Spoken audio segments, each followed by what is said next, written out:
The Gringos. B.M. Bauer. Chapter 1. The beginning of it.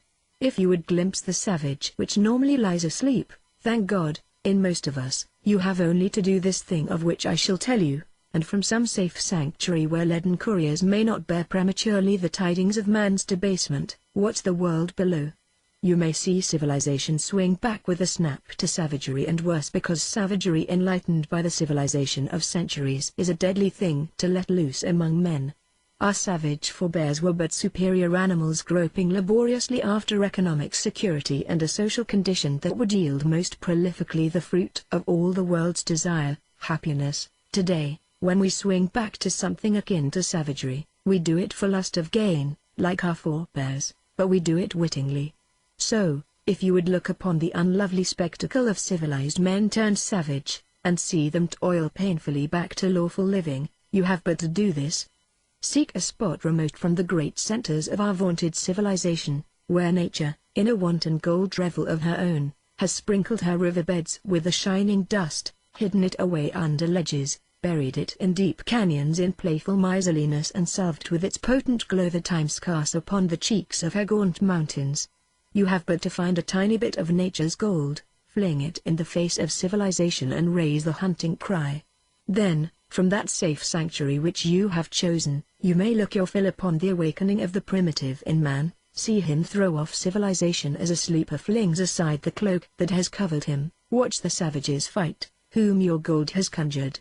They will come, those savages, straight as the arrow flies they will come, though mountains and deserts and hurrying rivers bar their way. And the plodding, law-abiding citizens who kiss their wives and hold close their babies and fling hasty, comforting words over their shoulders to tottering old mothers when they go to answer the hunting call, they will be your savages when the gold lust grips them. And the towns they build of their greed will be but the nucleus of all the crime let loose upon the land. There will be men among your savages, men in whom the finer stuff outweighs the grossness and the greed. But to save their lives and that thing they prize more than life or gold, and call by the name of honor or friendship or justice that thing which is the essence of all the fineness in their natures, to save that and their lives they also must fight, like savages who would destroy them.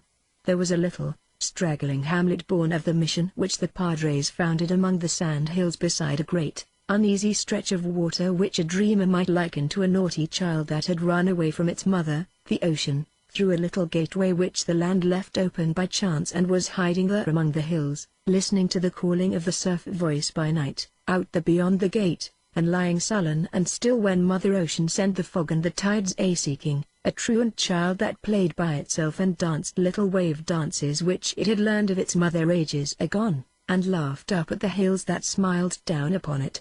The Padres thought mostly of the savages who lived upon the land, and strove earnestly to teach them the lessons which, sandal-shod, with crucifix to point the way, they had marched up from the south to set before these children of the wild. Also came ships, searching for that truant ocean child, the bay, of which men had heard, and so the hamlet was born of civilization. Came afterwards noblemen from Spain, with parchments upon which the king himself had set his seal. Mile upon mile, they chose the land that pleased them best, and by virtue of the king's word called it their own. They drove cattle up from the south to feed upon the hills and in the valleys. They brought beautiful wives and set them a-queening it over spacious homes which they built of clay and native wood, and furnished with the luxuries they brought with them in the ships. They reared lovely daughters and strong, hot-blooded sons, and they grew rich in cattle and in contentment, in this paradise which nature had set apart for her own playground, and which the zeal of the Padres had found and claimed in the name of God and their king. The hamlet beside the bay was small, but it received the ships and the goods they brought and bartered for tallow and hides, and although the place numbered less than 1,000 souls, it was large enough to please the dons who dwelt like the patriarchs of old in the valleys. Then chance, that sardonic jester who loves best to thwart the dearest desires of men and warp the destiny of nations, became piqued at the peace and the plenty and the land which lay around the bay. Chance, knowing well how best and quickest to let savagery loose upon the land, plucked a handful of gold from the breast of nature, held it aloft that all the world might be made mad by the gleam of it, and raised the hunting call. chance also it was that took the trails of two adventurous young fellows whose ears had caught her cry of good hunting and set their faces westward from the plains of Texas, but here her jest was kindly. The young fellows took the trail together and were content. Together they heard the hunting call and went seeking the gold that was luring thousands across the deserts. Together they dug for it, found it, shared it when all was done. Together they heeded the warning of falling leaf and chilling night winds, and with buckskin bags comfortably heavy went down the mountain trail to San Francisco, that ugly, moiling center of the savagery, to idle through the winter.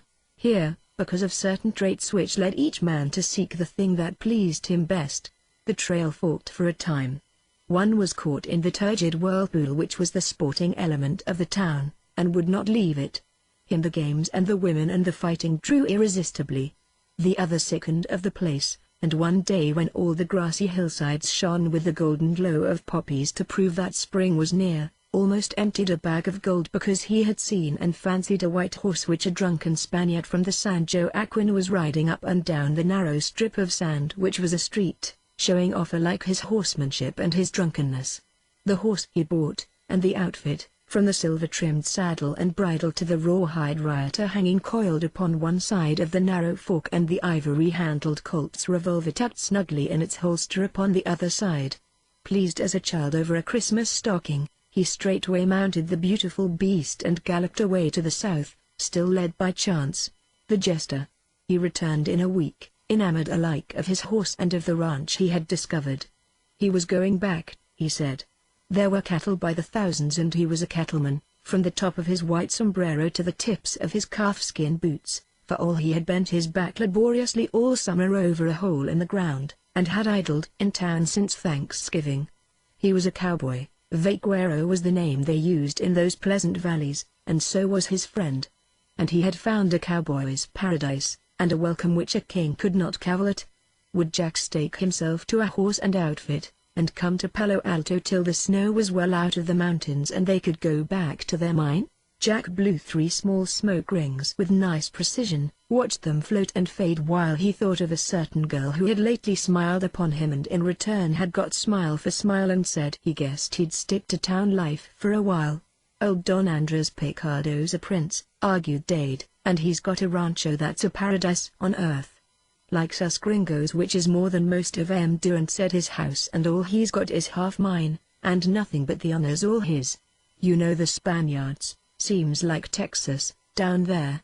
I told him I had a partner, and he said he'd be doubly honored if it pleased my partner to sleep under his poor roof-red tiles, by the way, and not so poor ! And sit at his table. One of the fine old families, they are, Jack. I came back after you and my traps. That fellow you bought the white capello from got shot that same night, Jack observed irrelevantly.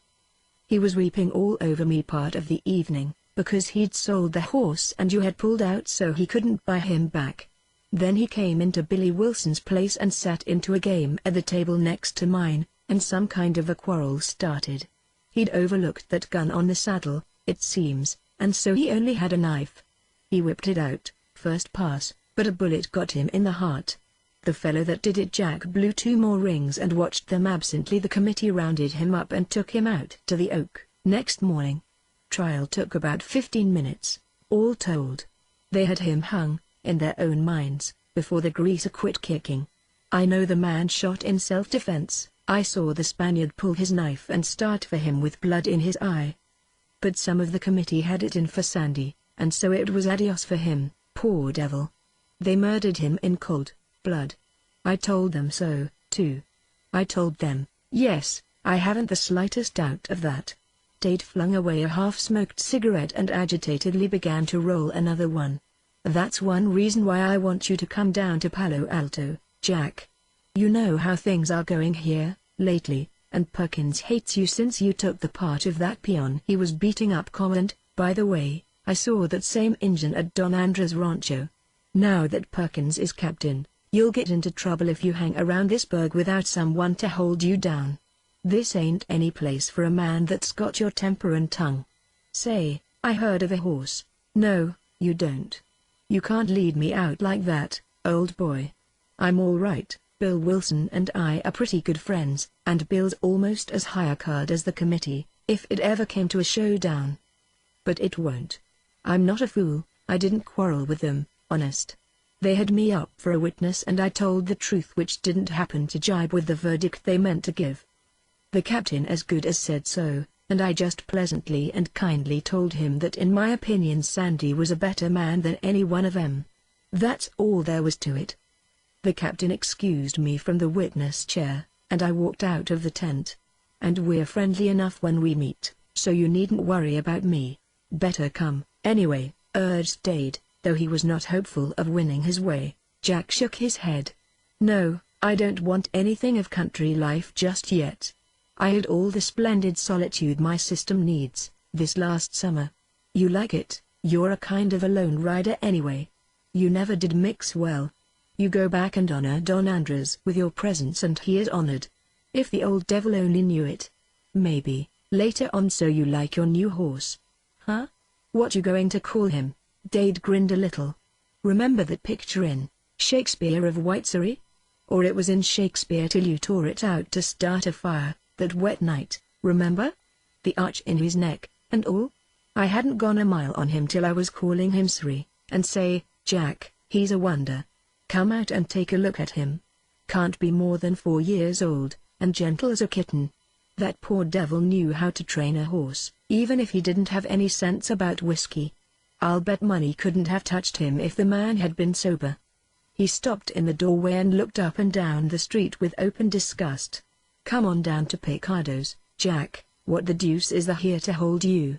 How a man that knows horses and the range, can stand for this? He waved a gloved hand at the squalid street. Is something I can't understand. To me, it's like hell with the lid off. What's holding you anyway? Another senorita? I'm making more money here lately than I did in the mine.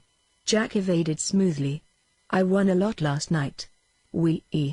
Say, you played in some luck yourself, old man, when you bought that outfit. That saddle and bridle's worth all you paid for the whole thing. White Surrey, eh? He has got a neck and, Lord, look at those legs. Climb on and try him out once. Invited Dade guilefully. If he could stir the horseman's blood in Jack's veins, he thought he might get him away from town. Haven't time right now, Dade. I promised to meet a friend. Dade shrugged his shoulders and painstakingly smoothed the hair tassel which dangled from the brow band. The Spaniard had owned a fine eye for effect when he chose jet black trappings for Sri, who was white to his shining hoofs. All right, I'll put him in somewhere till after dinner. Then I'm going to pull out again. I can't stand this hellpot of a town, not after the Picardo hacienda. I wonder, grinned Jack slyly, if there isn't a senorita at Palo Alto. He got no answer of any sort. Dade was combing with his fingers the crinkled mane which fell to the very chest of his new horse, and if he heard he made no betraying sign. Chapter 2, The Vigilantes. Bill Wilson came to the door of his saloon and stood with his hands on his hips, looking out upon the heterogeneous assembly of virile manhood that formed the bulk of San Francisco's population a year or two after the first gold cry had been raised. Above his head flapped the great cloth sign tacked quite across the rough building, heralding to all who could read the words that this was Bill Wilson's place. A flaunting bit of information it was, and quite superfluous, since practically every man in San Francisco drifted towards it, soon or late, as the place where the most whiskey was drunk and the most gold lost and won, with the most beautiful women to smile or frown upon the lucky, in all the town. The trade wind knew that Bill Wilson's place needed no sign save its presence there, and was loosening a corner in the hope of carrying it quite away as a trophy.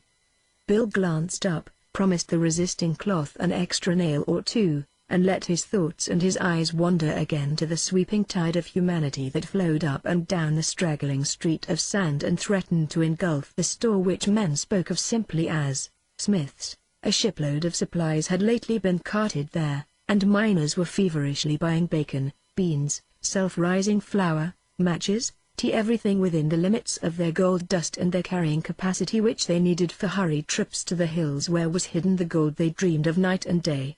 To Bill that tide meant so much business, and he was not the man to grudge his friend Smith a share of it.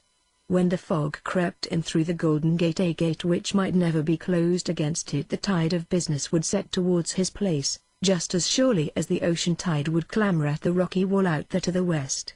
In the meantime, he was not loath to spend a quiet hour or two with an empty gaming hall at his back.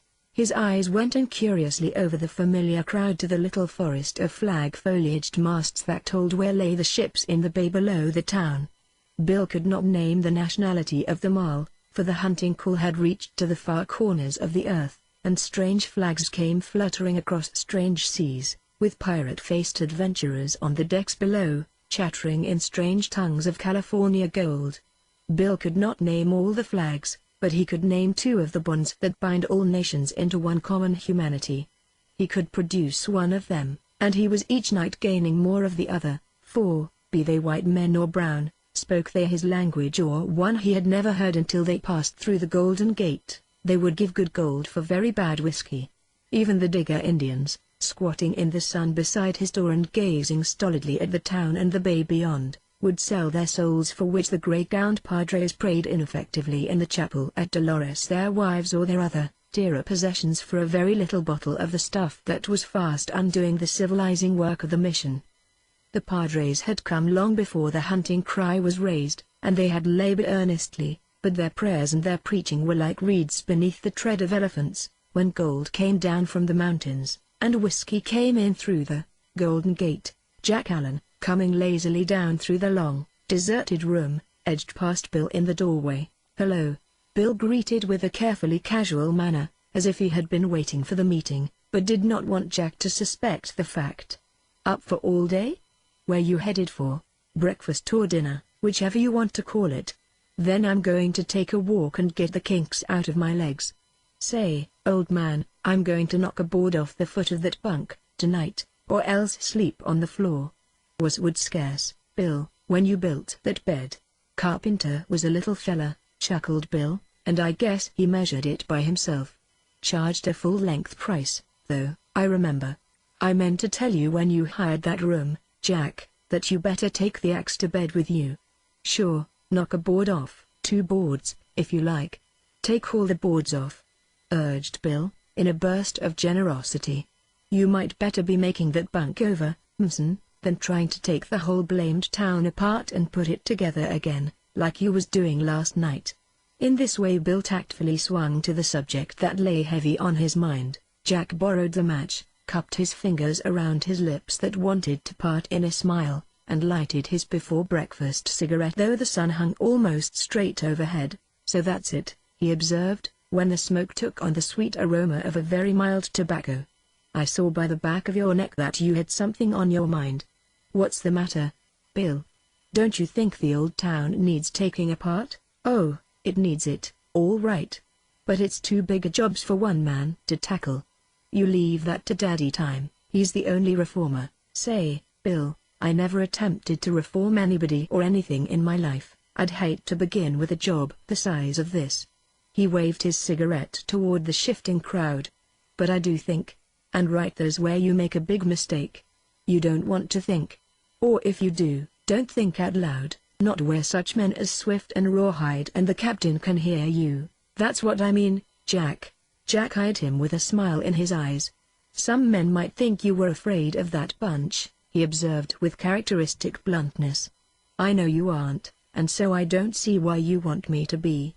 You know, and I know, that the Vigilance Committee has turned rotten to the core. Every decent man in San Francisco knows it. You know that Sandy killed that Spaniard in self-defense, or if you didn't see the I tell you now that he did. I saw the whole thing. You know, at any rate, that the vigilantes took him out and hung him because they wanted to get rid of him, and that came the nearest to an excuse they could find. You know." "Oh, I know." Bill's voice was sardonic. "I know they'll be going around with a spyglass looking for an excuse to hang you, too, if you don't quit talking about M." Jack smiled and so let a thin ribbon of smoke float up and away from his lips. Bill saw the smile and flushed a little, but he was not to be laughed down. Once he was fairly started, he laid 2 well-kept fingers upon the other's arm and spoke soberly, refusing to treat the thing as lightly as the other was minded to do. "Oh, you'll laugh, but it's a fact, and you know it. Why, ain't Sandy's case proof enough that I'm right? I heard you telling a crowd in the last night. Bill tilted his head backward towards the room behind them that this law and order talk is all a farce.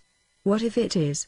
It don't do any good for you to bawl it out in public and get the worst men in the committee down on you, does it? What you'd better do, Jack, is go on down to Palo Alto where your partner is. He's got some sense.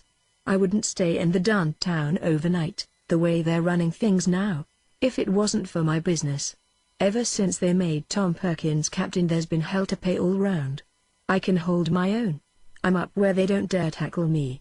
But you take a fool's advice and pull out before the captain gets his eagle eye on you. Talk like you was slinging around last night is about as good a trouble raiser as if you emptied both them guns of yours into that crowd out there. You're asking me to run before there's anything to run away from. Jack's lips began to show the line of stubbornness. I haven't quarreled with the captain, except that little fuss a month ago, when he was hammering that peon because he couldn't talk English. I'm not going to. And if they did try any funny work with me, old-timer, why as you say, these guns, oh, all right, Mson. Have it your own way, Bill retorted grimly. I know you've got a brace of guns, and I know you can plant a bullet where you want it to land, about as quick as the next one. I haven't a doubt but what you're equal to the vigilantes, with both hands tied. Of course, he went on with heavy irony, I have known of some mighty able men swinging from the oak, lately.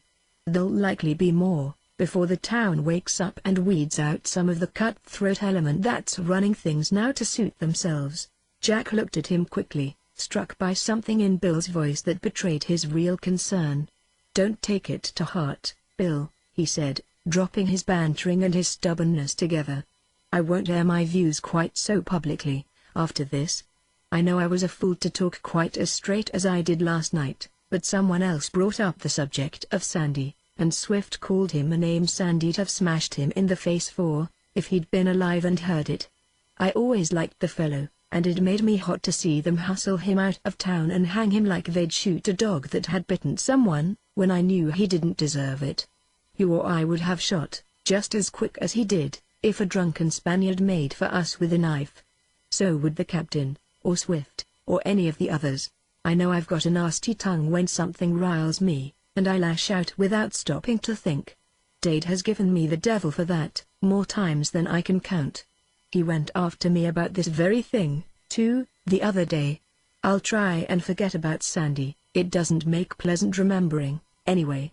And I'll promise to count 100 before I mention the committee above a whisper, after this 999 before I take the name of Swift or the captain in vain. He smiled full at Bill, a smile to make men love him for the big-hearted boy he was. But Bill did not grin back.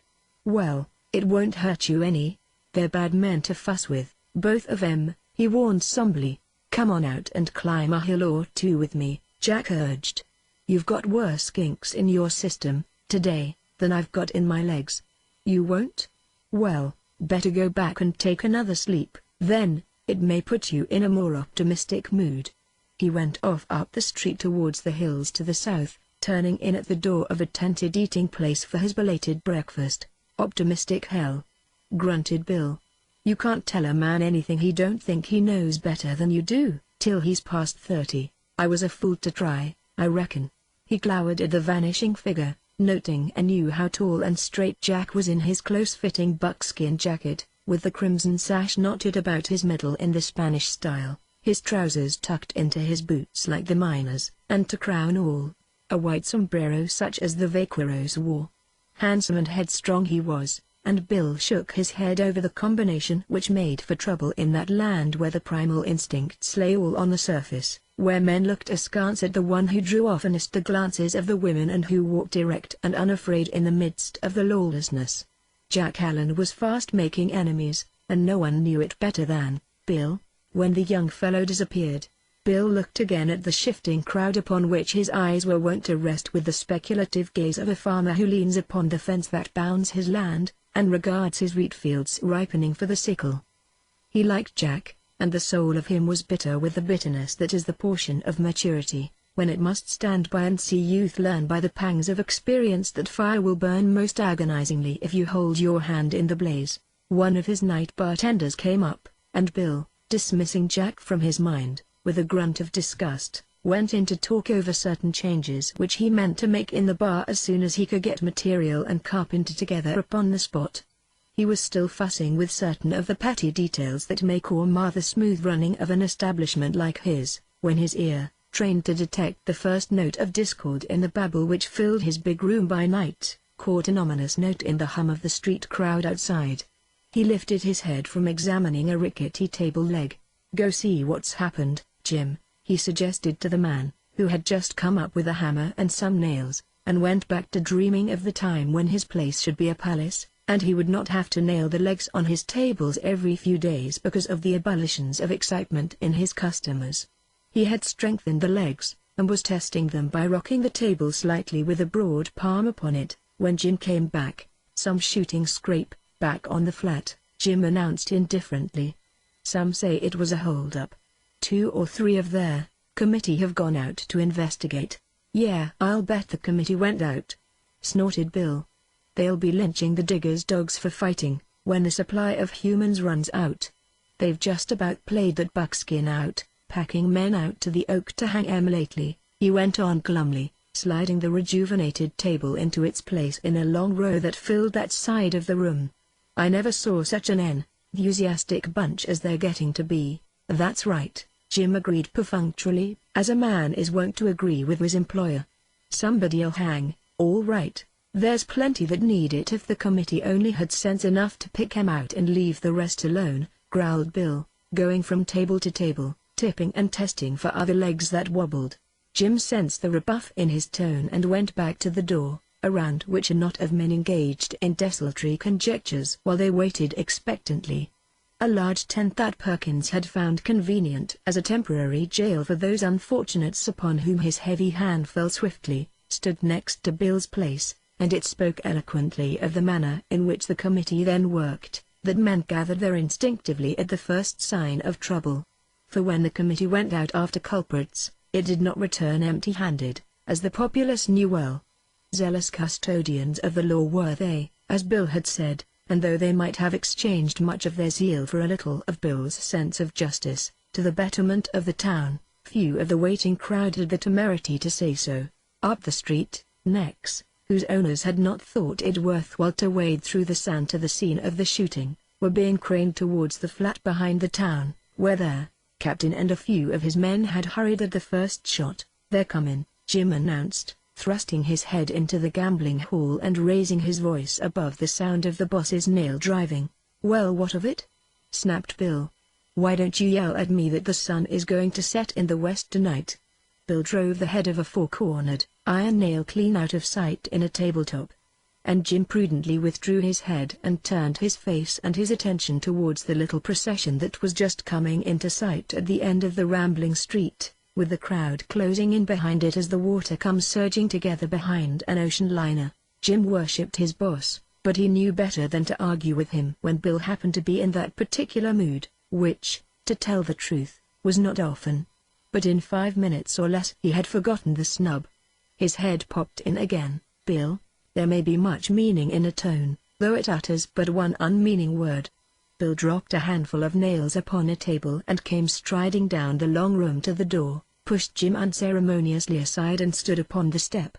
He was just in time to look into the rageful, blue eyes of Jack Allen, walking with a very straight back and a contemptuous smile on his lips, between the captain and one of his trusted lieutenants. Bill's fingers clenched suggestively upon the handle of the hammer. His jaw slackened and then pushed itself forward to a fighting angle while he stared, and he named in his amazement that place which the Padres had taught the Indians to fear. The captain heard him and grinned sourly as he passed on.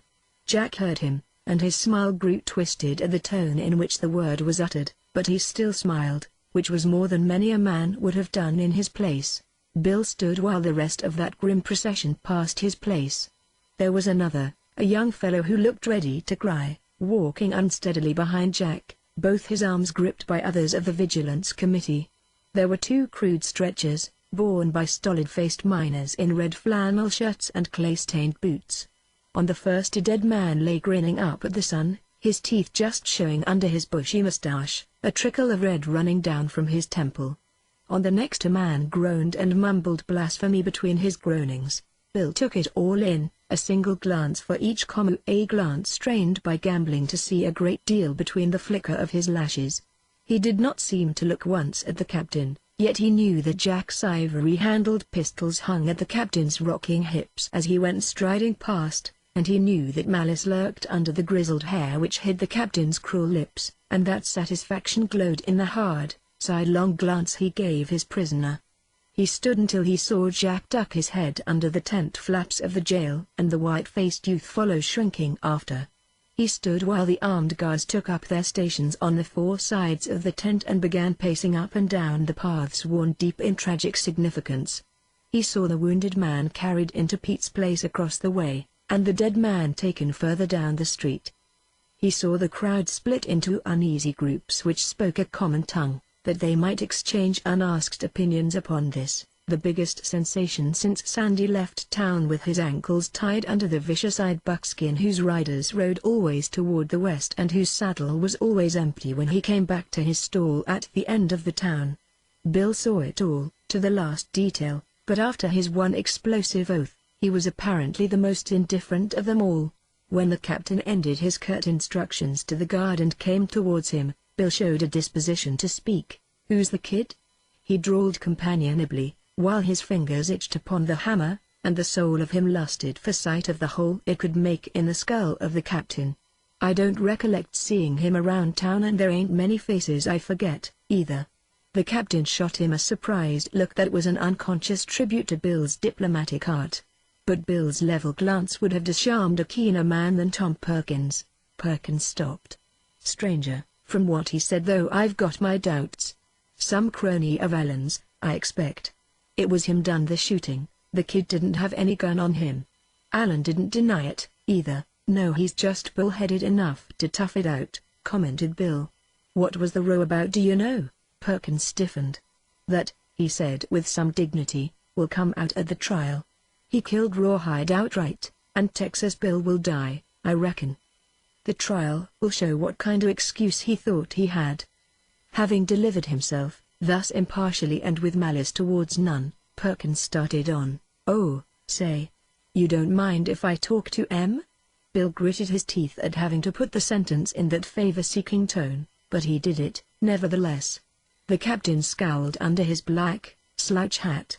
"I've give strict orders not to let anybody inside the tent till after the trial," he said shortly. "Oh, that's all right. I'll talk to M through the door," Bill agreed equably. "Jack owes me some money." The captain muttered unintelligibly and passed on, and Bill chose to interpret the mutter as consent. He strolled over to the tent, joked condescendingly with the guard who stood before it, and announced that the captain had said he might talk to the prisoners. "I did not," said the captain unexpectedly at his shoulder. "I said you couldn't. After the trial, you can collect what's coming to you, Mr. Wilson. That is," he added hastily, "in case Allen should be convicted. If he ain't, you can do as you please." He looked full at the guard. "Shoot any man that attempts to enter that tent or talk to the prisoners without my permission. Shorty," he directed, and turned his back on Bill.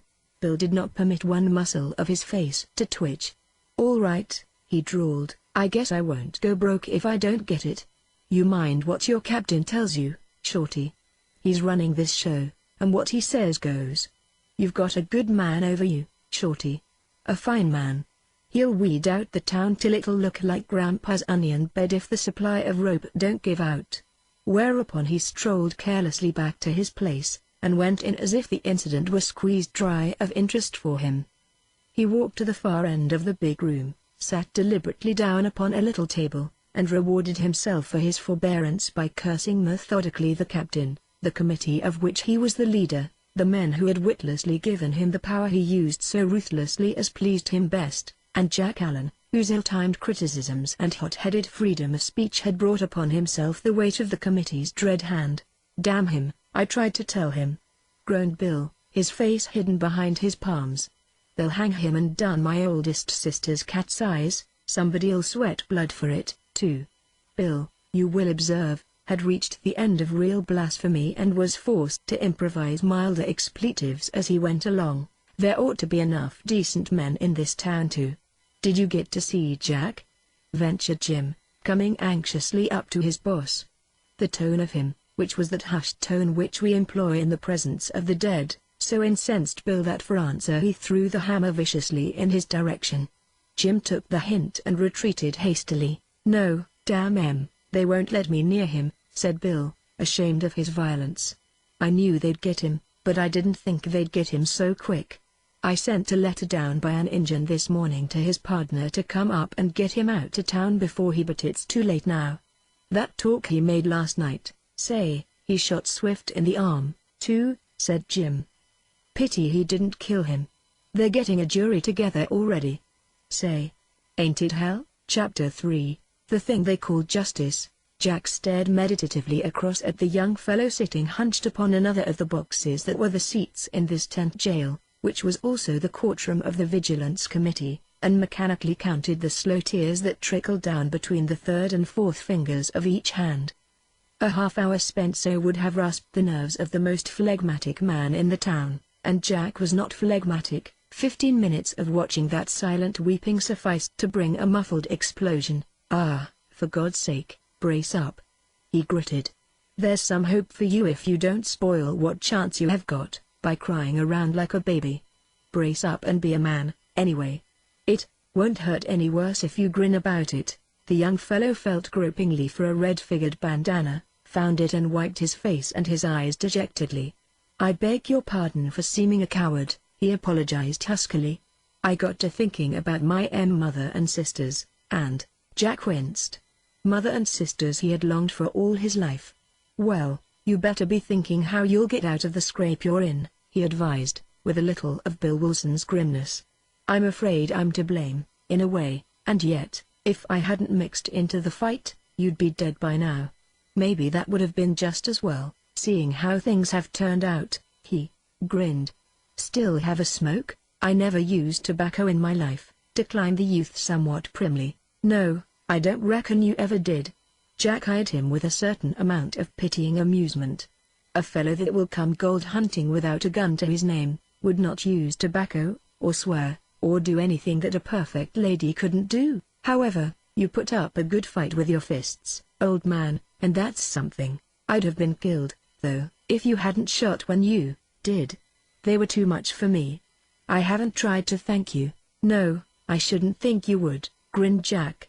"I don't see yet where I've done you any particular favor." From robbers to Vigilance Committee might be called an up-to-date version of Out of the Frying Pan into the Fire. The boy glanced fearfully toward the closed tent flaps. "SSH," he whispered. "The guard can hear." "Oh, that's all right," returned Jack, urged perhaps to a conscious bravado by the very weakness of the other. "It's all day with me, anyway. I may as well say what I think." And so he paused to blow one of his favorite little smoke rings and watch it float to the dingy ridgepole, where it flickered and faded into a blue haze. "And so, I'm going to say right out in meeting what I think of this town and the committee they let measure out justice." "Justice?" He laughed sardonically. "Poor old lady, she couldn't stop within 40 miles of Perkins' committee if she had 40 bandages over her eyes, and both ears plugged with cotton. You wait till their farce of a trial is over. You may get off, by a scratch. I hope so. But unless Bill Wilson, or, you needn't pin no hopes on Bill Wilson," came a heavy, malicious voice through the tent wall. "All hell can't save you, Jack Allen. You've had a ride out to the Oak coming to you for quite a while, and before sundown you'll get it." "Oh. Is that so, Shorty? Say, you're breaking the rules, you old pirate. You're talking to the prisoners without permission. As the captain's most faithful dog Dre, you'd better shoot yourself. It'll save the town the trouble of hanging you later on." He smoked calmly while Shorty, on guard without, growled a vilifying retort, and the other guards snickered. Brace up," he advised his quaking companion again. "If my company doesn't damn you beyond all hope, you may get out of the scrape. You didn't have a gun, and you're a stranger and haven't said naughty things about your neighbors. Cheer up. Life looks just as good to me as it does to you. I love this old world just as well as any man that ever lived in it, and I'm not a bit pleased over leaving it any more than you are. But I can't see where I could better matters by letting myself get wobbly in the knees. I'm sorry I didn't make a bigger fight to keep my guns, though. I'd like to have perforated a few more of our most worthy committee before I quit, our friend Shorty, for instance," he stipulated wickedly and clearly, and the captain, if he were deliberately trying to goad Shorty to further profanity, the result should have satisfied him. The huge shadow of Shorty moving back and forth upon the front wall of the tent, became violently agitated and developed a gigantic arm that waved threateningly over the ridgepole. The other guards laughed and checked their laughter with a suddenness which made Jack's eyes leave the dancing shadow and seek questioningly the closed tent flaps. "If I'm any good at reading signs, we are now about to be tried by our peers 12 good men and true," he announced ironically. "Brace up, old man. The chances are you'll soon be out of this mess and headed for home. Don't be afraid to tell the truth and don't act scared, they'll take that as a sure sign you've got a guilty conscience. Just keep a stiff upper lip, it won't take long, we do things in a hurry, out here. Say, you're a brig, Mr. Allen."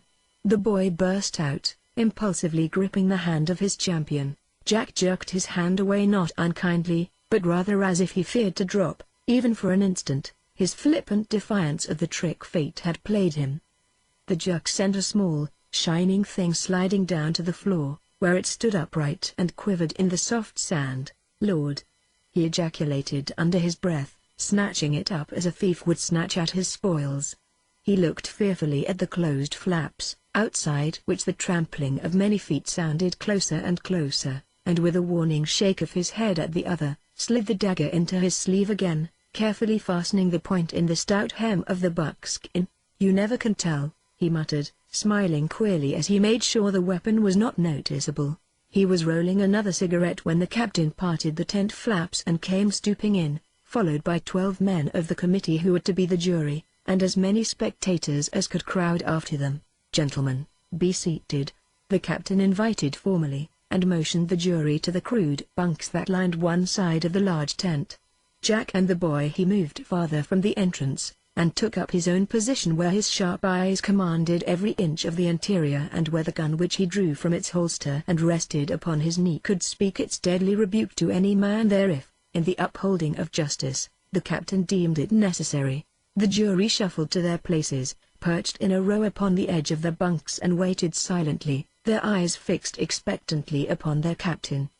The crowd edged into the corners and along the sides, their hat crowns scraping the canvas roof as they were forced closer to the low wall. The captain waited until the silence was a palpable thing made alive by the rhythmic breathing of the men who were to look upon this new travesty of justice. "Gentlemen," he said at last, his sonorous voice carrying his words distinctly to the crowd without, "we are now ready to proceed with the investigation. I wish to state, for the information of those present, that after the prisoners were placed here under guard, I went to get a statement from the wounded man, Mr. Texas Bill. I found him dying from a wound inflicted upon his person by a pistol ball which passed through his left lung, above and to the right of his heart. I did not take a written statement, for lack of time and writing materials. But Texas swore." "Yeah, I'll bet he swore," commented Bill Wilson under his breath. Everyone looked toward Bill, standing just inside the flaps, and the captain scowled while he waited for attention. Texas swore that he was shot by one of the prisoners, Jack Allen by name, who fired upon him without due provocation, while he was talking to this other prisoner, whose name we have yet to learn. Texas stated that Allen, appearing suddenly from behind some bushes, began shooting with deadly intent and without warning, wantonly murdering Rawhide Jack, who lies dead in Smith's back room, and shooting him, Texas, through the lung. He also stated that Mr. Dick Swift was with him and Rawhide Jack, and was also shot by the prisoner, Jack Allen, without cause or provocation. They had met the stranger and were standing talking to him about his luck in the diggings. This stranger, who is the other prisoner, was inclined to be sassy, and made a pass at Rawhide with his fist, telling him to mind his own business and not ask so many questions. Rawhide struck back, and Allen, coming out from behind some bushes, began shooting. The captain stopped and looked calmly and judicially from face to face in the crowd. "That, gentlemen," is the statement made to me by Texas Bill, who now lies dead in Pete's place as a result of the wound inflicted by Alan. "That's a lot of swearing for a man to do that's been shot through the lungs," commented Bill Wilson skeptically. The captain gave him a malevolent look and continued. "We will ask Mr. Swift to come forward and tell us what he knows of this deplorable and, if I may be permitted the term, disgraceful affair." Mr. Swift edged his way carefully through the crowd with his left arm thrust out to protect the right, which was bandaged and rested in a blood-stained sling. He asked permission to sit down, kicked a box into the small, open space between the captain, the jury, and the prisoners, and seated himself with the air of a man about to perform an extremely painful duty. "Hold up your right hand," commanded the captain. Swift apologetically raised his left hand and gazed steadfastly into the cold, impartial eyes of his captain. "You swear that you will tell the truth, the whole truth, and nothing but the truth, so help you God, Swift?" His purplish eyes wide and clear and honest as the gaze of a baby, calmly affirmed that he did. Jack grinned and lazily fanned the smoke of his cigarette away, so that he might the better gaze upon this man who was about to tell the whole truth and nothing else. He caught Swift's eye and added a sneering lift to the smile, and Swift's eyes changed from bland innocence to hate triumphant. "Mr. Swift, you will now relate to us the circumstances of this affair, truthfully, in the order of their happening," directed the deep voice of the captain. Mr. Swift carefully eased his wounded arm in its sling, turned his innocent gaze upon the crowd, and began. "Texas, Rawhide, and myself were crossing the sandy stretch south of town about noon, when we met this chap, the stranger there." He nodded slightly toward the boy. "I was walking behind the other two, but I heard Rawhide say, 'Hello, son, any luck in the diggings?' The kid said, 'None of your damn business.'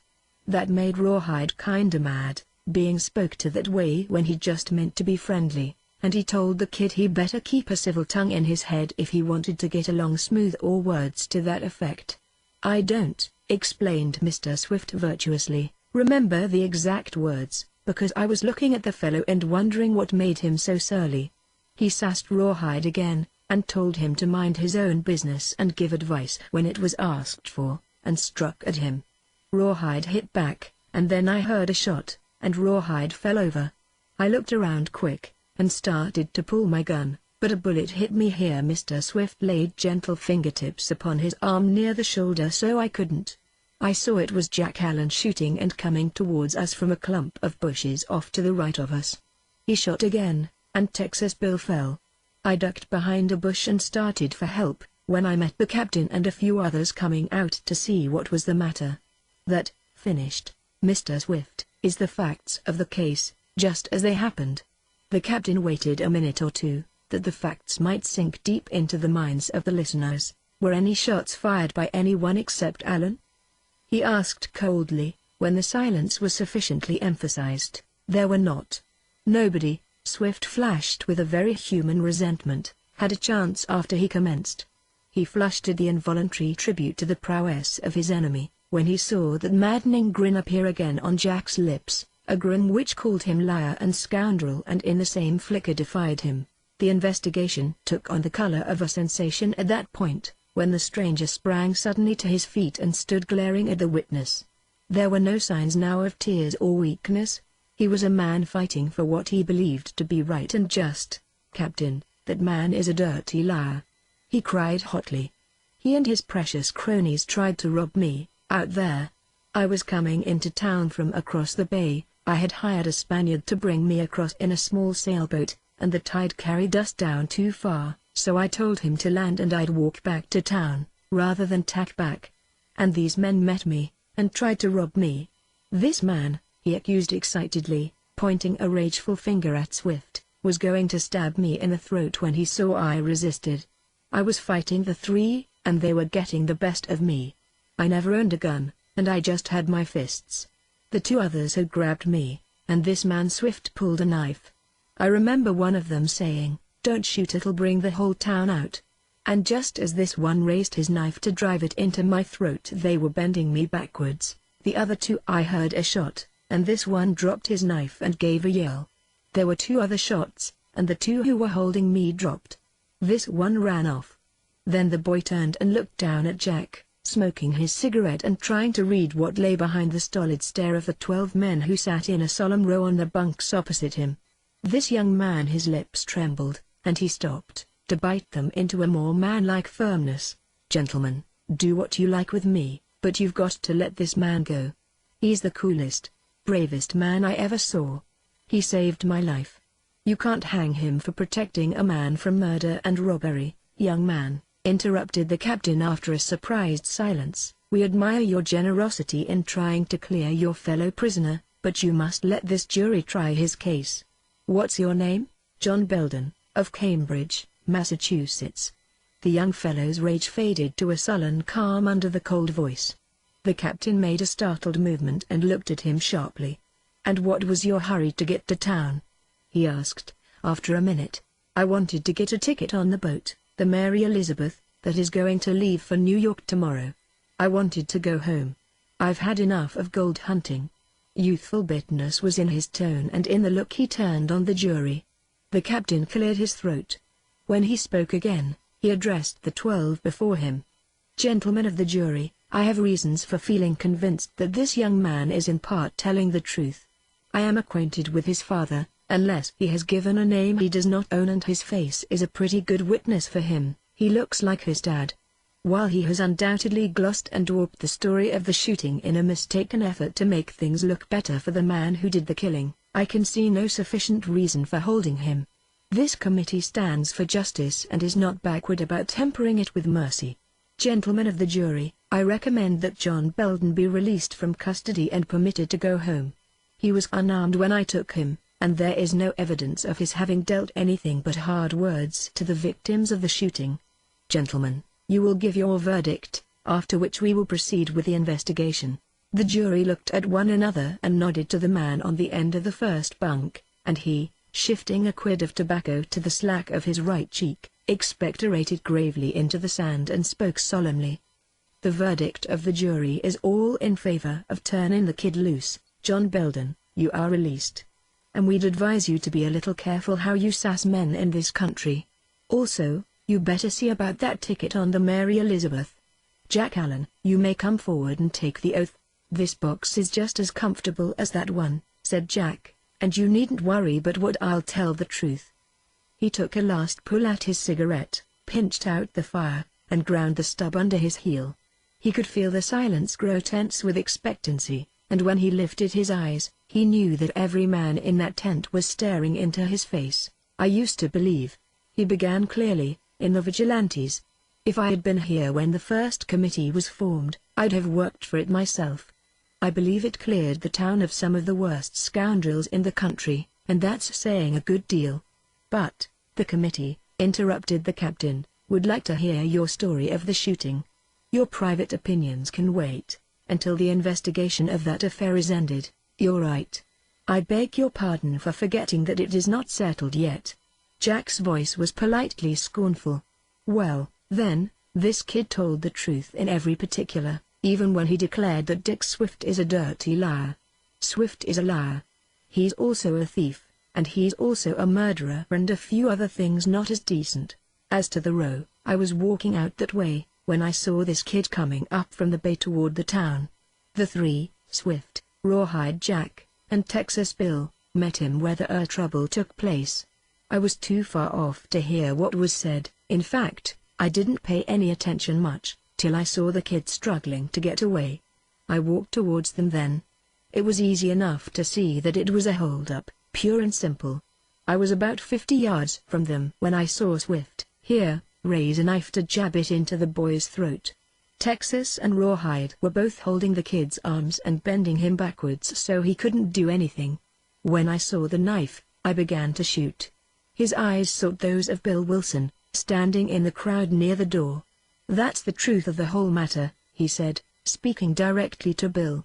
"I didn't try to make trouble, but I couldn't stand by and see a man murdered, no more than any decent man could." He paused, and still looking toward Bill, added, "I didn't even notice particularly who the men were, until I went up to the boy. It all happened so sudden that I—" The captain cleared his throat. "You admit, then, that you killed Rawhide Jack and Texas Bill this morning?" "I surely do," retorted Jack. And if you want to know, I'm kinda proud of it. It was a long shot to clean the town of two such blackguards. And right here I want to apologize to their town for making a bungle of killing Swift. We have two witnesses who also swear that you killed Tex and Rawhide, though they give a very different version of the trouble with the boy.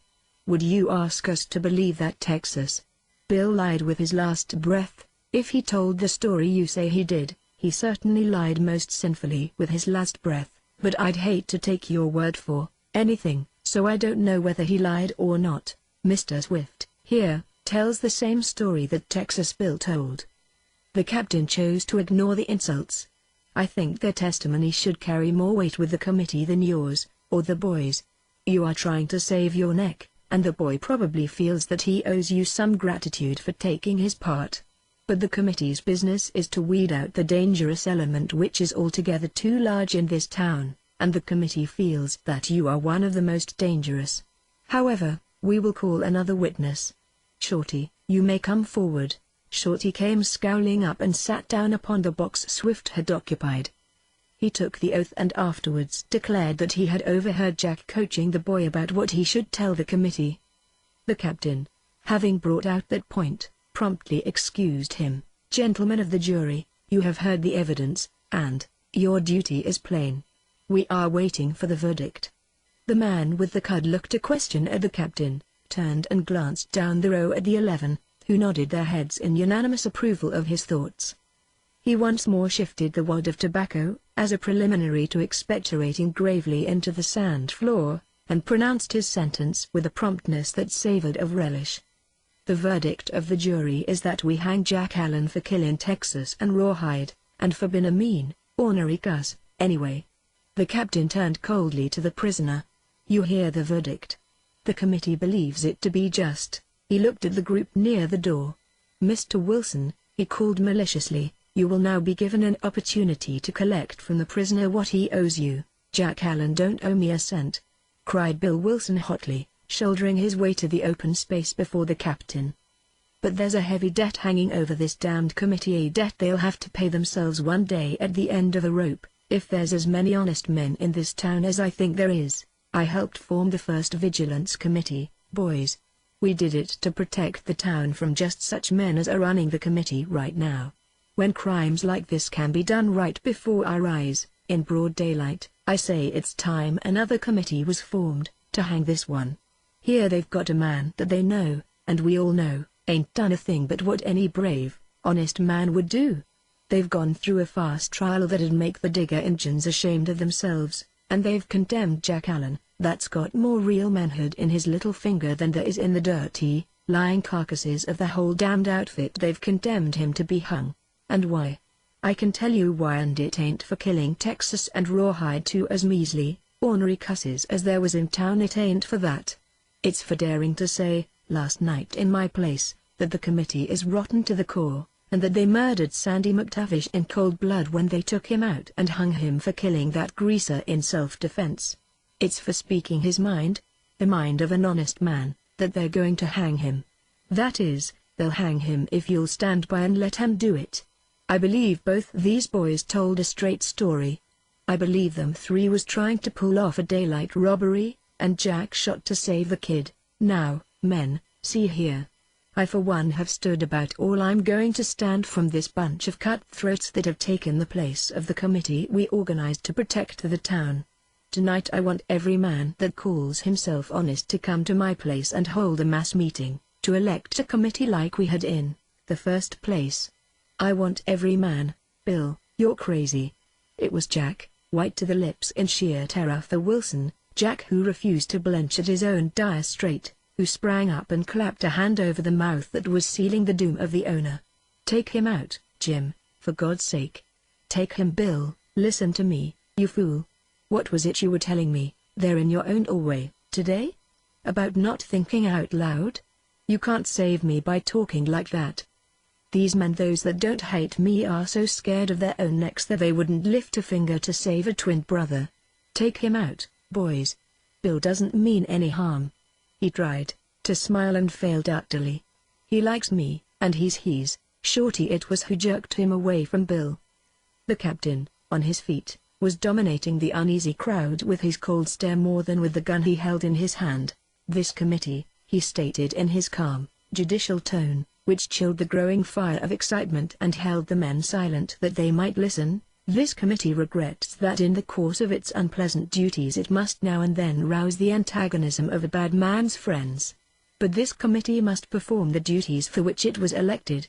This committee is sorry to see Mr. Wilson take the stand he takes, but it realizes that friendship for the condemned man leads him to make statements and threats for which he should not be held responsible. Gentlemen, this court of inquiry is dismissed, and it may not be amiss to point out the necessity for order being maintained among you. The committee would deeply regret any trouble arising at this time." "Oh, damn you and your committee!" gritted Bill Wilson, out of the bitterness that filled him. He gave Jack one glance, and with his jaws set hard together, turned his back. The crowd pushed and parted to make way for him. Jim, his face the color of a pork rind, followed dog-like at the heels of his boss. And when they had passed, the tent began to belch forth men who walked with heads and shoulders a little bent, talking together under their breaths of this man who dared defy the committee to its face, and whose daring was as impotent as the breeze that still pulled at the flapping corner of the cloth sign over the door of his place. Bill glanced dully up at the sign before he opened his door. "Better get the hammer and nail that corner down, Jim," he said morosely, and went in. He poured a whiskey glass 2/3 full of liquor and emptied it with one long swallow, and Bill was not a drinking man. "God. This thing they call justice," he groaned, as he set down the glass, and went out to make an attempt at organizing a rescue party, though he had little hope of succeeding. Jack was a stranger to the better class of businessmen, and those who did know him were either friends of the committee or in deadly fear of it. Still, Bill was a gambler. He was probably putting the mark of the next victim on himself, but he did not stop for that. Chapter 4, What Happened at the Oak. Jack sat looking after the crowd that shuffled through the doorway into the sunlight. He thought he had believed that he would receive the sentence which the juryman had spoken so boldly, yet, after the words had been actually spoken, he stared blankly after Bill and the others, and incredulously at the captain, who seated himself upon a bunk opposite to watch his prisoner, his pistol resting suggestively upon his knee. The boy lingered to shake Jack's unresponsive hand and mutter a broken sentence or two of gratitude and sympathy. But Jack scarcely grasped his meaning, and his answer sounded chillingly calm, so that the boy, wincing under the cold stare of the captain and the seeming indifference of the prisoner, turned away with downy chin, a tremble, and in his eyes the look of horrified awe which sometimes comes to a youth who has seen death hesitate just over his head, pass him by, and choose another. In the doorway he stopped and looked back bewildered. Jack had said that he loved life and would hate to leave it, and yet he sat there calmly, scraping idly with his boot toe a little furrow in the loose sand, his elbows resting on his knees, his face unlined by frown or bitterness, his eyes bent abstractedly upon the shallow trench he was desultorily digging. He did not look as the boy believed a man should look who has just been condemned to die the ignominious death of hanging. The boy shuddered and went out into the sunlight, dazed with this glimpse he had got of the inexorable hardness of life. Jack did not even know when the boy left. He, also, was looking upon the hardness of life, but he was looking with the eyes of the fighter. So long as Jack Allen had breath in his body, he would fight to keep it there. His incredulity against the verdict swung to a tenacious disbelief that it would really come to the worst. So long as he was alive, so long as he could feel the weight of the dagger in his sleeve, it was temperamentally impossible for him to believe that he was going to die that day. Plans he made and smoothed them in the dirt with his toe. If they did not bind his arms. They had not tied Sandy's arms, he remembered, and he wondered if a dagger concealed in Sandy's sleeve would have made any essential difference in the result of that particular crime of the committee. He sickened at a vivid memory of how Sandy had ridden away, just a week or so before, and of the appealing glance which he had sent toward Bill's place when Shorty started to lead the buckskin from before the prison tent with 6 men walking upon either side and a curious crowd straggling after. Would a dagger in Sandy's sleeve have made any difference? Then his thoughts swung to the Mexican who had told him of the trick, only the night before. It had amused Jack to experiment with his own knife, and the very novelty of the thing had impelled him to slip his dagger into the new hiding place that morning when he dressed. The captain had not discovered it, but would it make any difference? It occurred to him that he need not die the death of dangling and strangling at the end of the rope, at any rate, if it came to dying. Jack became acutely conscious of the steady beat in his chest, and immediately afterward felt the same throb in his throat. He could stop that beating whenever he chose, if they did not bind his arms.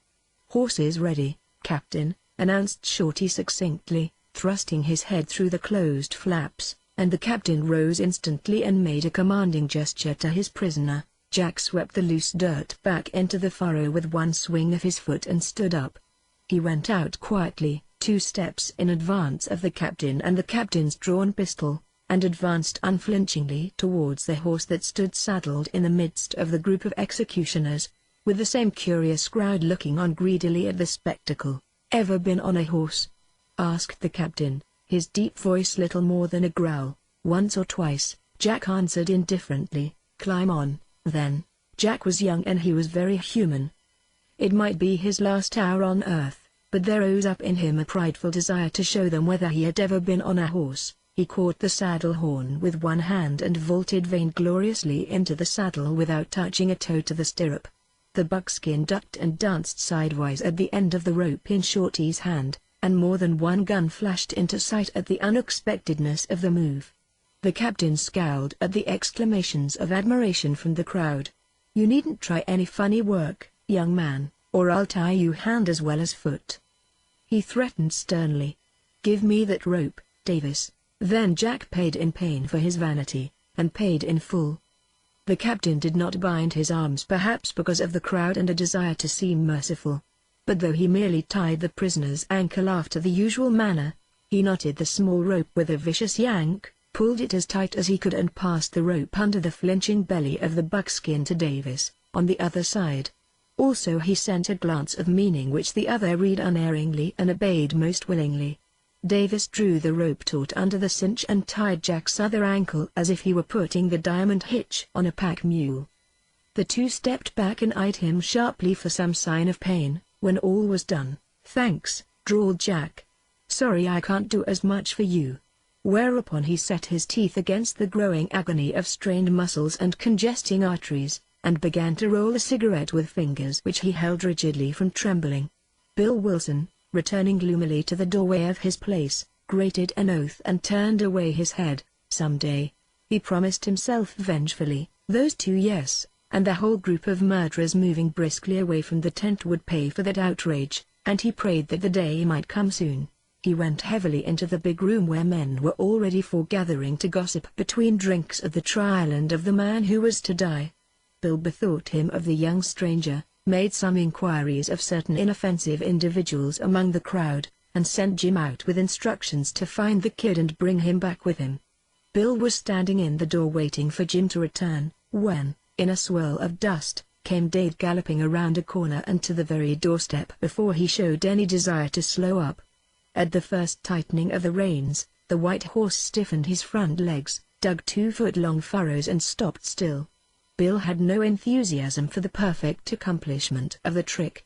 He stood with his hands thrust deep into his pockets and regarded the rider glumly. "Well, you got here," he grunted, with the brevity of utter misery. "You bet I did. I was away from the hacienda when the peon came, or I'd have got here sooner," Dade explained cheerfully, swinging to the ground with a jingle of his big, Mexican spurs that had little silver bells to swell the tinkly chimes when he moved. "Where's Jack?" Big Bill Wilson's jaw trembled with an impulse towards tears which the long, harsh years behind him would not let him shed. "They've got him," he said in a choked tone, and waved a hand toward the west. "Who's got him?" Dade clanked a step closer and peered sharply into Bill's face, with all the easy good humor wiped out of his own. "The committee. You're too late, they're taking him out to the Oak. Been gone about 10 minutes. They had it in for him, and I couldn't do a thing." The men in this town. Epithets rushed incoherently from Bill's lips, just as violent weeping marks the reaction from a woman's first silence in the face of tragedy. Dade did not hear a word he was saying, after those first jerky sentences. He stood looking past Bill at a drunken Irishman who was making erratic progress up the street, and he was no more conscious of the Irishman than he was of Bill's scorching condemnation of the town which could permit such outrages. "Watch Sri a minute," he said abruptly, and hurried into the gambling hall. In a minute he was back again and lifting foot to the stirrup. "How long did you say they've been gone?" he asked, without looking at Bill. 10 or 15 minutes. "Say, you can't do anything." Dade was already halfway up the block, a swirl of sand dust marking his flight. Bill stared after him distressfully. "He'll go and get his light put out and he won't help Jack a damn bit," he told himself miserably, and went in. Life that day looked very hard to big-hearted Bill Wilson, and scarcely worth the trouble of living it. It broke the heart of Dade Hunter to see how near the sinister procession was to the live oak that had come to be looked upon as the gallows of the Vigilance Committee, a gallows whose broad branches sheltered from rain and sun alike the unmarked graves of the men who had come there shuddering and looked upon it, and shuddering had looked no more upon anything in this world, until he was near enough to risk betraying his haste by the hoofbeats of his horse. Dade kept Sri at a run. Upon the crest of the slope which the procession was leisurely descending, he slowed to a lope, and so overtook the crowd that straggled always out to the hangings, came they ever so frequent. Reeling in the saddle, he came up with the stragglers, singing and marking time with a half-empty bottle of whiskey. The few who knew him looked at one another askance. "Say, Hunter, ain't you got any feelings?" "That there's your pardner on the hoss," one loose-jointed miner expostulated. "Sure, I got feelin's. Have a drink?" Dade leered drunkenly at the speaker. "Jack's no good anyway. Told him he'd get hung if he have a drink." The loose-jointed one would, and so would his neighbors. The captain glanced back at them, gave a contemptuous lift to his upper lip and faced again to the front. Dade uncoiled his rioter with aimless, fumbling fingers and swung the noose facetiously toward the bottle, up-tilted over the eager mouth of a weazened little Irishman. He caught bottle and hand together, let them go with a quick flip of the rawhide and waggled his head in apology. "Excuse me, Mike," he mumbled, while the Irishman stopped and glared. "Go on. Have a drink. Might 'a spilled it. Shame." Jack looked back, his heart thumping heavily at sound of the voice, thick though it was and maudlin. Dade drunk and full of coarse foolery was a sight he had never before looked upon, but Dade's presence, drunk or sober, made his own plight seem a shade less hopeless. He did not dare a second glance, with Davis and the captain walking at either stirrup, but he anxiously listened and caught a drunken mumble from the rear, and a chorus of chuckling laughs coming after. He looked ahead. The great oak was close, so close that he might have counted the narrow little ridges of red soil beneath. The ridges which he knew were the graves of those who had died before him. The great bough that reached out over the spot where the earth was trampled smooth in horrible significance, the branch from which a noose rope dangled sinuously in the breeze that came straight off the ocean, swayed with majestic deliberation as if fate herself were beckoning. He clasped his hands upon the saddle horn and, stealthily loosening the dagger point from the hem of his sleeve, slid the weapon cautiously into his hand. When he felt the handle against his palm, he knew that he had been holding his breath, and that the sigh he gave was an involuntary relief that the others had not glimpsed the blade under his clasped fingers. He would not have to dangle from that swinging rope, at any rate. "Hello, pard." Dade's voice called thickly from close behind. "Looking for some rope?" Jack turned his head just as the looped rawhide slithered past him and settled taut over the head of the startled buckskin. Like a lightning gleam slashing through the dark, he saw Dade's plan, and played his own part unhesitatingly. 2 movements he made while the buckskin sat back upon his haunches and gathered his muscles for a forward spring. The first was to lean and send a downward sweep of the dagger across the rope by which Shorty was leading the horse, and the second was a backward lunge that drove the knife deep into the bared throat of the captain. Stunned into momentary inaction by the suddenness of Dade's assault, the buckskin gave a mighty leap that caught Shorty unawares and sent him into a crumpled heap in the sand. Dade's rioter, tight as a fiddle string at first, slackened as the buckskin, his breath coming in snorts, surged alongside. Jack leaned again, this time to snatch the ivory-handled revolver from the holster on Dade's saddle. As well as he could with his legs held rigid by the rope that tied his ankles, he twisted in the saddle and sent leaden answer to the spiteful barking of the guns that called upon them to halt. Illustration: He twisted in the saddle and sent Lebanon, swore to the spiteful barking of the guns. Davis he shot, and saw him sway and fall flat, with a smoking gun in his hand. Another crumpled forward, and Shorty, just getting painfully upon his feet, he sent into the sand again to stay, for his skill with small arms was something uncanny to witness, and his temper was up and turning him into a savage like the rest. But the range was rapidly growing to rifle length, and death fell short of his enemies after Shorty went down. When he saw his fourth bullet kick up a harmless little geyser of sand 2 rods in advance of the agitated crowd, he left off and turned to his friend. "I thought you were drunk," he observed inanely, as is common to men who have just come through situations for which no words have been coined. "You ain't the only one who made that mistake," Dade retorted grimly, and looked back. "Good thing those hombres are afoot. We'll get on a little further and then we'll fix a hackamore so you can do your own riding." "I can't stand it to ride any farther. Are you shot?" Dade pulled in a little and looked anxiously into his face. "It's the rope. They tied it so tight it's torture. I'd never have believed it could hurt so, but they gave me an extra twist or two to show their friendship, I reckon." Dade rode on beyond a little, wooded knoll before he stopped, lest the crowd, seeing them halt, might think it worthwhile to follow them afoot. "They surely didn't intend you to fall off," he said whimsically, when his knife released the strain.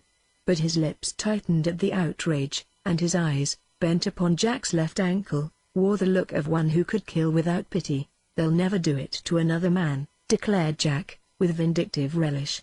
"It was Davis and the captain. I killed them both." He rolled stiffly from the saddle, found his feet like dead things and stumbled to a little hillock, where he sat down. Dade, kneeling awkwardly in his heavy, bearskin chaperos, picked at the bonds with the point of his knife. "Lucky you had on boots," he remarked. "Even as it is, you're likely to carry creases for a while. How the deuce did you manage to get into this particular scrape? If I might ask." "I didn't get into it. This particular scrape got me." "Say, it's lucky you happened along just when you did." To this very obvious statement the other made no reply. He cut the last strand of the rope that bound Jack's ankles so mercilessly, and stood up. "You better take off your boots and rub some feeling into your feet while I make a hackamore for that horse. The sooner we get out of this, the better. What's left of the committee will probably be pretty anxious to see you." "Oh, damn the committee!" as Bill remarked after the trial. Jack made an attempt to remove one of his boots, found the pain intolerable and desisted with a groan. "I wish they would show up," he declared. "I'd like to give them a taste of this foot-teeing business." Dade went on tying the hackamore with a haste that might be called anxious. With just 2 bullets left in the pistol and with no powder upon his person for further reloading, he could not share Jack's eagerness to meet the committee again. Wensry gave over, rolling with his tongue the little wheel in his bit, and with lifted head and eyes alert perked his ears forward towards the hill they had just crossed. He slipped the hackamore hurriedly into place and turned to his friend. "You climb onto Sri, and we'll pull out," he said shortly. "I wouldn't give 2 pesos for this buckskin, but we're going to add horse stealing to our other crimes, and while it's all right to damn the committee, it's just as well to do it at a distance, just now, old man." The caution fell flat, for Jack was wholly absorbed by the pain in his feet and ankles, as the blood was being forced into the congested veins. Dade led the white horse close, to save him the discomfort of hobbling to it, and waited until Jack was in the saddle before he vaulted upon the tricky-eyed buckskin. He led the way down into a shallow depression which wound aimlessly towards the ocean, and later, when trees and bushes and precipitous bluffs threatened to bar their way, he swung abruptly to the east and south. "Maybe you won't object so hard to Palo Alto now," he bantered at last, when at dusk he ventured out upon El Camino Real, which is pure Spanish for the King's Highway, that had linked mission to mission all down the fertile length of California when the land was wilderness.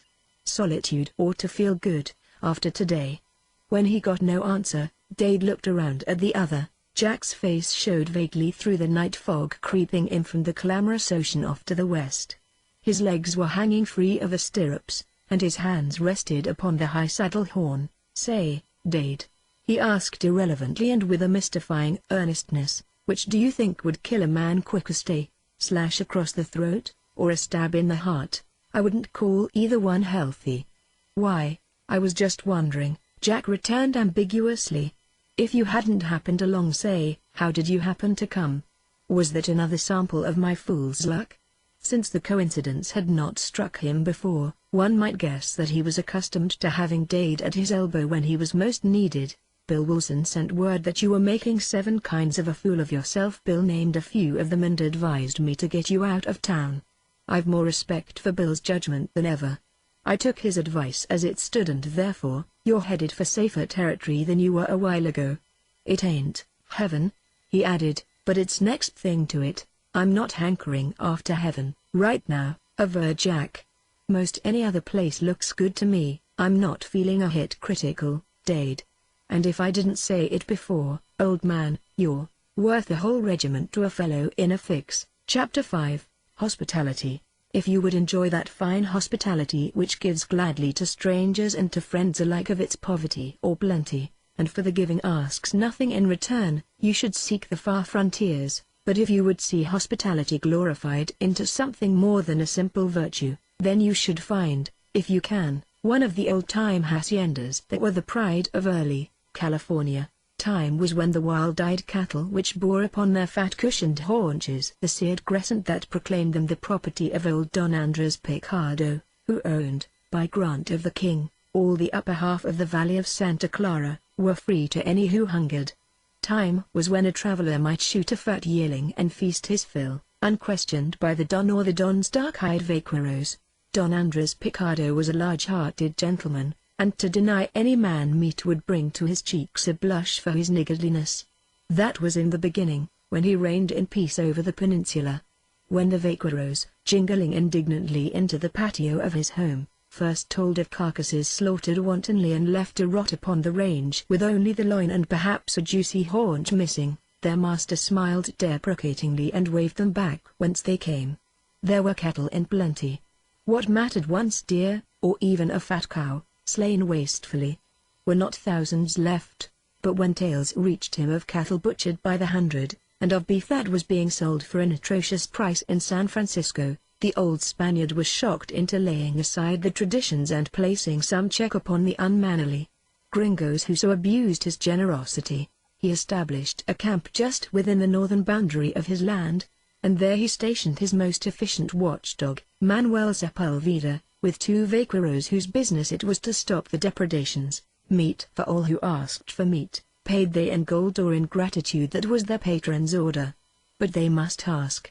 And the vaqueros rode diligently from bay to mountain slopes, and each day their hatred of the Americanos grew deeper, as they watched over the herds of their loved patron, that the Gringos might not steal that which they might, if they were not wolves, have for the asking.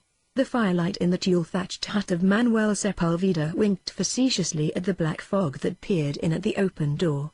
A night wind from the north crept up, parted the fog like a black curtain and whispered something which set the flames a-dancing as they listened. The fog swung back jealously to hear what it was, and the wind went away to whisper its wonder tale to the trees that rustled astonishment and nodded afterward to one another in approval, like the arrant gossips they were. The chill curtain fell straight and heavy again before the door, so that the firelight shone dimmily through its folds, but not before Dade, riding at random save for the trust he put in the sure-homing instinct of his horse, caught the brief gleam of light and sighed thankfully. "We'll stop with old Manuel tonight," he announced cheerfully. "Here's his cabin, just ahead." "And who's old Manuel?" asked Jack petulantly, because of the pain in his feet and his own unpleasant memories of that day. "Don Andres Picardo's head vaquero. He camps here to keep an eye on the cattle. Some fellows from town have been butchering them right and left and doing a big business in beef, according to all accounts. Manuel hates Gringos like centipedes, but I happen to get on the good side of him partly because my Spanish is as good as his own. An Americano who has black hair and can talk Spanish like the Don himself isn't an Americano." In Manuel's eyes, while they were unsaddling under the oak tree, where the vaqueros kept their riding gear in front of the cabin, Manuel himself came to the door and stood squinting into the fog, while he flapped a tortilla dexterously between his brown palms. "Is it you, Valencia?" he called out in Spanish, giving the tortilla a deft, whirling motion to even its edges. Dade led the way into the zone of light, and Manuel stepped back with a series of welcoming nods. His black eyes darted curiously to the stranger, who, in Manuel's opinion, looked unpleasantly like a gringo, with his coppery hair waving crisply under his sombrero, and his eyes that were blue as the bay over there to the east. But when Dade introduced him, Jack greeted his squat host with a smile that was disarming in its boyish good humor, and with language as liquidly Spanish as Manuel's best Castilian, which he reserved for his talks with the patron on the porch when the señora and the young señorita were by. The distrust left Manuel's eyes as he trotted across the hard-trodden dirt floor and laid the tortilla carefully upon a hot rock, where 3 others crisped and curled their edges in delectable promise of future toothsomeness. He stood up and turned to Dade amiably, his knuckles pressing lightly upon his hips that his palms might be saved immaculate for the next little corn cake which he would presently slap into thin symmetry. "Madre de Dios!" he cried suddenly, quite forgetting the hospitable thing he had meant to say about his supper. "You are hurt, señor. The blood is on your sleeve and your hand." Dade looked down at his hand and laughed. "I did get a scratch. I'll let you see what it's like. You never told me you got shot," accused Jack sharply, from where he had thrown himself down on a bundle of blankets covered over with a bullock hide dressed soft as chamois. "Never thought of it," retorted Dade in Spanish, out of regard for his host. "We had some trouble with the gringos," he explained to Manuel.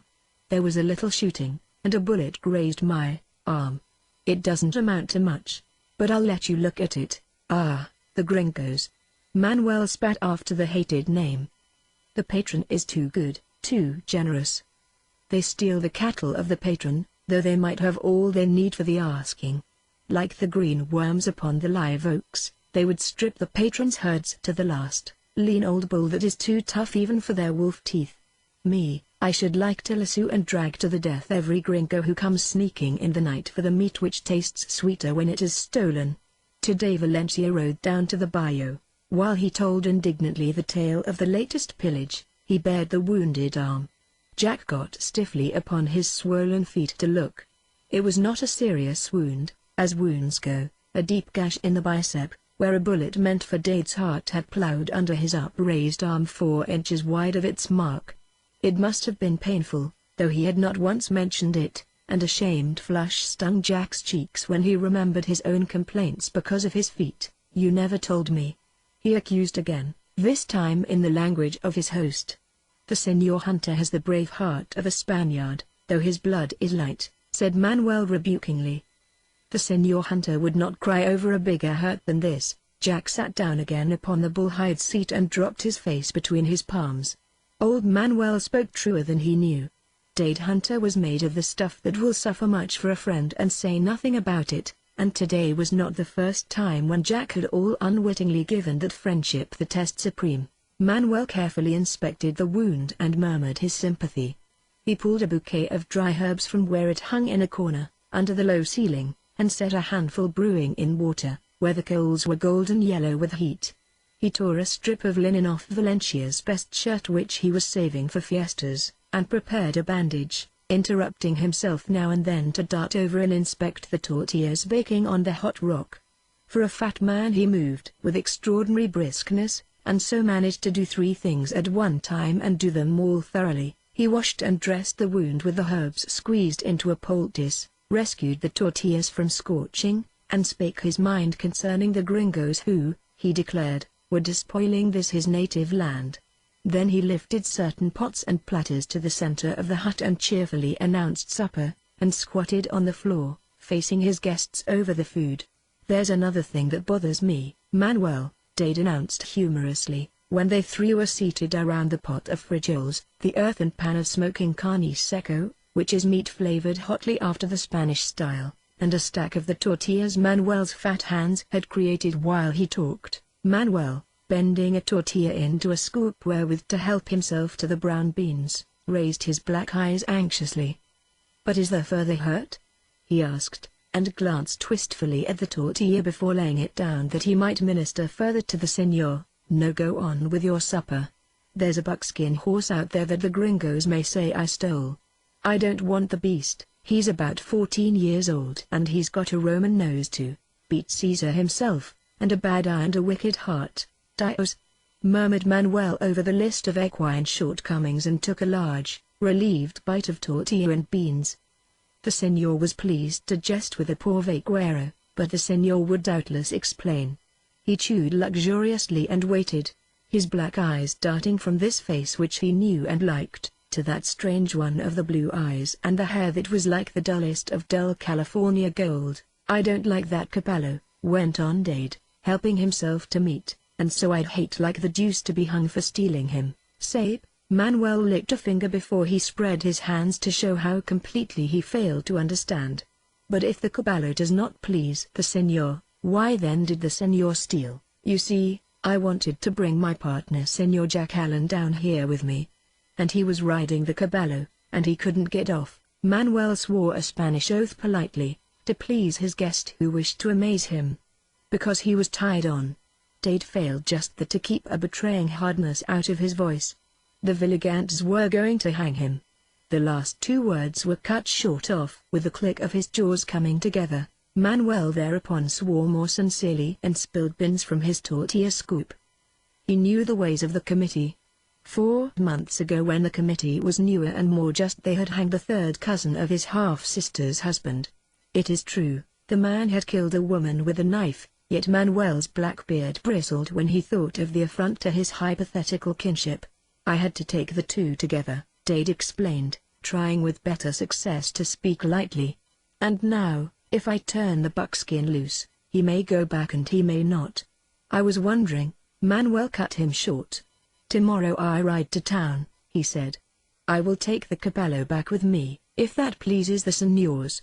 I will turn him loose near the mission, and he will go to his stable. The señor," he added, "was very brave. Madre de Dios! To run away with a prisoner of the vigilantes. But they will surely kill the señor for that. The taking of the horse, that is nothing." His teeth shone briefly under his black mustache. "One can die but once," he pointed out, and emphasized his meaning by a swift glance at Jack, moodily nibbling the edge of a corn cake. "But if the horse does not please the señor," Dade caught his meaning and laughed a little over it. "The horse," he said, "belongs to the committee, my friend does not." "See, señor, but surely that is true."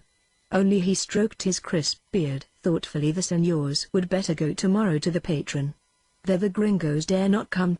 In this poor hut the señors may not be safe, for we are but 3 poor vaqueros when all are here." "We will do our best."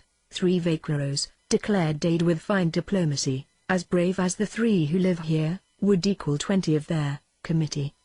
"But we will not let it come to that." Manuel took the flattery with a glimpse of white teeth and a deprecatory wave of the hand, and himself qualified it modestly afterward. "With the knife perhaps. But the Gringos have guns which, speak fast." "Still, we would do our best." "Say, if he's going back to town tomorrow," spake Jack suddenly, from where he reclined in the shadow, "why can't I write a note to Bill Wilson and have him send down my guns? The captain took them away, you know, but he won't object to giving them back now." His voice was bitter. "The rest of them might. You seem to think that when you killed Perkins you wiped out the whole delegation, which you didn't. What was the row about, if you don't mind telling me?" "I thought you knew," said Jack quite sincerely, which proved more than anything how absorbed he was in his own part in the affair. He shifted his head upon his clasped hands so that his eyes might rest upon the waning firelight, where the pot of frijoles, set back from supper, was still steaming languidly in the hot ashes. "You started it yourself, 2 weeks ago," he announced whimsically, to lighten a little the somber tale. "If you hadn't bought that white horse from that drunken Spaniard, I'd be holding a handful of aces and kings tonight, most likely, in Bill Wilson's place. And my legs wouldn't be aching like the devil," he added, reminded anew of his troubles, when he shifted his position. "It's all your fault." "Bought the horse." Dade grinned and bent to hold a twig in the coals, that he might light a cigarette. "All right, I'm the guilty party. Let's have the consequences of my evil deed," he advised, settling back on his heels and lowering an eyelid at Manuel in behalf of this humorous partner of his. "You bought the horse and broke the Spaniard's heart and ruined his temper. And he and Sandy had a fight, e'en so," he went on, after a 2-minute break in the argument. When I heard Swift sneering something about Sandy, last night, I rose up in meeting and told him and some others what I thought of them. I was not, he explained, thinking nice thoughts at the time. You see, Perkins, since he got the lead, has gathered a mighty scaly bunch around him, and they've been running things to suit themselves. Then, Swift and 2 or 3 others held up a boy from the mines today, and I happened to see it. I interfered. Fact is, I killed a couple of them. So they arrested both of us, went through a fast trial, and were trying to hurry me into Kingdom Come before Bill Wilson got a rescue party together, when you come along. That's all. They let the kid go, which was a good thing. I don't think they'll be down here after me. In fact, I've been thinking maybe I'd go back, in a day or so, and have it out with them. Yes, that's about what you'd be thinking, all right, retorted Dade unemotionally. Sounds perfectly natural. The tone of him, being unsympathetic, precipitated an argument which flung crisp English sentences back and forth across the cabin. Manuel, when the words grew strange and took on a harsh tang which to his ear meant anger, diplomatically sought his blankets and merged into the shadow of the corner farthest from the fire and nearest the door. The seniors were pleased to disagree. If they fought, he had but to dodge out into the night and neutrality. The duties of hospitality weighed hard upon Manuel during that half hour or so. Dade's cigarette stub, flung violently into the heart of the fire glow, seemed to Manuel a crucial point in the quarrel. He slipped back the blankets, ready to retreat at the first lunge of open warfare.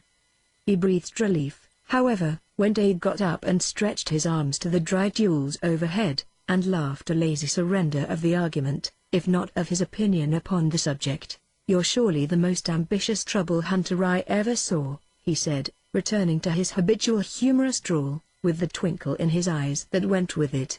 "Just the same, we'll not go back to the mine just yet. Till the dust settles, we're both better off down here with Don Andres Picado. I don't want to be hung for the company I keep. Besides, I'll bet 10 ounces there's a senorita," hazarded Jack maliciously. "You're like Bill Wilson, but you can preach caution till your jaws ache. You can't fool me into believing you're afraid to go back to the mine." "Is there a senorita? You shut up and go to sleep," snapped Dade, and afterward would not speak at all. Manuel, in the shadow, frowned over the only words he understood: Don Andres Picado and senorita. The seniors were agreeable companions, and they were his guests. But they were Gringos, after all. And if they should presume to lift desireful eyes to the little senorita Teresa Teresita, they called her fondly who knew her. Manuel's moustache lifted suddenly at one side at the bare possibility. Chapter 6, The Valley. In the valley of Santa Clara, which lies cradled easily between mountains and smiles up at the sun nearly the whole year through, spring has a winter home, wherein she dwells contentedly while the northern land is locked in the chill embrace of the Snow King. In February, unless the north wind sweeps down jealously and stays her hand, she flings a golden brocade of poppies over the green hillsides and the lower slopes which the forest has left her. Time was when she spread a deep piled carpet of mustard over the floor of the valley as well, and watched smiling while it grew thicker and higher and the lemon-yellow blossoms vied with the orange of the poppies, until the two set all the valley aglow. Now it was March, and the hillsides were ablaze with the poppies, and the valley floor was soft green and yellow to the knees, with the great live oaks standing grouped in stately calm, like a herd of gigantic, green elephants scattered over their feeding ground and finding the peace of repletion with the coming of the sun. The cabin of Manuel squatted upon a little rise of ground at the head of the valley. When Jack stood in the doorway and looked down upon the green sweep of grazing ground with the hills behind, and farther away another range facing him, he owned to himself that it was good to be there. The squalidness of the town he had left so tumultuously struck upon his memory nauseatingly. Spring was here in the valley, even though the mountains shone white beyond. A wind had come out of the south and driven the fog back to the bay, and the sun shone warmly down upon the land. 2 robins sang exultantly in the higher branches of the oak, where they had breakfasted satisfyingly upon the first of the little, green worms that gave early promise of being a pest until such time as they stiffened and clung inertly, waiting for the dainty, grey wings to grow and set them aflare over the tree upon which they had fed.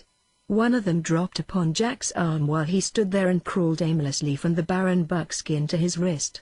He flung it off mechanically. Spring was here of a truth. In the town he had not noticed her coming. "You're right, Dade," he declared suddenly, over his shoulder. "This beats getting up at noon and going through the motions of living for 12 or 14 hours in town. I believe I'll have Manuel get me a riding outfit, if he will. Maybe I'll take you up on that rodeo proposition. Reckon your old Don will give me a job? Won't cost a peso to find out," said Dade, coming out and standing beside him in the sun. "I've been talking to Manuel, and he thinks we'd better pull out right away. Valencia's got an extra saddle here, and Manuel says he'll catch a horse for you. I believe I'll send a letter to Bill," proposed Jack. "He'll give Manuel enough dust to buy what I need, and I ought to let him know how we made out, anyway." A blank leaf from the little memorandum book he always carried, and a bullet for pencil perforce. The note was brief, but it told what he wanted: gold to buy a riding outfit, his pistols which Perkins had taken from him, and news of Bill's well-being. When the paper would hold no more and hold it legibly, he folded it carefully so that it would not smudge, and gave it to his host. "What if the committee catches you with that buckskin, Manuel?" he asked abruptly. The risk Manuel would run had not before occurred to him. "Dade, he's liable to get into trouble, if they catch him with that horse. Let's turn the darn thing loose." I shall not ride where the Gringos will see me," broke in Manuel briskly. "The señors need not be alarmed. I shall keep away from El Camino Real. At the mission I will buy what the señor desires, and I will bring it to him at the hacienda. Get the best they've got," Jack adjured him. "An outfit better than Dade's, if you can find one. Bill Wilson has got about $1,200 of mine. Get the best if it cleans the sack." He grinned at Dade. "If you're going to bully me into turning vaquero again, I'm going to have the fun of riding in style, anyway. You've set the pace, you know. I never saw you so gaudy." What did you say her name is?" "I didn't say. Must be serious." "Too bad." Jack shook his head dolefully. "Say, Manuel, do you know a good rioter, when you see one lying around loose?" "Si, señor. I have braided the rioters and bridles since I was so high." From the height of his measuring hand from the beaten clay beneath the oak, he proclaimed himself an infant prodigy, but Jack did not happen to be looking at him and so remained unamazed. "Well, you ought to know something about them. Get the best rioter you can find. I leave it to your judgment." "Si, señor. Tomorrow I will bring them to you." He hesitated, his eyes dwelling curiously upon the coppery hair of this stranger, whose presence he was not quite sure that he did not resent vaguely. Dade he had come to accept as a man whose innate kindliness, which was as much a part of him as the blood in his veins, wiped out any stain of alien birth, but this blue-eyed one, the señor himself, is perhaps a judge of rioters. He insinuated, politely veiling the quick jealousy of his nature. "Will you bring me one ready to fall all to pieces, and I reckon I could tell it was poor, after it had stranded." Dade laughed. "Judge of rioters? You wait till you see him with one in his hand." Manuel's teeth shone briefly, but the smile did not come from his heart. I shall surely bring the señor a rioter worthy even of his skill," he declared sententiously, as he walked away with his bridle slung over his arm and his back very straight. "That sounded sarcastic," commented Jack, looking after him. "What's the matter? Is the old fellow jealous?" Dade flicked his cigarette against the trunk of the oak to remove the white crown of ashes, and shook his head. "What of?" he asked bluntly. "Half your trouble, Jack, comes from looking for it. Manuel's a fine old fellow. I stayed a few days with him here when I first left town, and rode around with him. He's straight as the road to heaven, and I never heard him brag about anything, except the goodness of his patron, and the things some of his friends can do. I'll have to ask you to saddle up for me, Jack. This arm of mine's pretty stiff and sore this morning. Watch how he's trained. You wouldn't believe some of the things he'll do." He turned towards the horse, feeding knee-deep in grass and young mustard in the opening further down the slope, and whistled a long, high note. The white head went up with a fling of the heavy mane, to perk ears forward at the sound. Then he turned and came towards them at a long, swinging walk that was a joy to behold. "Do you know, I hate the way nature's trimmed down the life of a horse to a few measly years," said Dade. A good horse you can love like a human, and 15 years is about as long as he can expect to live and amount to anything. Sri's fawn now, by his teeth. In 15 years I'll still be at my best. I'll want that horse like the very devil, and he'll be dead of old age, if he lasts that long. And a turtle, he added resentfully after a pause, lives hundreds of years, just because the darn things aren't any good on earth. Trade him for a camel, drawled Jack unsympathetically. They're more durable. Watch him come, now. Dade gave 3 short, shrill whistles, and with a toss of head by way of answer, Sri came tearing up the slope, straight for his master. The shadow of the oak was all about him when he planted his front feet stiffly and stopped, flared his nostrils in a snort and, because Dade waved his hand to the right, wheeled that way, circled the oak at a pace which set his body aslant and stopped again quite as suddenly as before. Dade held out his hand, and Sri came up and rubbed the palm playfully with his soft muzzle. For a camel, did you say?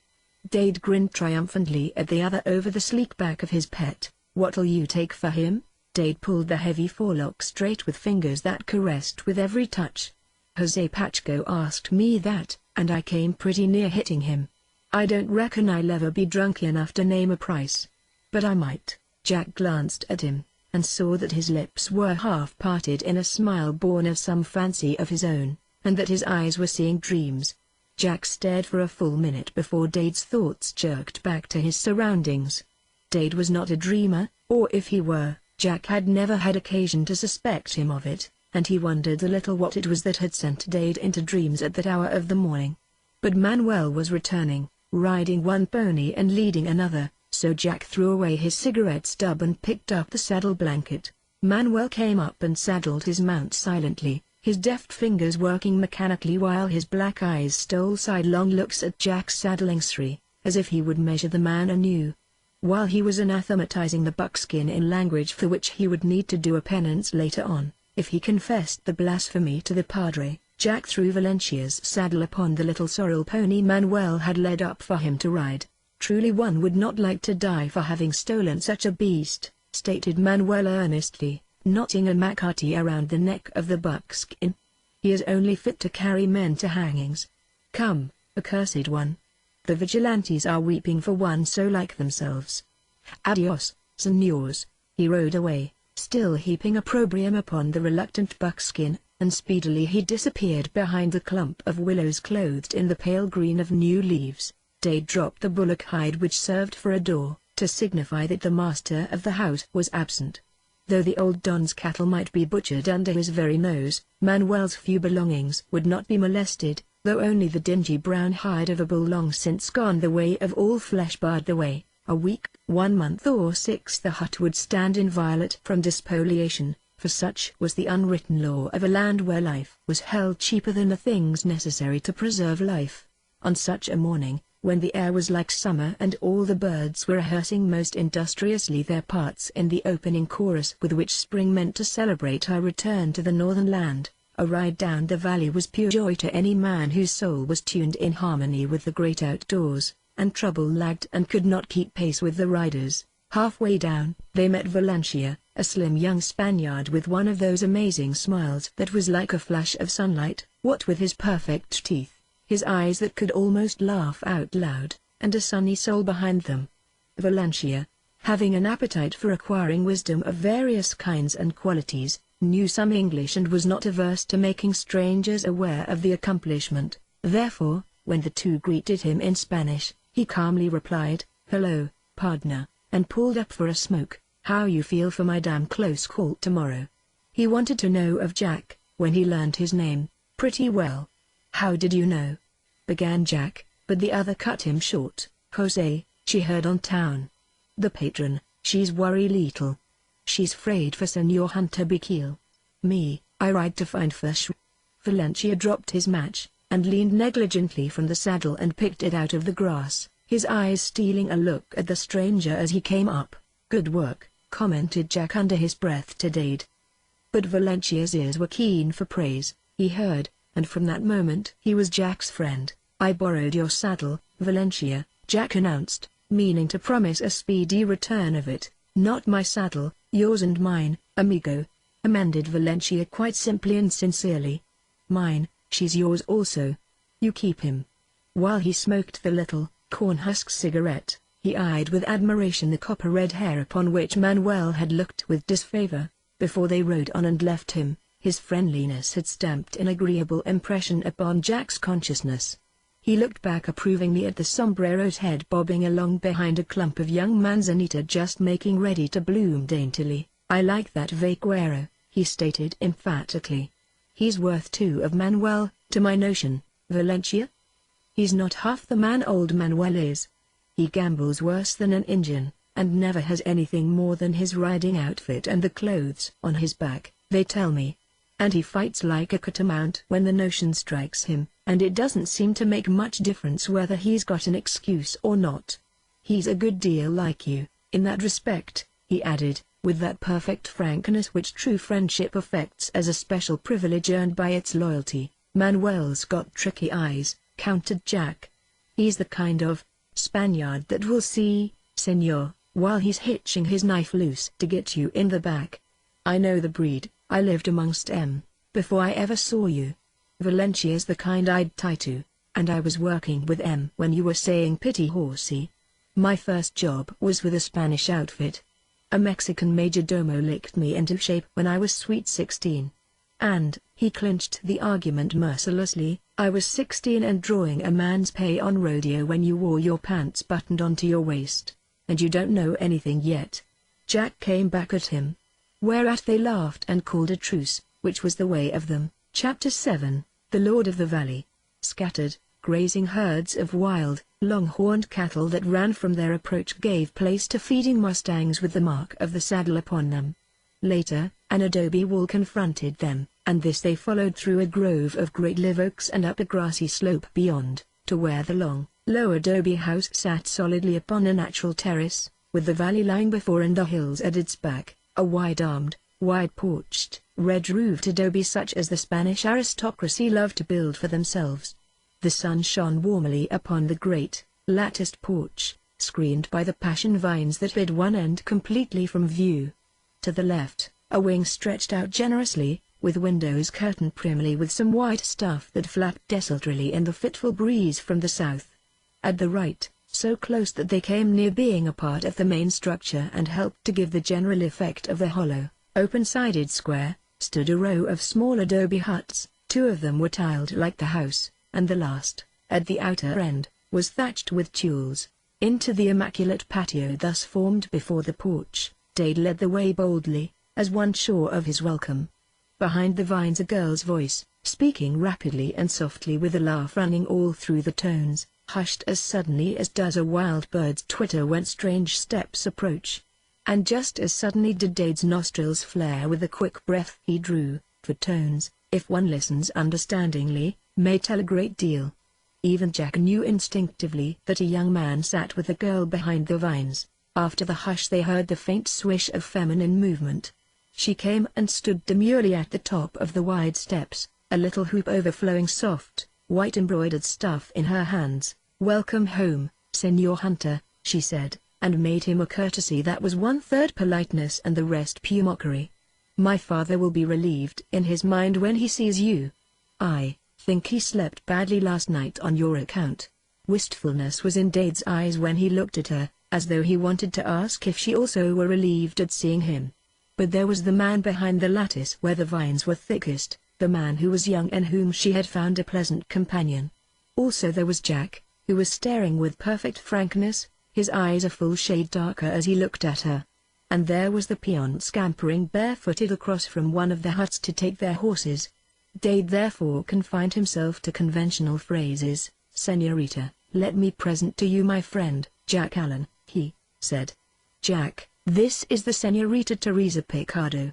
His nostrils widened again when he looked casually at Jack, for Jack's sombrero was swept down to his knees in salute, though it was not that, it was the look in his face that sent Dade's glance seeking Teresita's eyes for answer. But Teresita only showed him how effectively black lashes contrast with the faint flush of cheeks just hinting at dimples, and he got no answer there.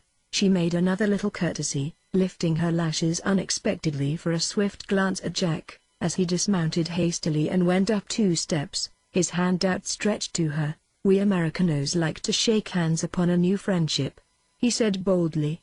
The señorita laughed a little, changed her embroidery hoop from her right hand to her left, laid her fingers in his palm, blushed when his hand closed upon them eagerly, and laughed again when her gold thimble slipped and rolled tinkling down the steps. Dade picked the thimble out of a matted corner of a violet bed, and returned it to her unsmilingly, got a flash of her eyes and a little nod for his reward, and stood back, waiting her further pleasure. "You have had adventures, señor, since yesterday morning," she said to him lightly. "Truly, you Americanos do very wonderful things. Jose, here is Señor Hunter and his friend whom he stole away from the vigilantes yesterday. Did you have the invisible cap, señor? It was truly a miracle such as the padres tell of, that the blessed saints performed in the books. Jose told us what he heard, but when I have called my mother, you yourself must tell us every little bit of it." While she was talking she was also pulling forward two of the easiest chairs, playing the hostess prettily and stealing a lash-hidden glance now and then at the tall señor with such blue eyes and hair the like of which she had never seen, and the mouth curved like the lips of a woman. The young man whom she addressed as Jose rose negligently and greeted them punctiliously, seated himself again, picked up a guitar and strummed a minor chord lazily. "Don Andres is busy at the corrals," Jose volunteered, when the girl had gone. "He will return soon." "You had a disagreeable experience, señor?" "One of my vaqueros heard the story in town. There was a rumor that the vigilantes were sending out parties to search for you when Carlos started home. Señor Allen is lucky to get off so easily." Jack held a match unlighted in his fingers while he studied the face of Jose. The tone of him had jarred, but his features were wiped clean of any expression save faint boredom, and his fingers, plucking a plaintive fragment of a fandango from the strings, belied the sarcasm Jack had suspected. Don Andres himself, at that moment coming eagerly across from the hut at the end of the row, saved the necessity of replying, "Welcome home, amigo mío," cried the Don, hurrying up the steps, sombrero in hand. "Never has sight of a horse pleased me as when Diego led yours to the stable. Thrice welcome since you bring your friend to honor my poor household with his presence. No need to measure guardedly those tones, or that manner." Don Andres Picardo was as clean, as honest, and as kindly as the sunshine that mellowed the dim distances behind him. The two came to their feet unconsciously and received his hand clasp with inner humility. Don Andres held Dade's hand a shade longer than the most gracious hospitality demanded, while his eyes dwelt solicitously upon his face, browned near to the shade of a native son of those western slopes. "I heard of your brave deed, señor, of how you rode into the midst of the vigilantes and snatched your friend from under the very shadow of the oak. I did not hear that you escaped their vengeance afterwards, and I feared greatly lest harm had befallen you. Dios! It was gallantly done, like a knight of olden times." "Oh, no. I didn't rescue any lady, Don Andres. Just Jack, and he was in a fair way to rescue himself, by the way. It wasn't anything much, but I suppose the story did grow pretty big by the time it got to you. And does your friend also call it a little thing?" The Don turned quizzically to Jack. "He does not," Jack returned promptly, although his ears were listening attentively for a nearer approach of the girl voice he heard within the house. "He calls it one of the big things Dade is always doing for his friends." He dropped a hand on Dade's shoulder and shook him with an affectionate make-believe of disfavor. "He's always risking his valuable neck to save my worthless one, Don Andres. He means well, but he doesn't know any better. He packed me out of a nest of Indians once, just as foolishly. We were coming out from Texas at the time. You'd be amazed at some of the things I could tell you about him, and about himself, if you would," drawled Dade. "If he ever tells you about the Indian scrape, Don Andres, ask him how he happened to get into the nest. As to yesterday, perhaps you heard how it came that Jack got so close to the oak." "No, I heard merely of the danger you were in. Jose's head vaquero was in town when the vigilantes returned with their captain and those others, and there were many rumors. This morning I sent to Valencia to learn the truth, and if you were in danger perhaps I could have done little, but I should have tried to save you," he added simply. "I should not like a clash with the Gringos. Pardon, señors, I speak of the class whom you also despise." Jose laughed and swept the strings harshly with his thumb. "The clash will come, Don Andres, whether you like it or not," he said. "This morning I saw one more unasked tenant on your meadow, near the grove of alders. What they call a prairie schooner. A big, red-topped hombre, and his woman Gringos of the class I despise, which includes." Again he flung his thumb across the guitar string. "All Gringos." Jack's lips opened for hot answer, but Don Andres forestalled him quietly. "One more tenant does not harm me, Jose.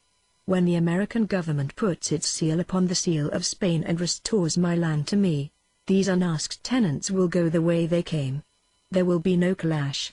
But he sighed even while he made the statement, as if the subject were neither new nor pleasant to dwell upon. "Why," demanded Jose bitterly, "should the Americanos presume to question our right to our land? You and my father made the valley what it is. Your shiploads of hides and tallow that you sent from Yerba Buena made the town prosper, and called adventurers this way, and now they steal your cattle and lands, and their government is the biggest thief of all, for it tells them to steal more.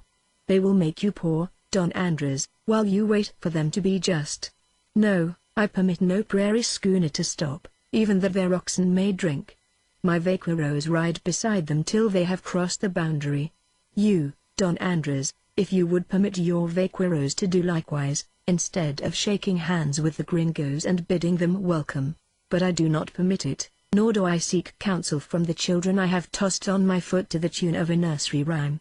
He shook his white crowned head reprovingly. "He was always screaming at his duenna, one child that I recollect." He smiled. "Art thou scolding Jose again, my Andres?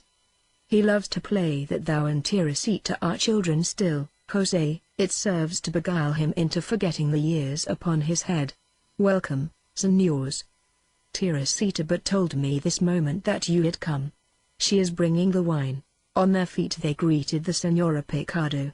Like the Don, her husband, honest friendliness was in her voice. Her smile, the warm clasp of her plump hand. "The sort of woman who will mother you at sight," was the Senora. Purple silk hastily put on for the guests, one might suspect clothed her royally. Golden hoops hung from her ears, a diamond brooch held together the lace beneath her cushiony chin, a comfortable woman who smiled much, talked much and worried more lest she leave some little thing undone for those about her. "And this is the poor senor who was in such dreadful danger," she went on commiseratingly. "Ah, the wicked times that have come upon us. Presently we shall fear to sleep in our bed. Senor Hunter, you have been hurt. The mark of blood is on your sleeve, the stain is on your side. My poor friend. Come instantly and I will." "Gracias, senora, it is nothing. Besides," Manuel put on a poultice of herbs. "It's only a scratch, but it bled a little while I rode to the hut of Manuel. If blushes could have shown through the tan, Dade might have looked as uncomfortable as he felt at that moment." The señorita was already in the doorway, convoying a slow-eyed maid who bore wine and glasses upon a tray of beaten silver, and the smile of the señorita was disturbing to a degree, brief though it was. Behind the wine came cakes, and the señorita pointed tragically to the silver dish that held them. "Madre mia, those terrible children of Margarita have stolen half the cakes. I ran after them in the orchard but they swallow fast, those ninos. Now the señors must starve." Up went the hand of the señora in dismay, and down went the head of the señorita to hide how she was biting the laughter from her lips. "I ran," she murmured pathetically, "and I caught Angelo but at that moment he popped the cake into his mouth and it was gone. Then I ran after Maria and she swallowed, Teresita mia. The señors will think what they would think." She did not stipulate, but her eyes implored them to judge leniently the irrepressibility of her beautiful one. There were cakes sufficient. A hasty glance reassured her upon that point and Teresita was in one of her mischievous moods. The mother who had reared her sighed resignedly and poured the wine into the small glasses with a quaint design cut into their sides, perfectly unconscious of the good the little diversion had done. For a half-hour there was peaceful converse, of the adventure which had brought the two Gringos to the ranch as to a sanctuary, of the land which lay before them, and of the unsettled conditions that filled the days with violence. Jose still strummed softly upon the guitar, a pleasant undertone to the voices. And because he said very little, he saw and thought the more, seeing glances and smiles between a strange man and the maid whom he loved desirefully, bred the thought which culminated in a sudden burst of speech against the Gringos who had come into the peaceful land and brought with them strife. Who stole the cattle of the natives, calmly appropriated the choicest bits of valley land without so much as a by your leave, and who treated the rightful owners with contempt and as though they had no right to live in the valley where they were born. Last week, he went on hotly, an evil Gringo with the clay of his burrowing still upon his garments cursed me and called me greaser because I did not give him all the road for his burrow. Jose Pacheco. They had better have a care, or the greasers will drive them back whence they came, like the cattle they are. When I, a Don, must give the road to a Gringo lower than the peons whom I flog for less impertinence, it is time we ceased taking them by the hand as though they were our equals. His eyes went accusingly to the face of the girl. She flung up her head and met the challenge in her own way, which was with the knife thrust of her light laughter. Ah, the poor Americanos! Not the prayers of all the padres can save them from the blackness of their fate, since Don Jose Pacheco frowns and will not take their hand in friendship. How they will gnash the teeth when they hear the terrible tidings. Jose Pacheco, Don and son of a Don, will have none of them, nor will he give way to their poor burros on the highway. She shook her head as she had done over the tragedy of the little cakes. Poor big Gringos. Poor big Gringos. She murmured mockingly. Children, have done. The hand of the senora went chidingly to the shoulder of her incorrigible daughter. This is foolish and unseemly, though all thy quarreling is that, the saints know well. Our guests are Americanos, our guests, who are our friends, she stated gently, looking at Jose. Not all Spaniards are good, Jose, not all Gringos are bad. They are as we are. Good and bad together. Speak not like a child, amigo mio. The guitar which Jose flung down upon a broad stool beside him hummed resonant accompaniment to his footsteps as he left the veranda. Thy house, senora, has been as my mother's house since I can remember. Until thy Gringo guests have made room for me, I leave it. Senor Allen, would you like to see my birds? Invited Teresita wickedly, her glance flicking scornfully the reproachful face of Jose, as he turned it towards her, and dwelling with a smile upon Jack. Wicked one, murmured the senora, in her heart more than half approving the discipline. Jose had humiliation as well as much bitterness to carry away with him, for he saw the senor with the bright blue eyes follow gladly the laughing Teresita to the rose garden, and as he went jingling across the patio without waiting to summon a peon to bring him his horse, he heard the voice of Don Andres making apology to Dade for the rudeness of him. Jose, Chapter 8, Don Andres wants a majordomo, senor. Those things which you desired that I should bring, I have brought. All is of the best. Also have I brought a letter from the Senor Wilson, and what remains of the gold the Senor will find laid carefully in the midst of his clothing. So I have done all as it would have been done for the patron himself. In the downward sweep of Manuel's sombrero one might read that peculiar quality of irony which dislike loves to inject into formal courtesy. Behind Manuel waited a peon burdened with elegant riding gear and a bundle of clothing, and a gesture brought him forward to deposit his load upon the porch before the Gringo guest, whose gracious Manuel waved into nothingness, as did the quick shrug to stain the little bag of gold which Jack drew from his pocket and would have tossed to Manuel for reward. It was nothing, he smiled remotely, and went his way to find the patron and deliver to him a message from a friend. Behind Jack came the click of slipper heels upon the hardwood, and he turned from staring, puzzled, after the stiff-necked Manuel, and gave the girl a smile such as a man reserves for the woman who has entered into his dreams. Santa Maria, what elegance! Now will the senor ride in splendor that will dazzle the eyes to look upon. Teresita bantered, poking a slipper toe tentatively towards the saddle, and clasping her hands in mock rapture. On every corner, silver crescents, on the dappled rose, silver stars bigger than Venus, riding behind the cantle, a whole Milky Way. Jose will surely go mad with rage when he sees stars has Jose, but no moon to bear him company when he rides. Surely the cattle will fall upon their knees when the senor draws near. Shall we ride out and put them to the test?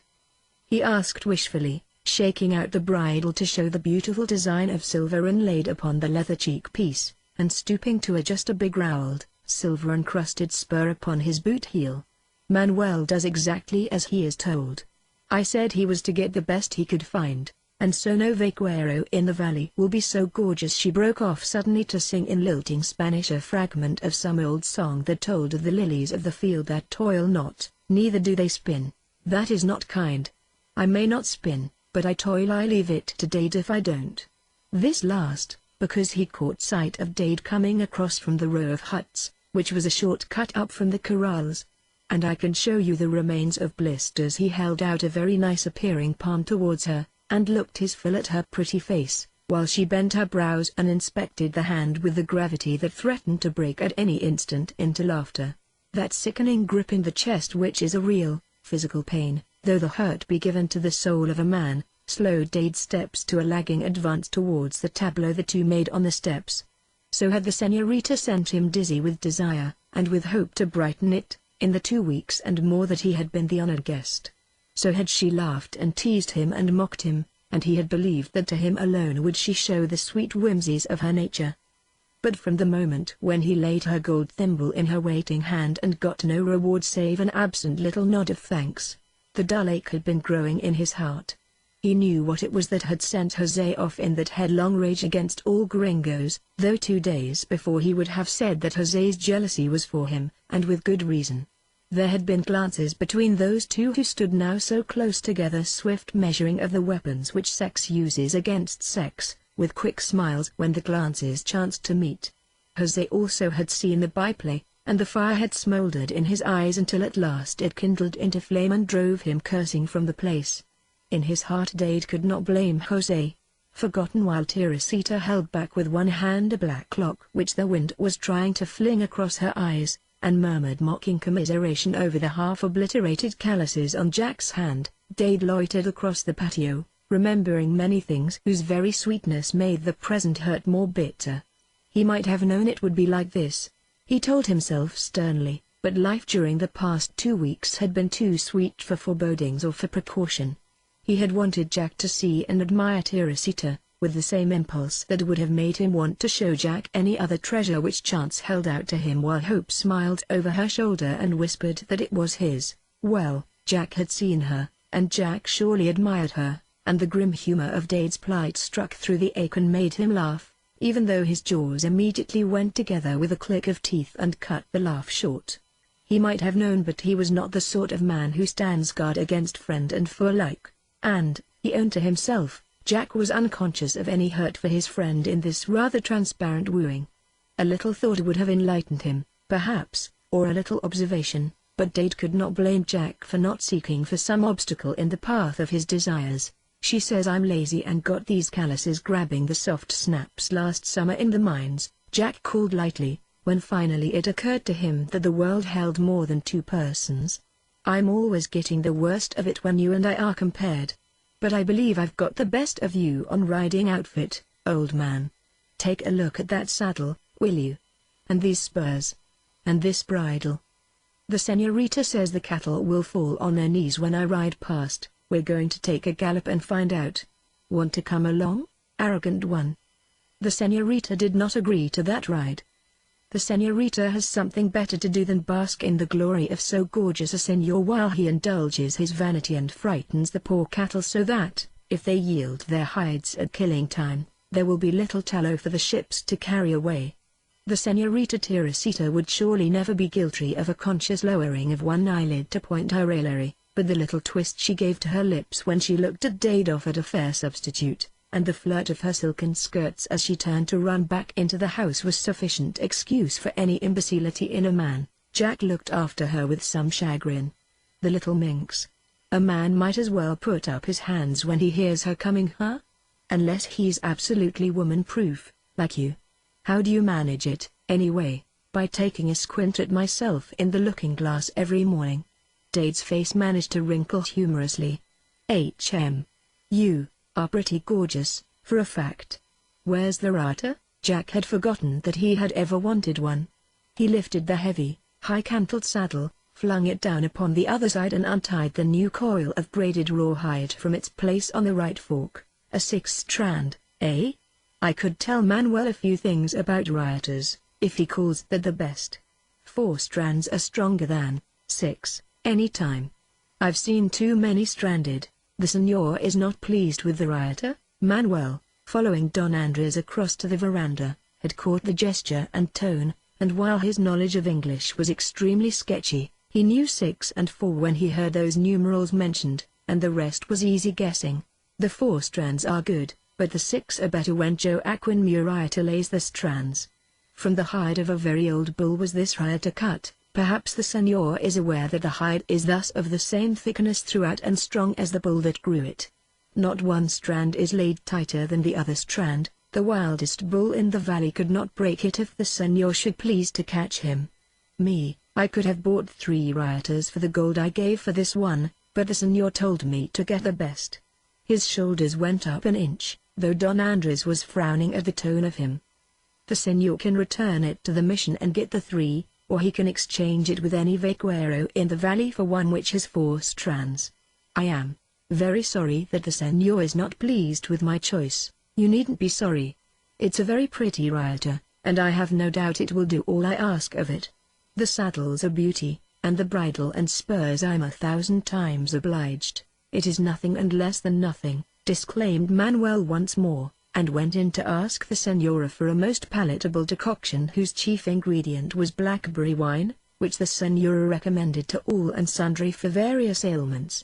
Though Manuel, the deceitful one, had no ailment, he did have a keen appreciation of the flavor of the cordial, and his medicine bottle was never long empty or full if he could help it. A moment later Jack, hearing a feminine twitter from the direction of the rose garden, left off examining pridefully his belongings, and bolted without apology. After his usual headlong fashion, Don Andres sat him down in an easy chair in the sun, and sighed as he did so. He is hot-tempered, that vaquero, he said regretfully, his mind upon Manuel. Something has stirred his blood. Surely your friend has done nothing to offend him? Nothing except remark that he has always liked a 4-strand rioter better than 6.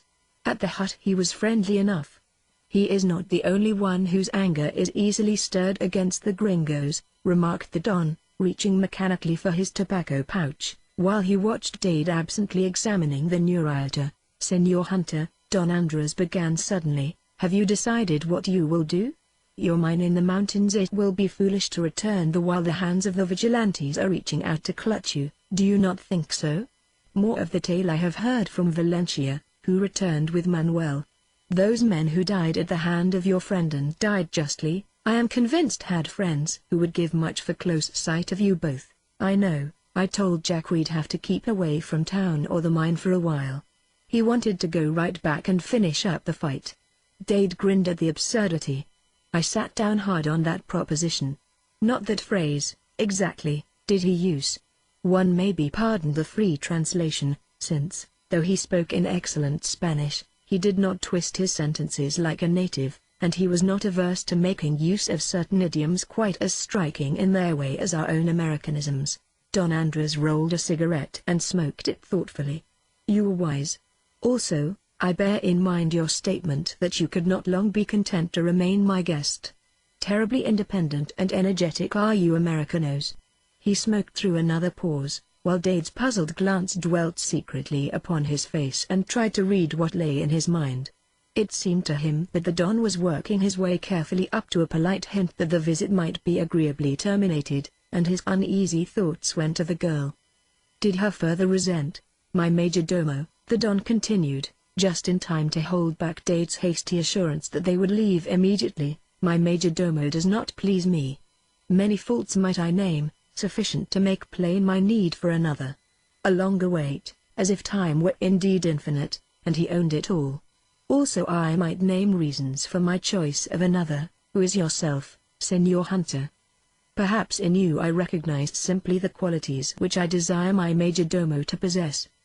Perhaps also I desire that some prejudiced countryman of mine shall be taught a lesson and made to see that not all Americanos are unworthy. However that may be, I shall be truly glad if you will accept. The salary we will arrange as pleases you, and your friend will, I hope, remain in whatever capacity you may desire. Further, when your government has given some legal assurance that my land is mine, he smiled wryly at the necessity for such assurance. As much land as you Americanos call a section, Choose it where you will, except that it shall not take my house or my cultivated land shall be yours for the taking. But, not so much the offer of a position would I have you consider it," interrupted the other with the first hint of haste he had shown, "as a favor that I would ask.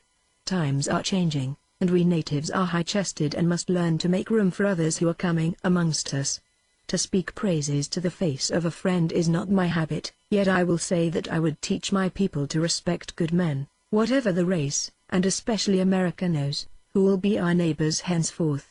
I shall be greatly pleased when you tell me that you will be my major domo. More than ever one needs a man of intelligence and tact. And are none of our own people tactful or intelligent, Don Andres Picado?" demanded Manuel, having overheard the last sentence or two from the doorway. He came out and stood before his beloved patron, his whole fat body quivering with amazed indignation, so that the bottle which the senora had filled for him shook in his hand. "Amongst the Gringos must you go to find one worthy? Truly it is as Don Jose tells me. These Gringos have come but to make trouble where all was peace. Today he told me all his thoughts, and me, I hardly believed it was as he said. Would the patron have a major domo who knows nothing of rodeos, nothing of the cattle? You're mistaken there, Manuel," Dade broke in calmly. "Whether I become major domo or not, I know cattle. They have a few in Texas, where I came from. I can qualify in cowology any time. And," he added loyally, "so can Jack." You thought he didn't know what he was talking about, when he was looking at that rioter, but I'll back him against any man in California when it comes to riding and roping. But that needn't make us bad friends, Manuel. I didn't come to make trouble, and I won't stay to make any. We've been friends, let's stay that way. I'm a gringo, all right, but I've lived more with your people than my own, and if you want the truth, I don't know but what I feel more at home with them. And the same with Jack. We've eaten and slept with Spaniards and worked with them and played with them, half our lives. Still it is as Jose says, reiterated Manuel stubbornly. Till the Gringos came all was well. When they came, trouble came also. Till the Gringos came, no watch was put over the cattle, for only those who hungered killed and ate. Now they steal the patron's cattle by hundreds. They steal his land, and if Jose speaks truly, they would steal also. He hesitated to speak what was on his tongue, and finished lamely, what is more precious still, and the patron will have a gringo for major domo. He returned to the issue. Then I, Manuel, must leave the patron's employ. I and half the vaqueros. The patron, he added with what came close to a sneer, had best seek gringo vaqueros with the clay of the mines on their boots, and their red shirts to call the bulls. I shall do what it pleases me to do, declared the Don sternly. Advice from my vaqueros I do not seek. And you, he said haughtily, have choice of two things. You may crave pardon for your insolence to my guest, who is also my friend, and who will henceforth have charge of my vaqueros and my cattle, or you may go whither you will, to Don Jose Pacheco. I doubt not. He leaned his white-crowned head against the high chair back, and while he waited for Manuel's decision he gazed calmly at the border of red tiles which showed at the low eaves of the porch, calmly as to features only, for his eyes held the blaze of anger. Senors, I go. The brim of Manuel's sombrero flicked the dust of the patio. Come, then, and I will reckon your wage, invited the Don, coldly courteous as to a stranger. You will excuse me, senor? I shall not be long. Dade's impulse was to protest, to intercede, to say that he and Jack would go immediately, rather than stir up strife. But he had served a stern apprenticeship in life, and he knew it was too late now to put out the fires of wrath burning hotly in the hearts of those two, however completely he might efface himself. The resentment was too keen, the quarrel too fresh to be so easily forgotten. He was standing irresolutely on the steps when Jack came back from the rose garden, whistling softly an old love song and smiling fatuously to himself. We're going to take that ride, after all, he announced gleefully. Want to come along?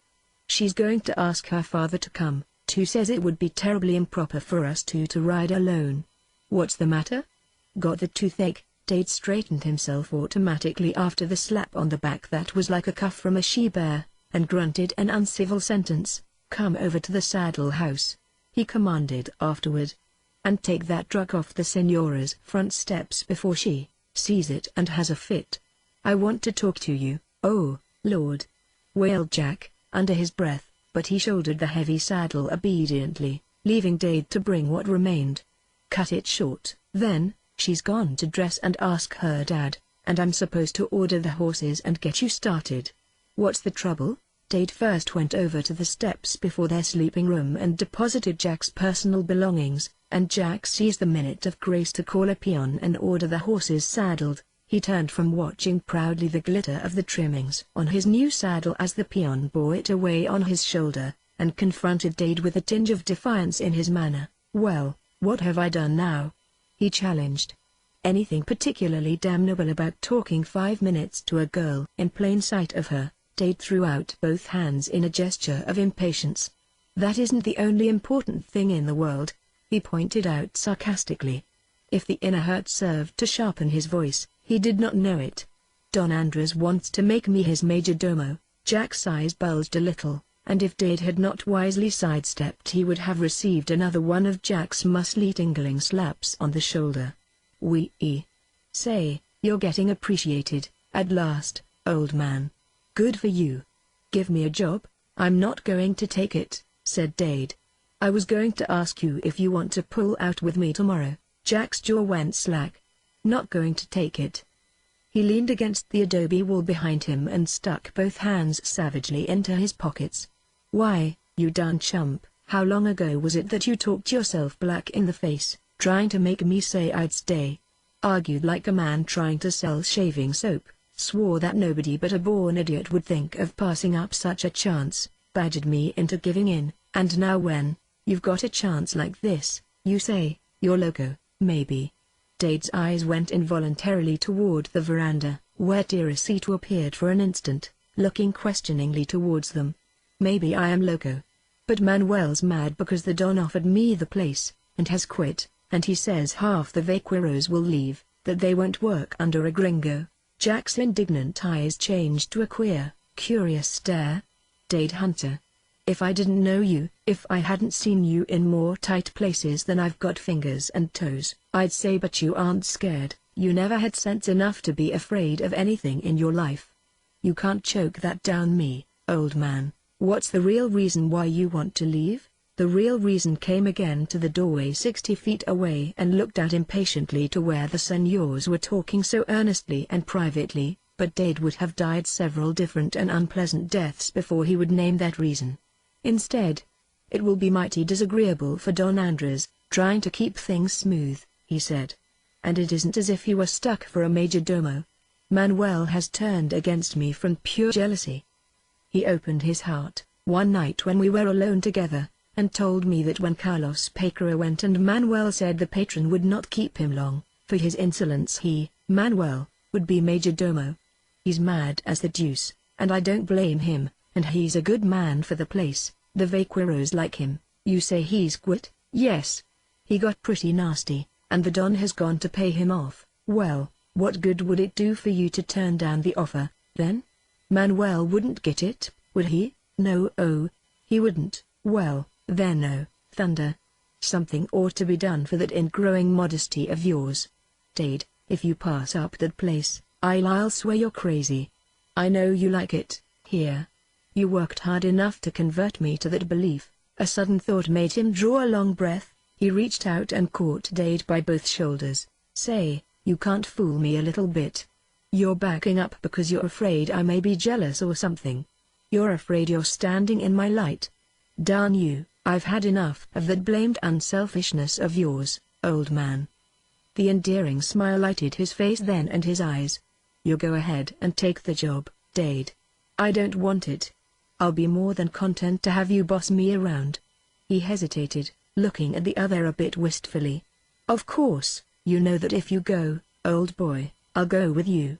But the look he sent towards Teresita, who appeared definitely upon the porch and stood waiting openly and impatiently, amply finished the sentence. Dade's eyes followed Jack's understandingly, and the thing he had meant to do seemed all at once contemptible, selfish, and weak. He had meant to leave and take Jack with him, because it hurt him mightily to see those two falling in love with each other. The trouble his staying might bring to Don Andres was nothing more nor less than a subterfuge. If Teresita's smiles had continued to be given to him as they had been before Jack came, he told himself bitterly, he would never have thought of going. And Jack thought he hesitated from pure unselfishness. The fingers that groped mechanically for his tobacco, though he had no intention of smoking just then, trembled noticeably. "All right," he said quietly. "I'll stay, then. And a moment after, go ask her if she wants to ride Sri. I promised her she could." Next time she rode. Chapter 9. Jerry Simpson, squatter. The señorita, it would seem, had lost interest in the white horse as well as in his master. That was the construction which Dade pessimistically put upon her smiling assurance that she could never be so selfish as to take Señor Hunter's wonderful Siri and condemn him to some commonplace caballo, though she gave also a better reason than that, which was that her own horse was already saddled. Witness the peon leading the animal into the patio at that very moment, and that in exchange would mean delay. Dade took both reasons smilingly, and mentally made a vow with a fearsome penalty attached to the breaking of it. After which he felt a little more of a man, with his pride to bear him company. Manuel came out from the room which Don Andres used for an office, saluted the señorita with the air of a permanent leave-taking, as well as a greeting, and passed the Gringos with face averted. A moment later the Don followed him with the look of one who would dismiss a distasteful business from his mind, and entered amiably into the pleasure-seeking spirit of the ride. With the March sun warm upon them when they rode out from the wide shade of the oaks, they faced the cooling little breeze which blew out of the south. "Valencia tells me that the prairie schooner which Jose spoke of has of a truth cast anchor upon my land," observed the Don to Dade, reining in beside him where he rode a little in advance of the others. "Since we are riding that way, we may as well see the fellow and make him aware of the fact that he is trespassing upon land which belongs to another, though if he has halted but to rest his cattle and himself, he is welcome. But Valencia tells me that the fellow is cutting down trees for a house, and that I do not like. Some emigrants seem to think, because they have traveled over so much wilderness, there is no land west of the Mississippi that they haven't a perfect right to take, if it suits them. They are a little like your countryman Columbus, I suppose. Every man who crosses the desert feels as if he's out on a voyage of discovery to a new world, and when he does strike California, it's hard for him to realize that he can't take what he wants of it." "I think you are right," admitted Don Andres after a minute. "And your government also seems to believe it has come into possession of a wilderness, peopled only by savages who must give way to the march of civilization. Whereas we Spaniards were in possession of the land while yet your colonies paid tribute to their king in England, and we ourselves have brought the savages to the ways of Christian people, and have for our reward the homes which we have built with much toil and some hardships, like yourselves when your colonies were young. 21 years have I looked upon this valley and called it mine, with the word of His Majesty for my authority. And surely my right to it is as the right of your people to their haciendas in Virginia or Vermont. Yet men will drive their prairie schooners to a spot which pleases them and say, 'Here, I will have this place for my home.' That is not lawful, or right." 10 steps in the rear of them Teresita was laughing her mocking little laugh that still had in it a maddening note of tenderness. Dade tried not to hear it, for so had she laughed at him, a week ago, and set his blood leaping towards his heart.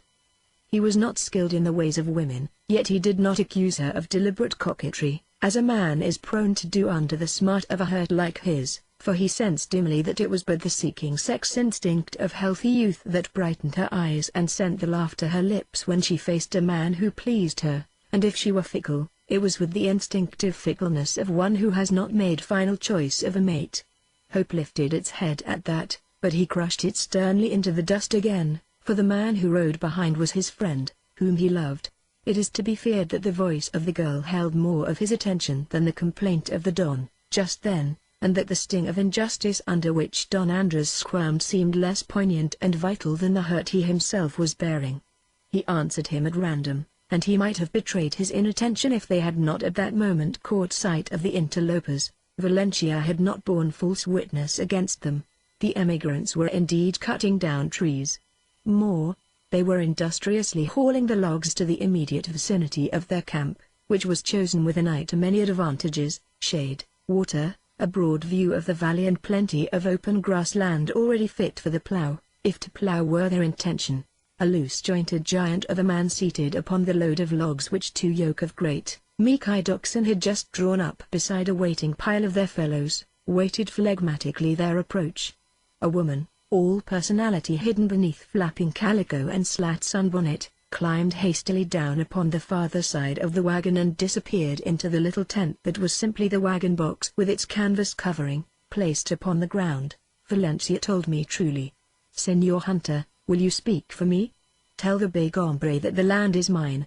To do his bidding, Dade flicked the reins upon Suri's neck and rode ahead, the others closely following. 30 feet from the wagon a great dog of the color called brindle disputed his advance with bristling hair and throaty grumble. "Lay down, Tige. Wait till you're asked to take a halt," advised the man on the wagon, regarding the group with an air of perfect neutrality. Tige obeying sullenly, to the extent that he crouched where he was and still growled. His master rested his elbows on his great, bony knees, sucked at a short-stemmed clay pipe and waited developments. "How do you do?" Dade, holding Suri as close to the belligerent Tige as was wise, tried to make his greeting as neutral as the attitude of the other. "Tolbal, thank you. How's yourself?"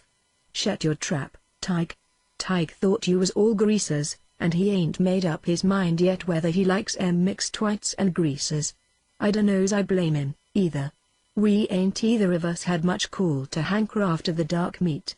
T'other day a bunch come boiling up outer the dim distance like they was sent for and didn't have much time to get here. Tied their tongues into hard knots trying to tell me something I didn't have time to listen to, and looked like they wanted to see my hide hanging on a fence. Tige, he didn't take to much. He kept walking back and forth between me and them, talking as sensible as they did, I must say, and making his meaning full as clear.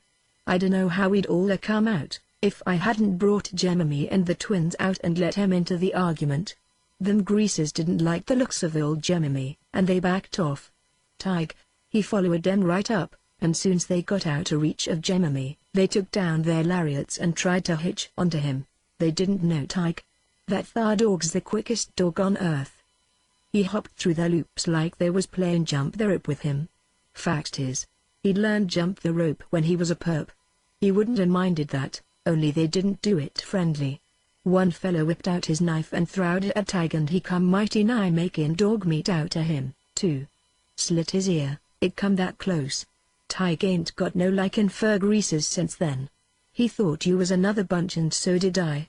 Mary, she put inside after Jemimy and the twins, know anything about them greasers? I see you got a sample along. T'other crowd was headed by a slim fella all tricked up in velvet and silver braid and red sash, called himself Don Jose Pacheco, and claimed to own all America from the ocean over there, back to the Allegheny Mountains, near as I could make out. I don't talk that kinda talk much, but I been thinking maybe I better get tongue split, so I can. Might come handy, sometime, only Tige, he hates the sound of it like he hates porcupines or badgers. Mary and me and Tige laid up in Los Angeles for a spell, resting the cattle. All greasers, down there and fleas and take the two there, they just about wore out the hull kit and bilin of us. What's pesterin' the ole fella? Pears like he's gettin' his tongue twisted up ready to talk if they call it talkin'. What is the hombre saying? Asked the Don at that moment, seeing the glance and sensing that at last his presence was noticed. Dade grinned and winked at Jack, who, by the way, was neither looking nor listening, for Teresita was once more tenderly ridiculing his star-encrusted saddle and so claimed his whole attention. He says Jose Pacheco and some others came and ordered him off. They were pretty ugly, but he called out a lady, the Senora Jemima and Dos Ninos and, Mister, interrupted the giant Jerry Simpson from the load of logs. Do you say scenery, Jemimy? Why, yes. Senora means madam, or, yas, I know what it means. Jemimy, mister, ain't no scenery, nor no madam. Jemimy's my old Kentucky rifle, mister. And the twins ain't no Ninos, but a brace of pistols that can shoot fair as it's respectable for a pistol to shoot, and hit all it's lawful to hit. You tell him who Jemimy is, mister, and tell him she's a derned good talker, and most convincin' in a argument. He says Jemima is not a senora, translated Dade. his eyes twinkling, but his rifle, and the 9 are his pistols. Don Andres hid a smile under his white moustache. Very good. Yet I think your language must lack expression, Senor Hunter. It required much speech to say so little. There was a twinkle in his own eyes. Also, Jose acts like a fool. You may tell the big senor that the land is mine, but that I do not desire to use harsh methods, nor have ill feeling between us. It is my wish to live in harmony with all men. My choice of a majordomo should bear witness that I look upon Americanos with a friendly eye. I think the big hombre is honest and intelligent, his face rather pleases me. So you may tell him that Jose shall not trouble him again, and that I shall not dispute with him about his remaining here, if to remain should be his purpose when he knows the land belongs to me. But I shall look upon him as a guest. As a guest, he will be welcome until such time as he may find some free land upon which to build his casa, because the speech was kindly and just, and because he was in the service of the Don. Dade translated as nearly verbatim as the two languages would permit. And Jerry Simpson, while he listened, gave several hard pulls with his lips upon the short stem of his pipe, discovered that there was no fire there, straightened his long leg and felt gropingly for a match in the depth of a great pocket in his trousers. His eyes, of that indeterminate color which may be either gray, hazel, or green, as the light and his mood may affect them, measured the Don calmly, dispassionately, unawed, measured also Dade and the beautiful white horse he rode, and finally went twinkling over Jack and the girl, standing a little apart, wholly absorbed in trivialities that could interest no one save themselves. How much land does he say belongs to him? And where did he get his title to it? Jerry Simpson asked, when Dade was waiting for his answer. Out of his own knowledge Dade told him. Jerry Simpson brought 2 matches from his pocket, inspected them gravely and returned one carefully, lighted the other with the same care, applied the flame to his tobacco, made sure that the pipe was going to draw well, blew out the match, and tucked the stub down out of sight in a crease in the bark of the log upon which he was sitting. After that he rested his elbows upon his great, bony knees and smoked meditatively. Chapter 10. The finest little woman in the world. You tell Mr. Picardy that I ain't visitin' nobody, so he needn't consider that I'm company, announced Jerry, after a wait that was beginning to rasp the nerves of his visitors. I come here to live. He's called this land hisn, by authority of the King of Spain, you say, for over 20 year. Wall, in 20 year he ain't set so much as a fence post fair as the eye can see. I been 5 mile from here on every side, and I don't see no signs of his ever using the land for nothin'. Now, maybe the King of Spain knew what he was talking about when he give this land away, and then again maybe he didn't. T any rate, I don't know as I think much of a king that'll give away a whole great gob of land he never seen, and give it to one fella more 'en that fella could use in a whole lifetime, more 'en he would ever need for his young uns, even s'posin' he had a couple of dozen which ain't scarcely respectable for one man. Nohow. How many's he got, mister? One his daughter, over there. H. Wall, she ain't going to need so darned much. You tell Mr. Picardy I've come a long ways to find a home for Mary and me, a long road and a hard road. I can't go no further without I swim for it, and that I don't calculate on doing.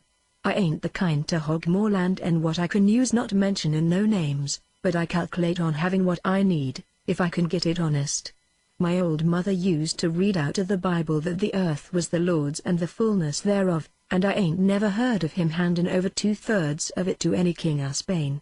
What he's snoopin' around in America for, giving away great big patches of country he never seen, I ain't askin'. California belongs to the United States of America, and the United States of America lets her citizens make homes for themselves and their families on land that ain't already in use. If Mr. Picardy can show me a deed from God Almighty, signed, sealed, and delivered along about the time Moses got his'n for the land canyon, or if he can show a paper from Uncle Sam, saying this place belongs to him, I'll throw off these logs, hist the box back on the wagon and look further, but I ain't going to move on the say-so on no foreign king, which I don't believe in nohow. He took the pipe from his mouth, and with it pointed to a spot 20 feet away, so that they all looked towards the place. Right thar, he stated slowly, is where I'm going to build my cabin, for me and Mary. And right over thar I'm going to plow me up a truck patch, I'm a peaceable man, mister. I don't aim to have no fussin' with my neighbors. But you tell Mr. Picardy that there'll be loopholes cut on all four sides of that thar cabin, and Jeremy and the twins'll be ready to argy with anybody that comes moochin' around unfriendly. I'm the peaceablest man you ever seen, but when I make up my mind to a thing, I'm firm. Purty tolerable firm," he added with complacent emphasis. He waited expectantly while Dade put a revised version of this speech into Spanish, and placidly smoked his little black pipe while the Don made answer. "Already I find that I have done well to choose an Americano for my major domo," Don Andres observed, a smile in his eyes. "With a few more such as this great hombre, who is firm and peaceful together, I should find my days full of trouble with a hot-blooded man well to deal with them. But with you, senor, I have no fear. Something there is in the face of this Senor Simpson which pleases me. We shall be friends, and he shall stay and plant his garden and build his house where it pleases him to do. You may tell him that I say so, and that I shall rely upon his honor to pay me for the land a reasonable price when the American government places its seal beside the seal on His Majesty's grant. For that it will be done I am very sure.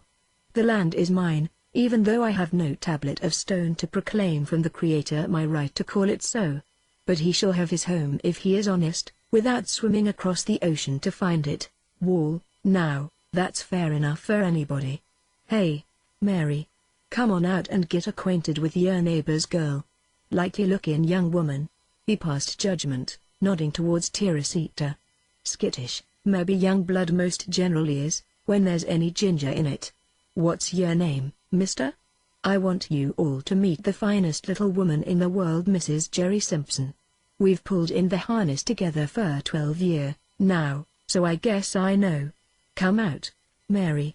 She came shyly from the makeshift tent, her dingy brown sunbonnet in her hand, and the redoubtable Tig walking close to her shapeless brown skirt. And although her face was tan nearly as brown as her bonnet, with the desert sun and desert winds of that long, weary journey in search of a home, it was as delicately modeled as that of the girl who rode forward to greet her, and sweet with the sweetness of soul which made that big man worship her. Her hair was a soft gold such as one sees sometimes upon the head of a child or in the pictures of angels, and it was cut short and curled in distracting little rings about her head, and framed softly her smooth forehead. Her eyes were brown and soft and wistful with a twinkle at the corners, nevertheless, which brightened them wonderfully, and although her mouth drooped slightly with the same wistfulness, a little smile lurked there also, as though her life had been spent largely in longing for the unattainable, and in laughing at herself because she knew the futility of the longing. "I hope you've taken a good look at Jerry's face," she said, "and seen that he ain't half as bad as he tries to make out. Jerry'll make a fine neighbor for any man if he's let be, and we do want a home of our own, awful bad. We was 10 years paying for a little farm back in Illinois, and then we lost it at the last minute because there was something wrong with the deed, and we didn't have any money to go to law about it. Jerry didn't tell you that, but it's that makes him talk kinda bitter, sometimes. He was terrible disappointed about losing the farm. And when we took what we had left and struck out, he said he was going as far as he could get and be away from lawyers and law, and make us a home on land that nobody but the Lord laid any claim to. So he picked out this place, and then along come that Spaniard and a lot of fellows with him and said we hadn't no right here. So I hope you won't blame Jerry for being a little mite uppish. That Spaniard got him kinda wrought up." Her voice was as soft as her eyes, and winsome as her wistful little smile. She had those four smiling with her in sheer sympathy before she had spoken 3 sentences, and the 2 who did not understand her words smiled just as sympathetically as the 2 who knew what she was talking about. "Tell the senora I am sorry, and she shall stay, and my mother will give her hens and a bottle of her very good medicine, which Manuel drinks so greedily," Teresita cried, when Dave told her what the woman said, and leaned impulsively and held out her hand. "I would do as the Americanos do, and shake the hands for a new friendship," she explained, blushing a little. "We shall be friends. Senor Hunter, tell the pretty senora that I say we shall be friends. Amiga mia, I shall call her, and I shall learn the Americano language, that we may talk together." She meant every word of it, Dade knew, and with a troublesome, squeezed feeling in his throat he interpreted her speech with painstaking exactness. Mrs. Jerry took the señorita's hand and smiled up at her with the brightness of tears in her eyes. "You've got lots of friends, honey," she said simply, "and I've left all of mine so far behind me they might as well be dead, as far as ever seeing Em again is concerned, so it's like finding gold to find a woman friend away out here. I ain't casting no reflections on Jerry, mind," she hastened to warn them, blinking the tears away and leaving the twinkle in full possession, "but good as he is, and satisfying as his company is, he ain't a woman. And, my dear, a woman does get awful hungry sometimes for woman talk." Illustration: Mrs. Jerry took the señorita's hand and smiled up at her. "Santa Maria. That must be true. She shall come and let my mother be her friend also. I will send a carriage, or if she can ride ask the big señor if he has no horses." Jack it was who took up right willingly the burden of translation, for the pure pleasure of repeating the señorita's words and doing her a service, and Dade dropped back beside the Don, where he thought he belonged, and stayed there.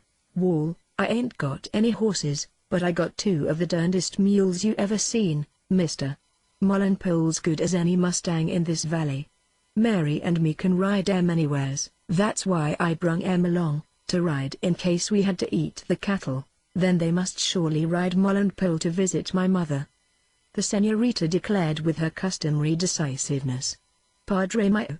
Obediently the Don accepted the responsibility laid upon him by his soul-born who ruled him without question, and made official the invitation. It was not what he had expected to do, he was not quite sure that it was what he wanted to do, but he did it, and did it with a courtliness which would have flowered his invitation to the governor to honor his poor household by his presence. He did it because his daughter had glanced at him and said, "My father?" in a certain tone which he knew well. Something else was done, which no one had expected to do when the 4 galloped up to the trespassers. Jack and Dade dismounted and helped Jerry unload the logs from the wagon, for one thing, while Teresita inspected Mrs. Jerry's ingenious domestic makeshifts and managed somehow, with Mrs. Jerry's help, to make the bond of mutual liking serve very well in the place of intelligible speech. For another, the Don fairly committed himself to the promise of a peon or 2 to help in the further devastation of the trees upon the Picado mountain slope behind the little, natural meadow, which Jerry Simpson had so calmly appropriated to his own use. "He is honest," Don Andres asserted more than once on the ride home, perhaps in self-justification for his soft dealing. "He is honest, and when he sees that the land is mine, he will pay, or if he does not pay, he will go and till acres and a cabin will not harm me. Valencia, if he marries the daughter of Carlos, as the señora says will come to pass, will be glad to have a cabin to live in apart from the mother of his wife, who is a shrew and will be disquieting in any man's household. Therefore, Señor Hunter, you may order the peons to assist the big hombre and his beautiful señora, that they may soon have a hut to shelter them from the rains. It is not good to see so gentle a woman endure hardship within my boundary. Many tools they will need," he added after a minute, "and it is unlikely that the Señor Simpson understands the making of a thatch. Diego and Juan are skillful, and the tools they lay upon a roof will let no drop of rain fall within the room. Order them to assist. I shall tell Margarita to bake many little cakes," cried Teresita, riding up between her father and Dade, that she might assist in the planning. "And Madre Mia will give me coffee and sugar for the pretty señora. So soft is her voice, like one of my pigeons. And her hair is more beautiful than the golden hair of our blessed Lady at Dolores. Oh, if the Blessed Virgin would make me as beautiful as she, and as gentle, I should finish the altar cloth immediately, which I began 2 years ago. Thou art well enough as thou art," comforted her father, trying to hide his pride in her under frowning brows, and to sterilize the praise with a tone of belittlement. "I love that pretty señora," sighed Teresita, turning in the saddle to glance wistfully back at the meager little camp. "She shall have the black puppy Rosa gave me when last I was at the Mission San Jose. But I hope," she added plaintively, like the child she was at heart, "she will make that big, ugly beast they called Tige be kind to her, and the milk must be warm to the finger when Chico is fed. Tonight, Señor Allen, you shall teach me Americano words that I may say to the señora what is necessary, for the happiness of my black puppy.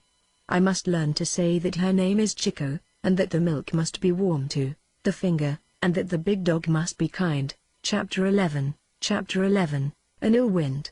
A wind rose in the night, blowing straight out of the north, a wind so chill that the Senora unpacked extra blankets and distributed them lavishly amongst the beds of her household, and the oldest peon at the hacienda, who was Gustavo and a prophet more infallible than Elijah, stared into the heavens until his neck went lame, and predicted much cold, so that the frost would surely kill the fruit blossoms on the slope behind the house, and after that much rain. Don Andres, believing him implicitly, repeated the warning to Dade, and Dade, because that was now his business, rode here and there, giving orders to the peons and making sure that all would be snug when the storm broke. The Senorita Teresa, bethinking her of the pretty senora who would have scant shelter in that canvas-topped wagon box, even though it had been set under the thickest branches of a great live oak, called guardedly to Diego who was passing, and ordered Tijan, her swiftest little mustang, saddled and held ready for her behind the last hut, where it could not be seen from the house. Tijan, so named by his mistress because he was grey like a badger, hated wind, which the Senorita knew well. Also, when the hatred grew into rebellion, it needed a strong hand indeed to control him, if the mood seized him to run. But the Senorita was in a perverse mood, and none but Tijan would she ride, even though, or perhaps because she knew that his temper would be uncertain. She wanted to beg the pretty Senora Simpson to come and stay with them until the weather cleared and the cabin was finished. But more than that, she wanted to punish Senor Jack Allen for laughing when she tried to speak the Americano sentence he had taught her the night before, and got it all backwards. Senor Jack would be frightened, perhaps, when he learned that she had ridden away alone upon Tijan. He would ride after her perhaps. And she would not talk to him when he found her, but it would be absolutely implacable in her displeasure, so that he would be speedily reduced to the most abject humility. Diego, when she ran stealthily across the patio, her riding habit flapping about her feet in the wind, looked at her uneasily as if he would like to remonstrate, but being a mere peon, he bent silently and held his calloused, brown palm for the Senorita's foot, reverently straightened the flapping skirt when she was mounted, and sent a hasty prayer to whatever saint might be counted upon to watch most carefully over a foolish little Spanish girl. An evil spirit is in the cabala today, Diego finally ventured to inform his mistress gravely. For a week he has not felt the weight of saddle, and he loves not the trees which sway and sing, or the wind whistling in his ears. And for that he pleases me much, retorted the Senorita, and touched Tijan with her spurred heel, so that he came near upsetting Diego with the lunge he gave. When the peon recovered his balance, he stood braced against the wind, and with both hands held his hat upon his head while he watched her flying down the slope and out of sight amongst the trees. No girl in all the valley rode better than the Senorita Teresa Picardo, and Diego knew it well and boasted of it to the peons of other hacendados, but for all that he was ill at ease, and when, 10 minutes later, he came upon Valencia at the stable, he told him of the madness of the Senorita. Tijan she would ride, and none other, and today he is a devil. Twice he would have bitten my shoulder while I was saddling, and that is the sign that his heart is full of wickedness. Me, I would have put the freno Chilean bit, in his mouth, but that would start him bucking, for he hates it because then he cannot run. Valencia, a little later, met the new majordomo and repeated what Diego had said, and Dade, catching a little of the uneasiness and yet not wanting to frighten the girl's father with the tale, made it his immediate business to find Jack and tell him that Teresita had ridden away alone upon a horse that neither Diego nor Valencia considered safe. Jack, at first declaring that he wouldn't go where he plainly was not wanted, at the end of an uncomfortable half-hour borrowed Sri, because he was fleet as any mustang in the valley, and rode after her. In this wise did circumstances and Jack obey the piqued desire of the Senorita.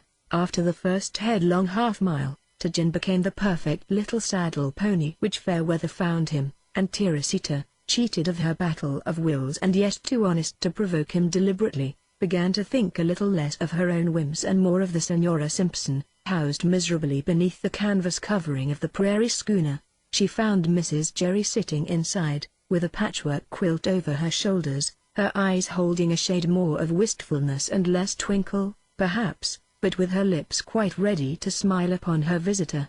Teresita sat down upon a box and curiously watched the pretty senora try to make a small, triangular piece of cloth cover a large, irregular hole in the elbow of the big señor's coat sleeve. Sometimes, when she turned it so, the hole was nearly covered except that there was the frayed rent at the bottom still grinning maliciously up at the mender. "Patch beside patch is neighborly, but patch upon patch is beggarly," quoted Mrs. Jerry, at the moment forgetting that the girl could not understand, whereupon Teresita bethought her of her last night's lesson, and replied slowly and solemnly, "My dear Mrs. Simpson, how do you do?" Mrs. Simpson, realizing the underlying friendliness of the carefully enunciated greeting, flushed with pleasure and for a minute forgot all about the patch problem. "Why, honey, you've been learning English just so's you can talk to me." She leaned and kissed the girl where the red blood of youth dyed brightest the Latin duskiness of the cheek. "I wished you could say some more." "Can't you?" Teresita could, but her further store of American words related chiefly to the diet and general well-being of one very small and very black pup, which was at that moment sleeping luxuriously in the chimney corner at home, and without the pup the words would be no more than parrot chattering.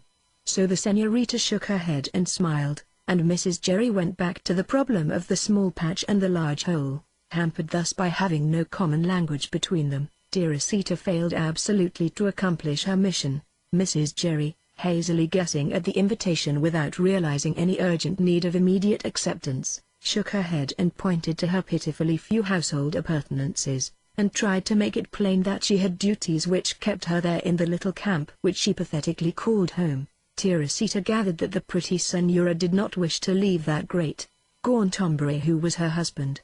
So, when she could no longer conceal her shiverings, and having no hope that the big señor would understand her any better when he returned with the load of logs he and the peons were after, she rose and prepared to depart. Surely the Señor Jack, if he were going to follow, would by this time be coming, and the hope rather hastened her adieu. "Adios, amiga mia," she said, her eyes innocently turning from the Señora Simpson to scan stealthily the northern slope. "Goodbye, honey. Come again and see me. Jerry knows a few Spanish words, and I'll make him learn them to me so I can talk a little of your kind, next time. And tell your mother I'm obliged for the wine, and them dried peaches tasted fine, after being without so long. Shan't I hold your horse while you get on? Seems to me he's pretty frisky for a girl to be riding, but I guess you're equal to him." Teresita smiled vaguely. She had no idea of what the woman was saying, and she was beginning to wish that she had not tried in just this way to punish the Señor Jack. If he were here now, he could make the Señora Simpson understand that the storm would be a very dreadful one, else Gustavo was a liar, and whom should one believe? Even while she was coaxing Tajin alongside a log and persuading him to stand so until she was in the saddle, she was generously forswearing Señor Jack's punishment that she might serve the pretty señora who had Tajin by the bit and was talking to him softly in words he had never heard before in his life.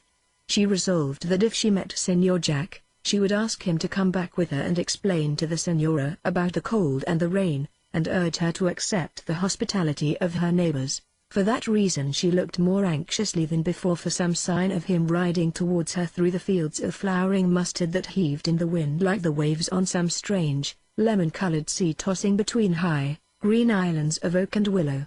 Surely that fool Diego would never keep the still tongue. He would tell, when someone missed her.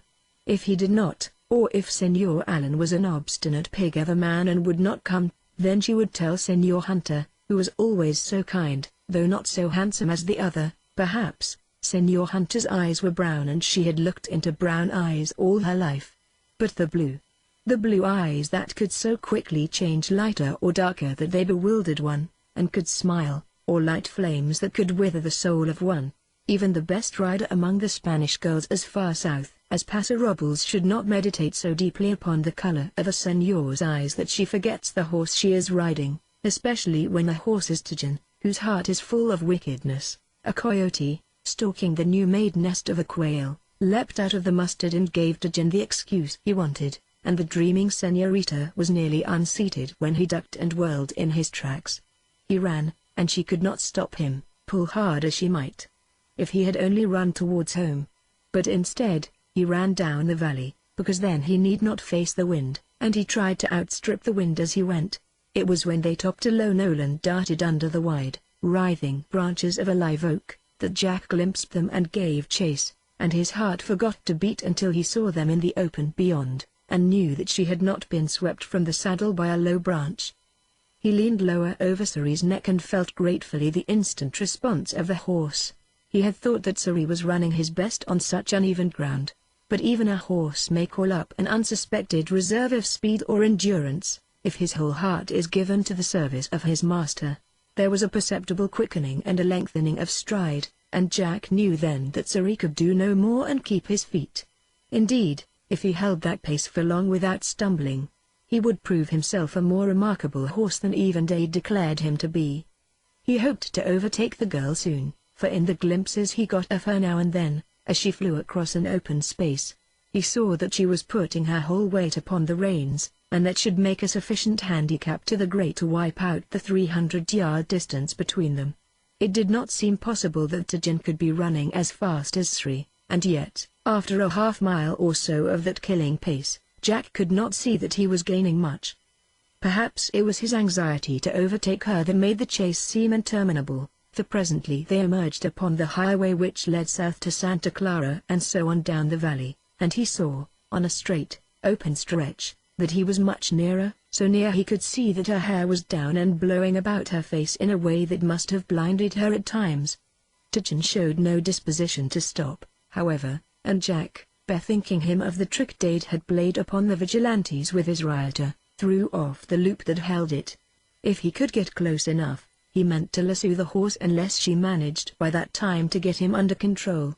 Now that they were in the road, Suri's stride was more even, and although his breathing was becoming audible, he held his pace wonderfully well, though for that matter, Tajin also seemed to be running just as fast as at first, in spite of that steady pull. Indeed, Tajin knew the trick of curling his chin down close to his chest, so that the girl's strength upon their reins was as nothing.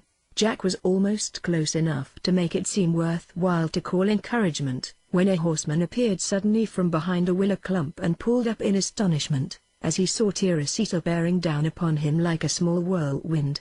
Whereupon Tajin, recognizing horse and rider and knowing of old that they meant leisurely riding and much chatter, with little laughs for punctuation, slowed of his own accord and so came up to the man at his usual easy lope, and stopped before him. So quickly did it happen that a witness might easily have sworn in perfect good faith that the girl was fleeing from Jack Allen and pulled up thankfully when she met Jose Pacheco.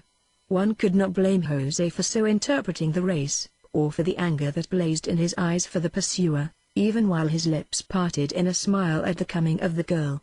He reined in protectingly between her and the approaching Jack, and spoke soothingly because of her apparent need.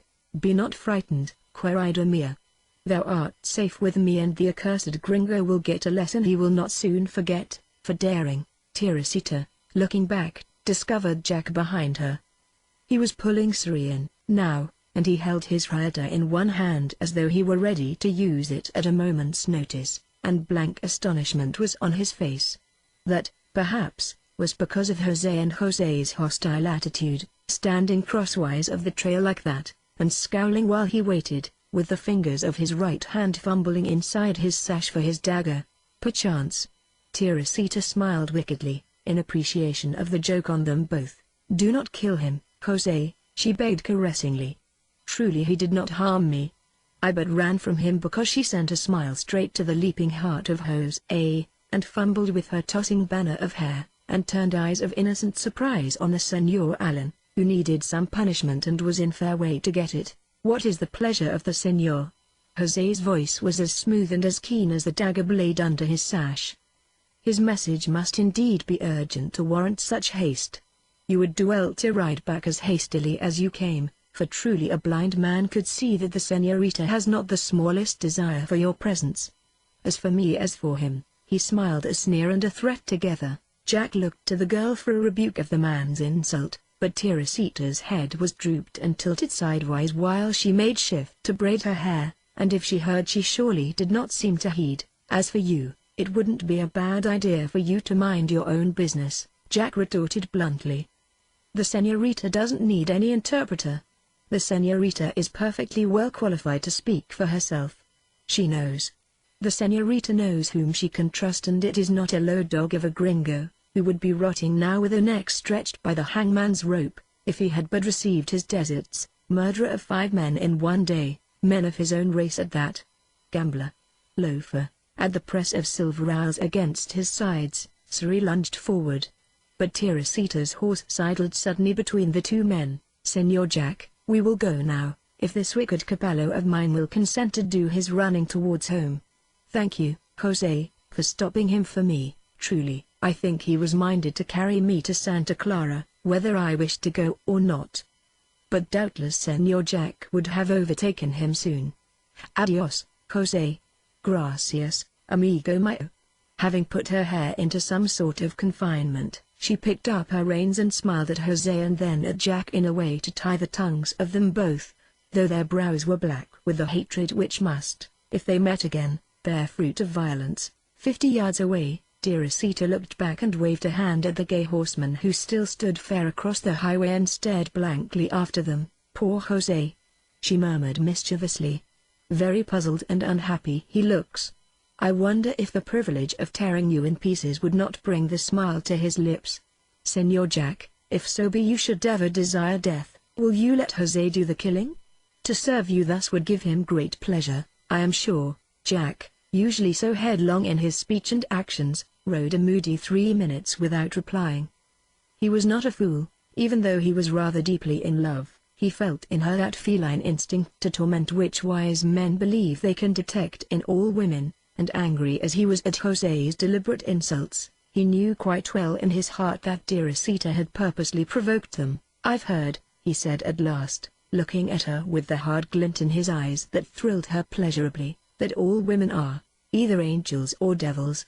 "I believe you're both, Señorita." Teresita laughed and pouted her lips at him. "Such injustice. Am I then to be blamed because Jose has a bad temper and speech hotter than the enchiladas of Margarita? I could love him for his rages. When the Blessed Mary sends me a lover." She looked over her shoulder and sighed romantically, hiding the laughter in her eyes and the telltale twist of her lips as best she could, with lashes downcast and face averted. "Even a kitten the size of your 2 fists knows how to paw a mouse, even though it lacks the appetite for devouring it after the torture." One cannot logically blame Teresita. She merely used the weapons which nature put into her pink palms. Chapter 12. Potential Moods. So engrossed was the Señorita in her truly feminine game of cat and mouse that she quite forgot her worry over Mrs. Jerry until she was in her own room and smiling impishly at herself in a mirror, while she brushed the wind tangles from her hair and planned fresh torment for the Señor Jack. The Señorita liked to see his eyes darken and then light with the flames that thrilled her, and it was exceedingly pleasant to know that she could produce that effect almost whenever she chose. Also, her lips would curve of themselves whenever she thought of Jose's rage and subsequent bafflement when she rode off with Señor Jack, and of Señor Jack's black looks when she praised Jose afterwards. Truly they hated each other very much, those two caballeros. She was woman enough to know the reason why, and to find a great deal of pleasure in the knowledge. Still smiling, she lifted a heavy lock of hair to the light and speculated upon the mystery of coloring. Black it was, except when the sun lighted it and brought a sheen that was almost blue, and Señor Jack's was neither red, as was the hair of the big Señor Simpson, nor brown nor gold, but a tantalizing mixture of all, especially where it waved. It had many different shades, just as the light gold and the dark of the pretty Señores. It was then that remembrance came to the Señorita and made her glance a self-accusing one, when she looked at her reflected face. "Selfish, thoughtless one that thou art, to forget that sweet Señora!" she cried. And for punishment she pulled the lock of hair so that it hurt a little. "I shall ask Señor Hunter if he will not send the carriage for her, and perhaps I shall go with him to bring her, though truly she will never leave the big hombre who speaks so many words over such slight matters. I am glad I did not yet carry Chico to live there in that small camp. Till the house is finished, he shall stay with me. Truly the storm would kill him if he were there. But perhaps the storm will not be so great, after all, not so great as is the storm in the hearts of those two who met and would have fought, had I not so skillfully prevented it. Santa Maria, I truly must have been inspired to act like the dove with the branch of the olive when I flew between them." And the eyes of Jose were blazing, and Señor Jack there came the smile again, and the dawdling of the brush while she thought of those two. So the pretty Senora was forgotten, after all, and left to shiver over her mending in the prairie schooner because Teresita was a spoiled child with more hearts than it is good for a girl to play with. As a matter of fact, however, the pretty Senora was quite accustomed to discomfort in varying degrees, and gave less thought to the weather than did the more tenderly sheltered women of the valley, so that no harm came of the forgetfulness, especially since the storm fell far short of Gustavo's expectations and caused that particular prophet the inconvenience of searching his soul and the heavens for an explanation of the sunshine that reprehensibly bathed the valley next day in its soft glow. Also, no immediate harm resulted from the rage of the two caballeros, although not even the most partial judge could give the credit to Teresita's olive branch. Chance herself stepped in, and sent a heavy, dead branch crashing down from a swaying oak upon the head and right shoulder of Jose, while he was riding into his own patio. Whereupon Jose, who had been promising himself vengefully that he would send Manuel immediately with a challenge to the gringo who had dared lift eyes to the Señorita Teresa Picardo, instantly forgot both his love and his hate in the oblivion that held him until nightfall. After that his stiffened muscles and the gash in his scalp gave him time for meditation, and meditation counseled patience. The gringo would doubtless go to the rodeo, and he would meet him there without the spectacular flavor of a formal challenge. For Jose was a decent sort of a fellow and had no desire to cheapen his passion or cause the Señorita the pain of public gossip. It was that same quality of dignity in his love that had restrained him from seeking a deliberate quarrel with Jack before now, and though he fumed inwardly while his outer hurts healed, he resolved to wait. The rodeo would give him his chance, because it is not in the nature of the normal human to keep his soul always under the lock and key of utter silence. A little of his hate and a little of his hope seeped into the ears of Manuel, whose poultices of herbs were doing their work upon the bruised muscles of Jose's shoulder, and whose epithets against the two gringos who were responsible for his exile from the Picardo hacienda had the peculiar flavor of absolute sincerity. Frequently he cursed them while he changed the poultices, and Don Jose, listening approvingly, added now and then a curse of his own, and a vague prediction of how he meant to teach the blue-eyed one a lesson which he would weep at remembering if he lived to remember anything. Manuel did not mean to tattle, he merely let fall a word or two to Valencia, whom he met occasionally in the open and accused bitterly of having a treacherous friendship for the gringos, and particularly for the blue-eyed one. Because that mongrel whose hair is neither red nor yellow nor black speaks praise to you of your skill, perchance, and because he makes you laugh with the foolish tales he tells, you would turn against your own kind, Valencia. No honest Spaniard can be a friend of the gringos. Of the patron, he added rather sorrowfully, I do not speak, for truly he is in his dotage and therefore not to be judged too harshly. But you, Valencia, you should think twice before you choose a gringo for your friend, a gringo who speaks fair to the father that he may cover his lovemaking to the daughter, who is easily fooled. Like all younglings, the young Don Jose will deal with that blue-eyed one, Valencia. Every day he swears it by all the saints. He but waits for the rodeo and until I have healed his shoulder, and then you shall see. There will be no lovemaking then for the gringo. Jose will have the Señorita yet for his bride, just as the saints have desired since they played together in the patio and I watched them that they did not run into the corrals to be kicked in the head, perchance, by the mustangs we had there. Jose, I tell you, has loved her too long to stand now with the sombrero in hand while that arrogant hombre steals her away. When the shoulder is well and truly, it was near broken, and when they meet at the rodeo, then you shall see what will happen to your new gringo friend. Valencia did not quarrel with Manuel. He merely listened and smiled his startlingly sunny smile, and afterwards repeated Manuel's words almost verbatim to Jack. Later, he recounted as much as he considered politic to Don Andres himself, just to show how bitter Manuel had become and how unjust. Valencia, it must be admitted, was not in any sense working in the interests of peace. He looked forward with a good deal of eagerness to that meeting of which Manuel prated. He had all the faith of your true hero worshipper in his new friend, and with the story of that last eventful day which Jack had spent in San Francisco to build his faith upon, he confidently expected to see Jose learn a much-needed lesson in humility. And Manuel also, Since even the best-natured gossip is like a breeze to fan the flames of dissension, Don Andres spent an anxious hour in devising a plan that would preserve the peace he loved better even than prosperity. While he smoked behind the passion vines on the veranda, he thought his way slowly from frowns to a smile of satisfaction, and finally called a peon scurrying across the patio to stand humbly before him while he gave calm order. His majordomo he would see, as speedily as was convenient to a man as full of ranch business as Dade Hunter found himself. Dade, tired and hot from a forenoon in the saddle inspecting the horses that were to bear the burden of rodeo work, presently came clanking up to the porch and lifted the sombrero off his sweat-dampened forehead thankfully. When the shade of the vines enveloped him, the eyes of the Don dwelt pleasedly upon the tanned face of his foreman.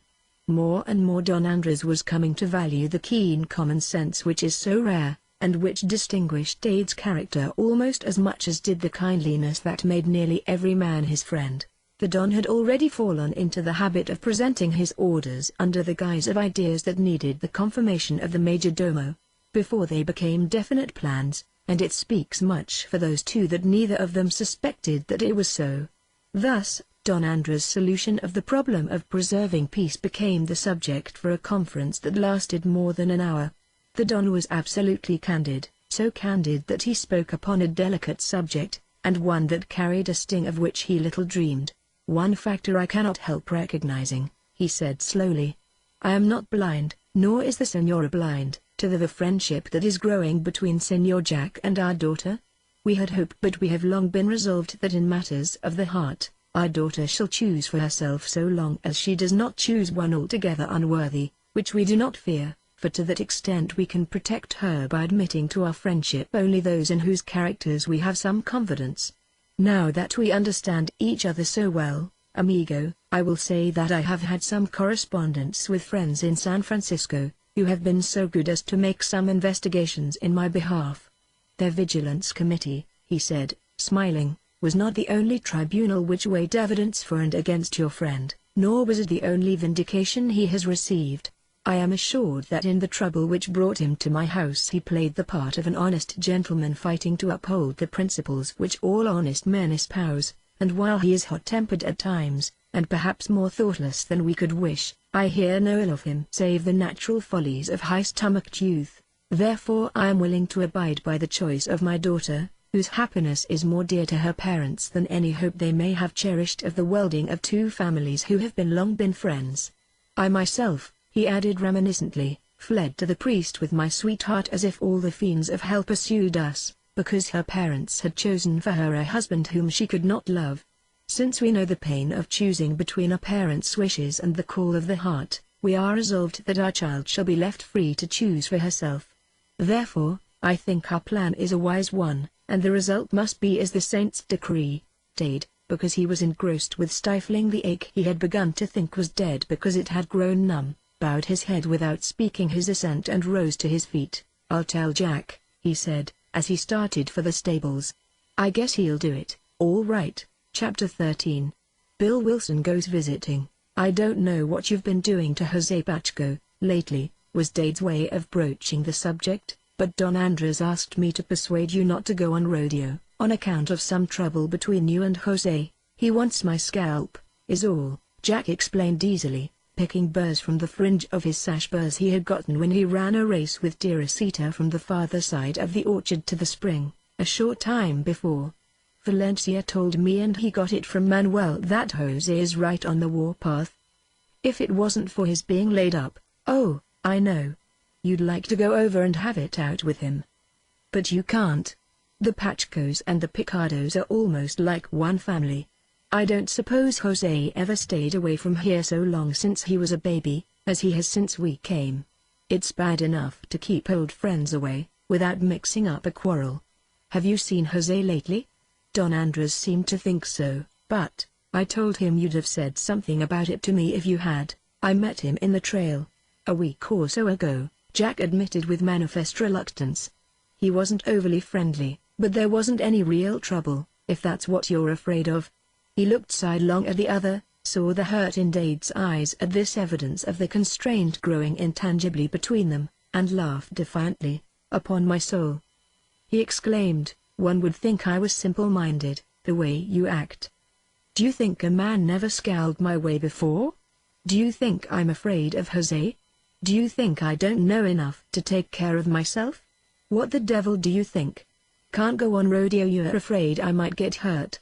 I ain't crazy to go, for that matter, but I don't know as I relish this guardian angel stunt you're playing. You've got your hands full without that.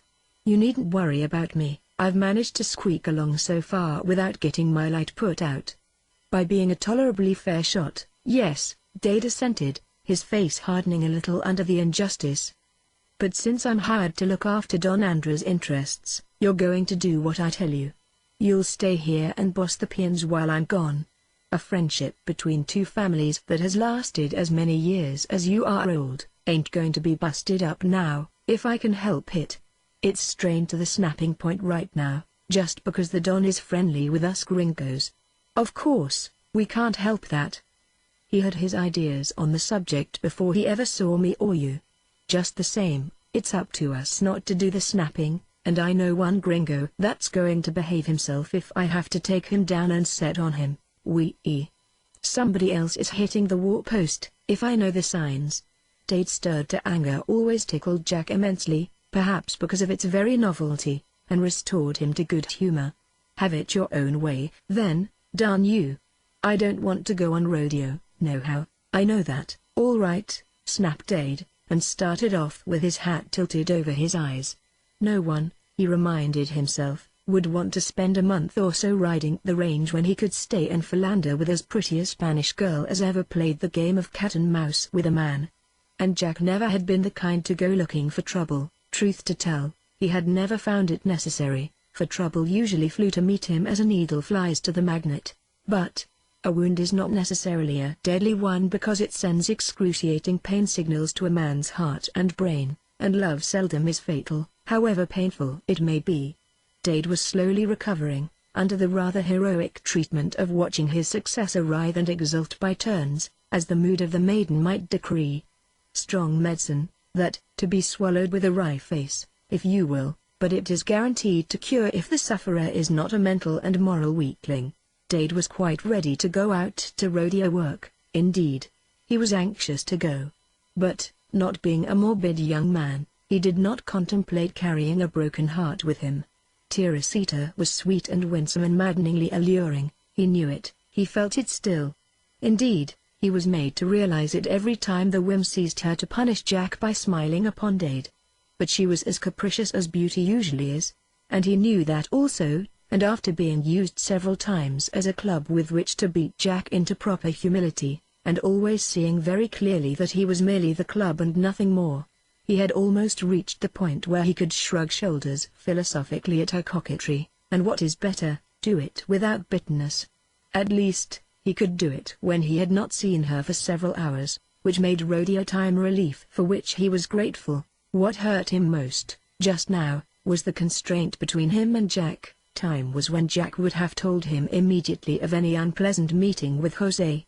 It never occurred to Dade that he himself had fostered the constraint by his moody aloofness when he was fighting the first jealous resentment he had ever felt against the other in the years of their constant companionship.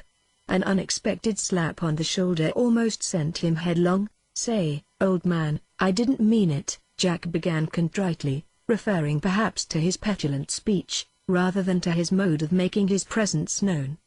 "But come over here in the shade, and let's have it at once for all. I know you aren't stuck up over being major domo, but all the same you're not the old Dade, whether you know it or not. You go around as if well you know how you've been. What I wanted to say is, what's the matter? Is it anything I've said or done?" He sat down on the stone steps of a hut used for a storehouse and reached moodily for his smoking material. "I know I didn't say anything about running up against Jose, but it wasn't anything beyond a few words, and, Dade, you've been almighty hard to talk to lately. If you've got anything against me, oh, quit it." Dade's face glowed darkly with the blood which shame brought there. He opened his lips to say more, took a long breath instead, closed them, and looked at Jack queerly. For one reckless moment he meditated a plunge into that perfect candor which may be either the wisest or the most foolish thing a man may do in all his life. "I didn't think you noticed it," he said, his voice lowered instinctively because of the temptation to tell the truth, and his glance wandering absently over to the corral opposite, where Suri stood waiting placidly until his master should have need of him. There has been a regular brick wall between us lately. I felt it myself and I blamed you for it. It wasn't my building, Jack cut in eagerly. It's you, you old pirate. Why, you'd hardly talk when we happened to be alone, and when I tried to act as if nothing was wrong, you'd look so darned sour I just had to close my sweet lips like the petals of a cabbage, supplied Dade dryly, and placed his cigarette between lips that twitched. Former relations having thus been established after their own fashion, Dade began to wonder how he had ever been fool enough to think of confessing his hurt. It would have built that wall higher and thicker, he saw it now, and with the lighting of his cigarette he swung back to a more normal state of mind than he had been in for a month. I'm going up toward Manuel's camp, pretty soon, he observed lazily, eyeing Jack meditatively through a thin haze of smoke. Want to take a ride up that way and let the sun shine on your nice new saddle? Though he called it Manuel's camp from force of habit, that hot-blooded gentleman had not set foot over its unhewn dorsal for 3 weeks and more. Jack hesitated, having in mind the possibility of persuading Teresita that she ought to pay a visit to the Simpson cabin that day to display her latest accomplishment by asking in real, understandable English, how the pup was getting along, and to show the pretty senora the proper way to pat tortillas out thin and smooth, as Margarita had been bribed to teach Teresita herself to do. Sure, I'll go, he responded, before the hesitation had become pronounced, and managed to inject a good deal of his old heartiness into the words. I'm going to have the cattle pushed down this way, Dade explained, so you can keep an eye on them from here and we won't have to keep up that camp. Since they made Bill Wilson captain of the vigilantes, there isn't quite so much wholesale stealing as there was, anyway, and enough vaqueros went with Manuel so I'll need everyone that's left. I'll leave you Pedro, because he can't do any hard riding, after that fall he got the other day. The two of you can keep the cattle pretty well down this way, all right? Say, what was it made you act so glum since we came down here? Jack, as occasionally happens with a friend, was not content to forget a grievance while the cause of it remained clouded with mystery. Are you sore over that trouble I had in town? I know how you feel about killings, but, Dade, I had to. I hate it myself. You needn't think I like the idea, just because I haven't talked about it. A fellow feels different. He added slowly, when it's white men. When we fought Indians, I don't believe it worried either one of us to think we'd killed some. We were generally glad of it. But these others, they were mean enough and ornery enough, but they were humans. I was glad at the time, but that wore off. And I've caught you looking at me kinda queer, lately, as if you hated me. Almost. You ought to know. I know you're always going off half-cocked, chuckled Dade, quite himself again. No, now you mention it, I don't like the idea of shooting first and finding out afterwards what it was all about, the way so many fellows have got in the habit of doing. Guns are all right in their place. And when you get away out where the law doesn't reach, and you have to look out for yourself, they come in mighty handy. But like every other kind of power, most men don't know when and how to use the gun argument, and they make more trouble than they settle, half the time. You had a right to shoot, that day, and shoot to kill. Why, didn't the committee investigate you, first thing after Bill was elected, and find that you were justified? Didn't they wipe your reputation clean with their official document, that Bill sent you a copy of? No, that never bothered me at all, old man. You want to forget about it. You only saved the committee the trouble of hanging M, according to Bill. Say, Valencia was telling me yesterday. Well, what the dickens did ail you, then? Dade threw out both hands helplessly and gave a rueful laugh. You're harder to dodge than an old cow when you've got her calf on the saddle, he complained. The trouble was, he explained gravely, that these last boots of mine pinched like the devil, and I've been mad for a month because my feet are half a size bigger than yours. I wanted to stump you for a trade, only I knew yours would cripple me up worse than these did. But I've got 'em broke in now, so I can walk without tying my face into a hard knot. There's nothing on earth, he declared earnestly, will put me on the fight as quick as a pair of boots that don't fit. Jack paid tribute to Dade's mendaciousness by looking at him doubtfully, not quite sure whether to believe him, and Dade chuckled again, well pleased with himself. Even when Jack finally told him quite frankly that he was a liar, he only laughed and went over to where Sari stood rolling the wheel in his bit. He would not answer Jack's chagrined vilifications, except with an occasional amused invitation to go to the devil. So the wall of constraint crumbled to the nothingness out of which it was built, and the two came close together again in that perfect companionship that may choose whatever medium the mood of man may direct, and still hold taut the bond of their friendship. While they rode together up the valley, Jack told the details of the encounter with Jose, and declared that he was doing all that even Dade could demand of him by resisting the desire to ride down to Santa Clara and make Jose swallow his words. I'd have done it anyway, as soon as I brought Teresita home, he added, with a hint of apology for his seeming weakness.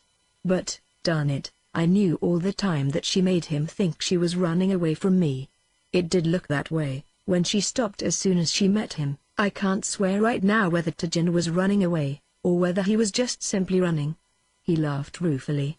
She's an awful little tease, just plumb full of the old Nick, even if she does look as innocent and as meek as their pictures of the Virgin Mary. She had us both guessing, let me tell you. He was pretty blamed insulting, though, and I'd have licked the stuffing out of him right then and there, if she hadn't swung in and played the joker the way she did. Made Jose look as if he'd been doused with cold water and him breathing fire and brimstone the minute before.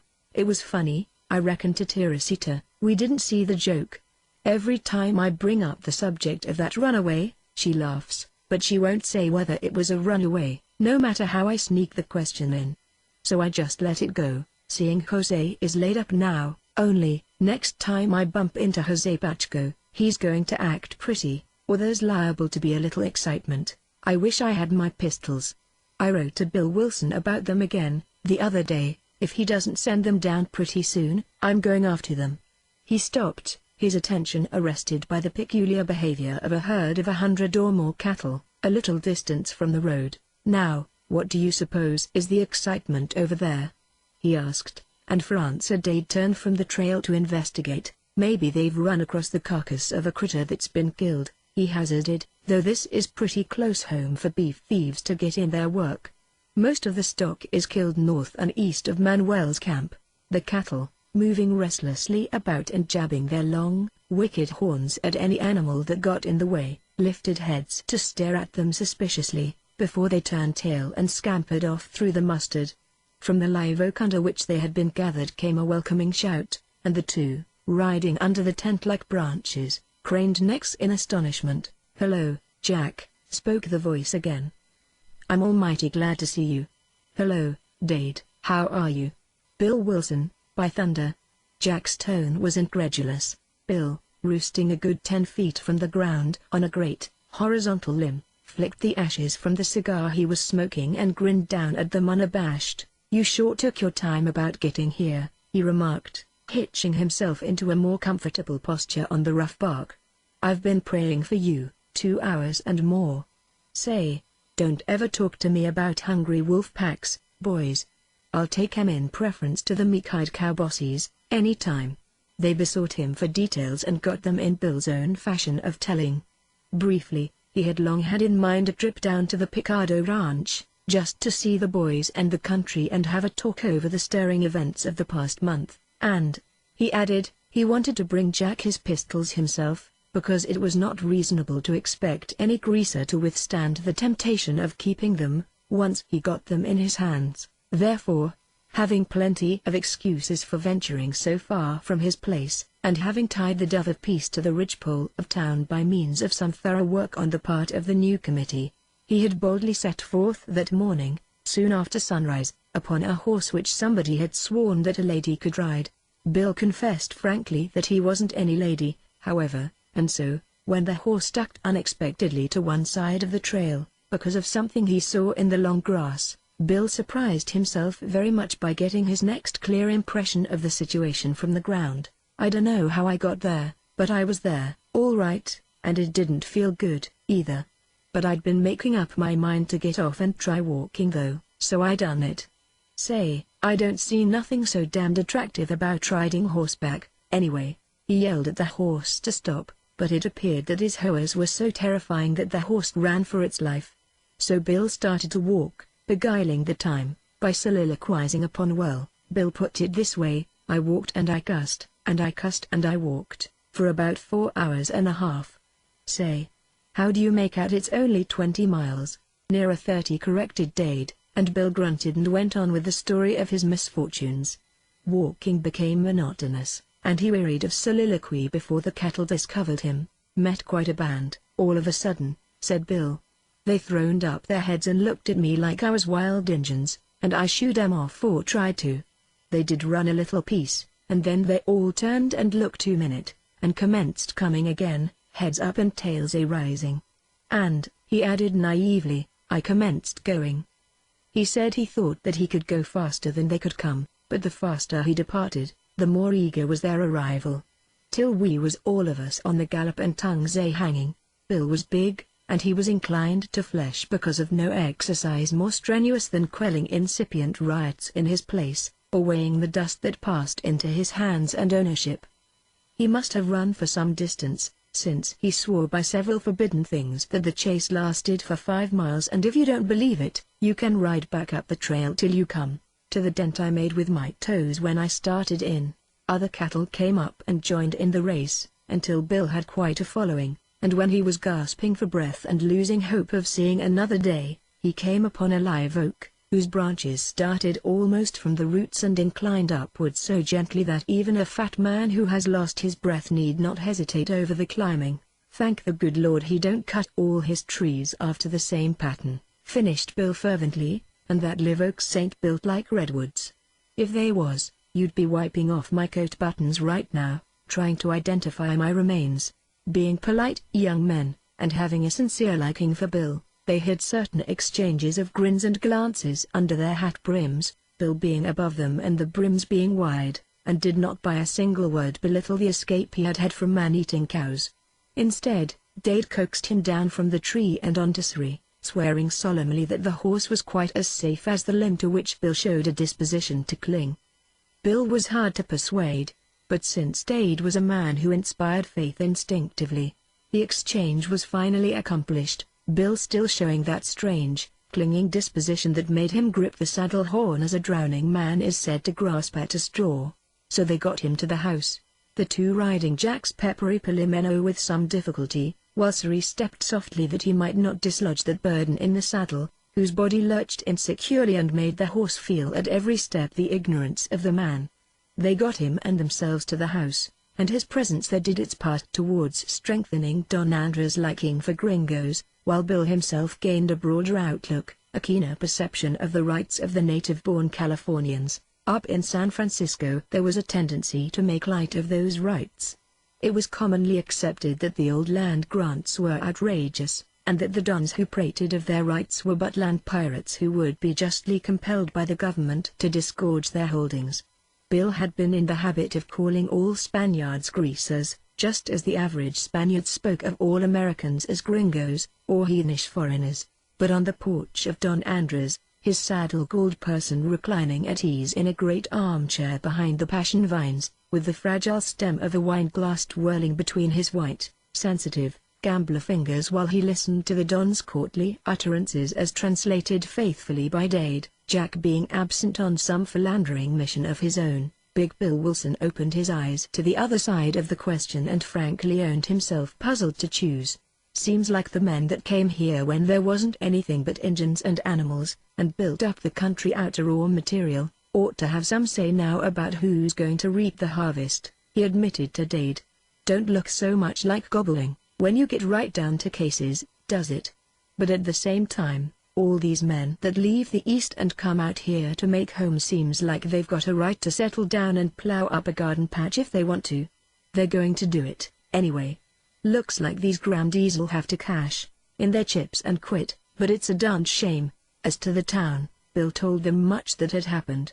Politics was still turbulent, but Perkins' gang of hoodlums was fairly wiped out, and the committee was working systematically and openly for the best interests of the town.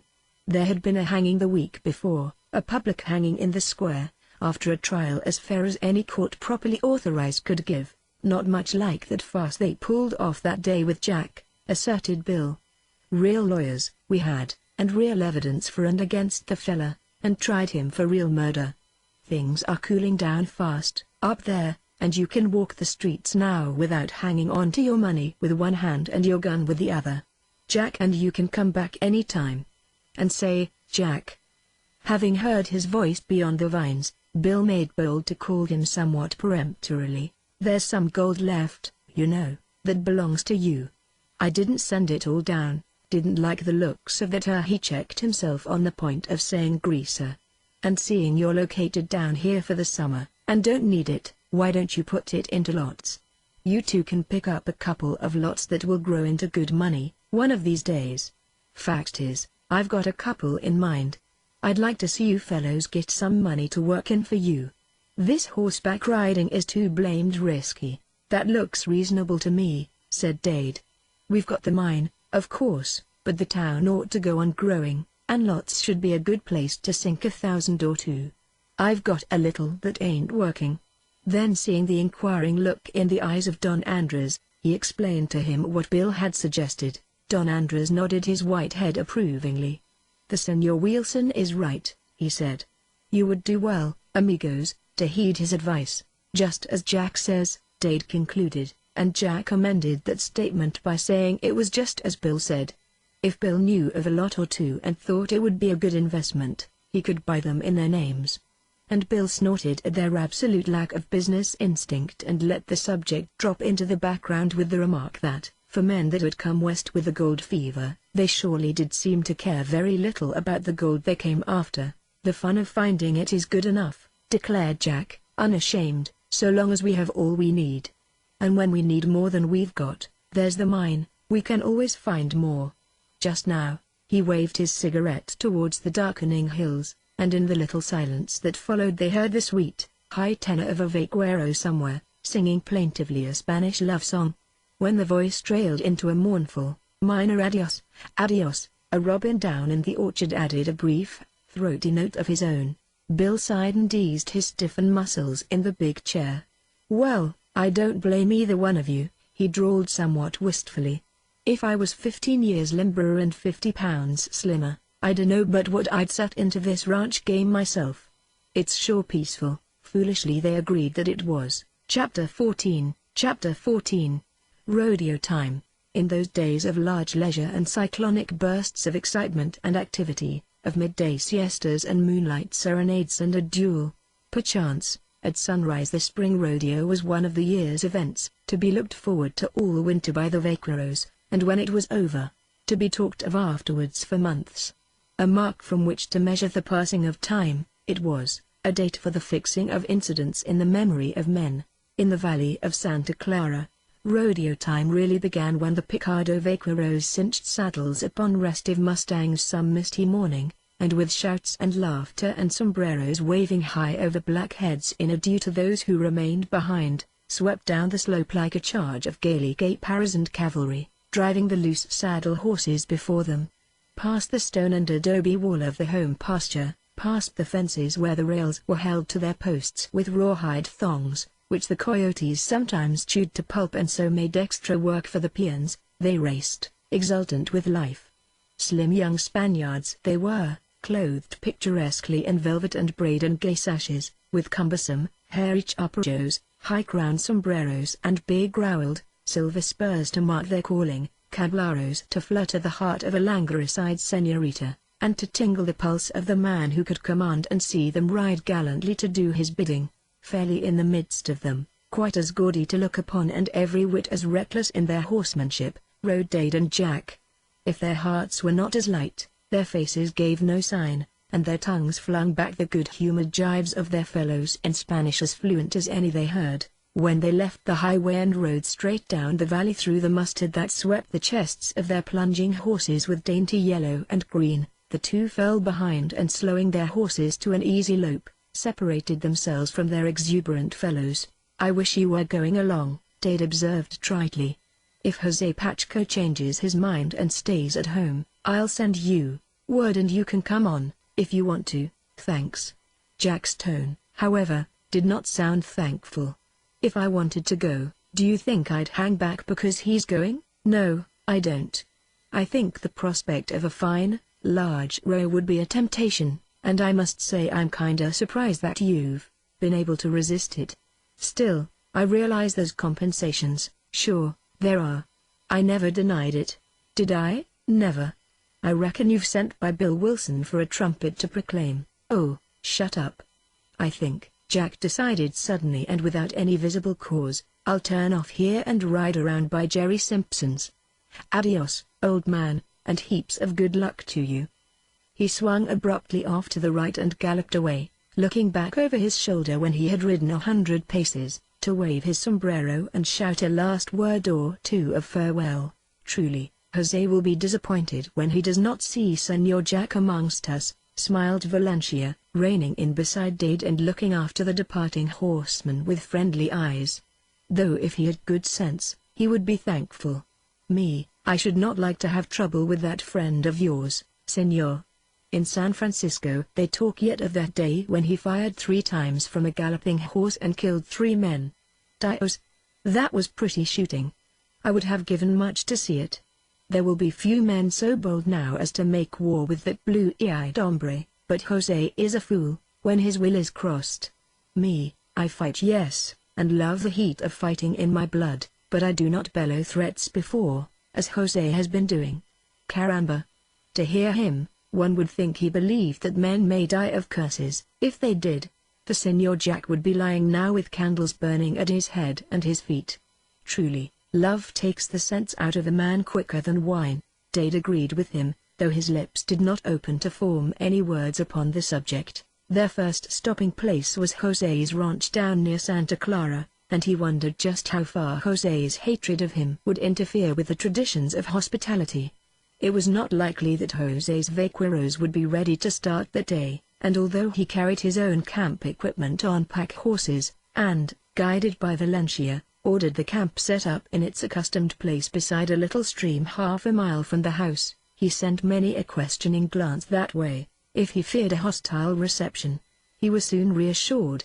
Jose and Manuel speedily appeared, galloping side by side through the lush yellow and green. Jose's manner was irreproachable, his speech carefully considered. If his eyes lacked their usual warm glow of friendliness, it was because he could not bring that look at will to beam upon the guest whom his heart failed to welcome. He invited Dade to dinner with him, and Dade, hoping to establish a better understanding between them, accepted. Dade had not lived half his life amongst the dark-skinned race for nothing. He sipped the homemade wine with Jose, talked of many things in his soft, easy-natured drawl, and by letting his inner friendliness with the whole world look out of his eyes when they dwelt upon his host, went Jose one better in courtesy.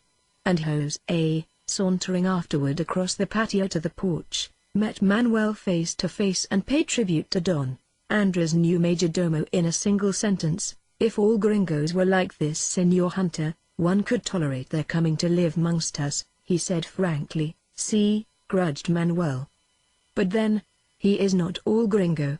Many years he dwelt with our people in Texas, so that he has their Spanish ways, but I want none of him. Jose laughed without much mirth to lighten the sound. The blue-eyed one, did you find from the vaqueros why he did not come? He need not have been afraid of me, not if his fame was earned honestly. If his tone were patronizing, Jose perhaps had some excuse, since fame had not altogether passed him by with face averted. Part of the way he came, and turned back. The vaqueros do not know why, except Valencia. And Valencia, he is growing a gringo heart, like the patron. He will speak nothing but boasts of what that blue-eyed one can do. I came near fighting with Valencia, only he would not do anything but smile foolishly, when I told him what I think of traitors like himself. Let him smile, advised Jose, while he may. Which was not a threat, in spite of its resemblance to one, but rather a vague reference to the specter of trouble that stalks all men as a fox stalks a quail, and might some day wipe that broad smile from the face of Valencia, as it had swept all the gladness from his own. He went back and smoked a final cigarette in Dade's company, and if he said little, his silences held no hint of antagonism. It was not until Dade rose to return to camp for the night that Jose put the question that had tickled the tongue of him ever since the arrival on his ranch of the Picado Vaqueros. "Your friend, the Señor Allen, he is to join you later, perhaps?" Jack was left to look after the ranch. Dade's eyes were level in their glance, his voice quiet with the convincing ring of truth. "He won't be on rodeo at all." Jose went paler than he had been 2 weeks before with his hurt, but a simple word of polite surprise held all his answer.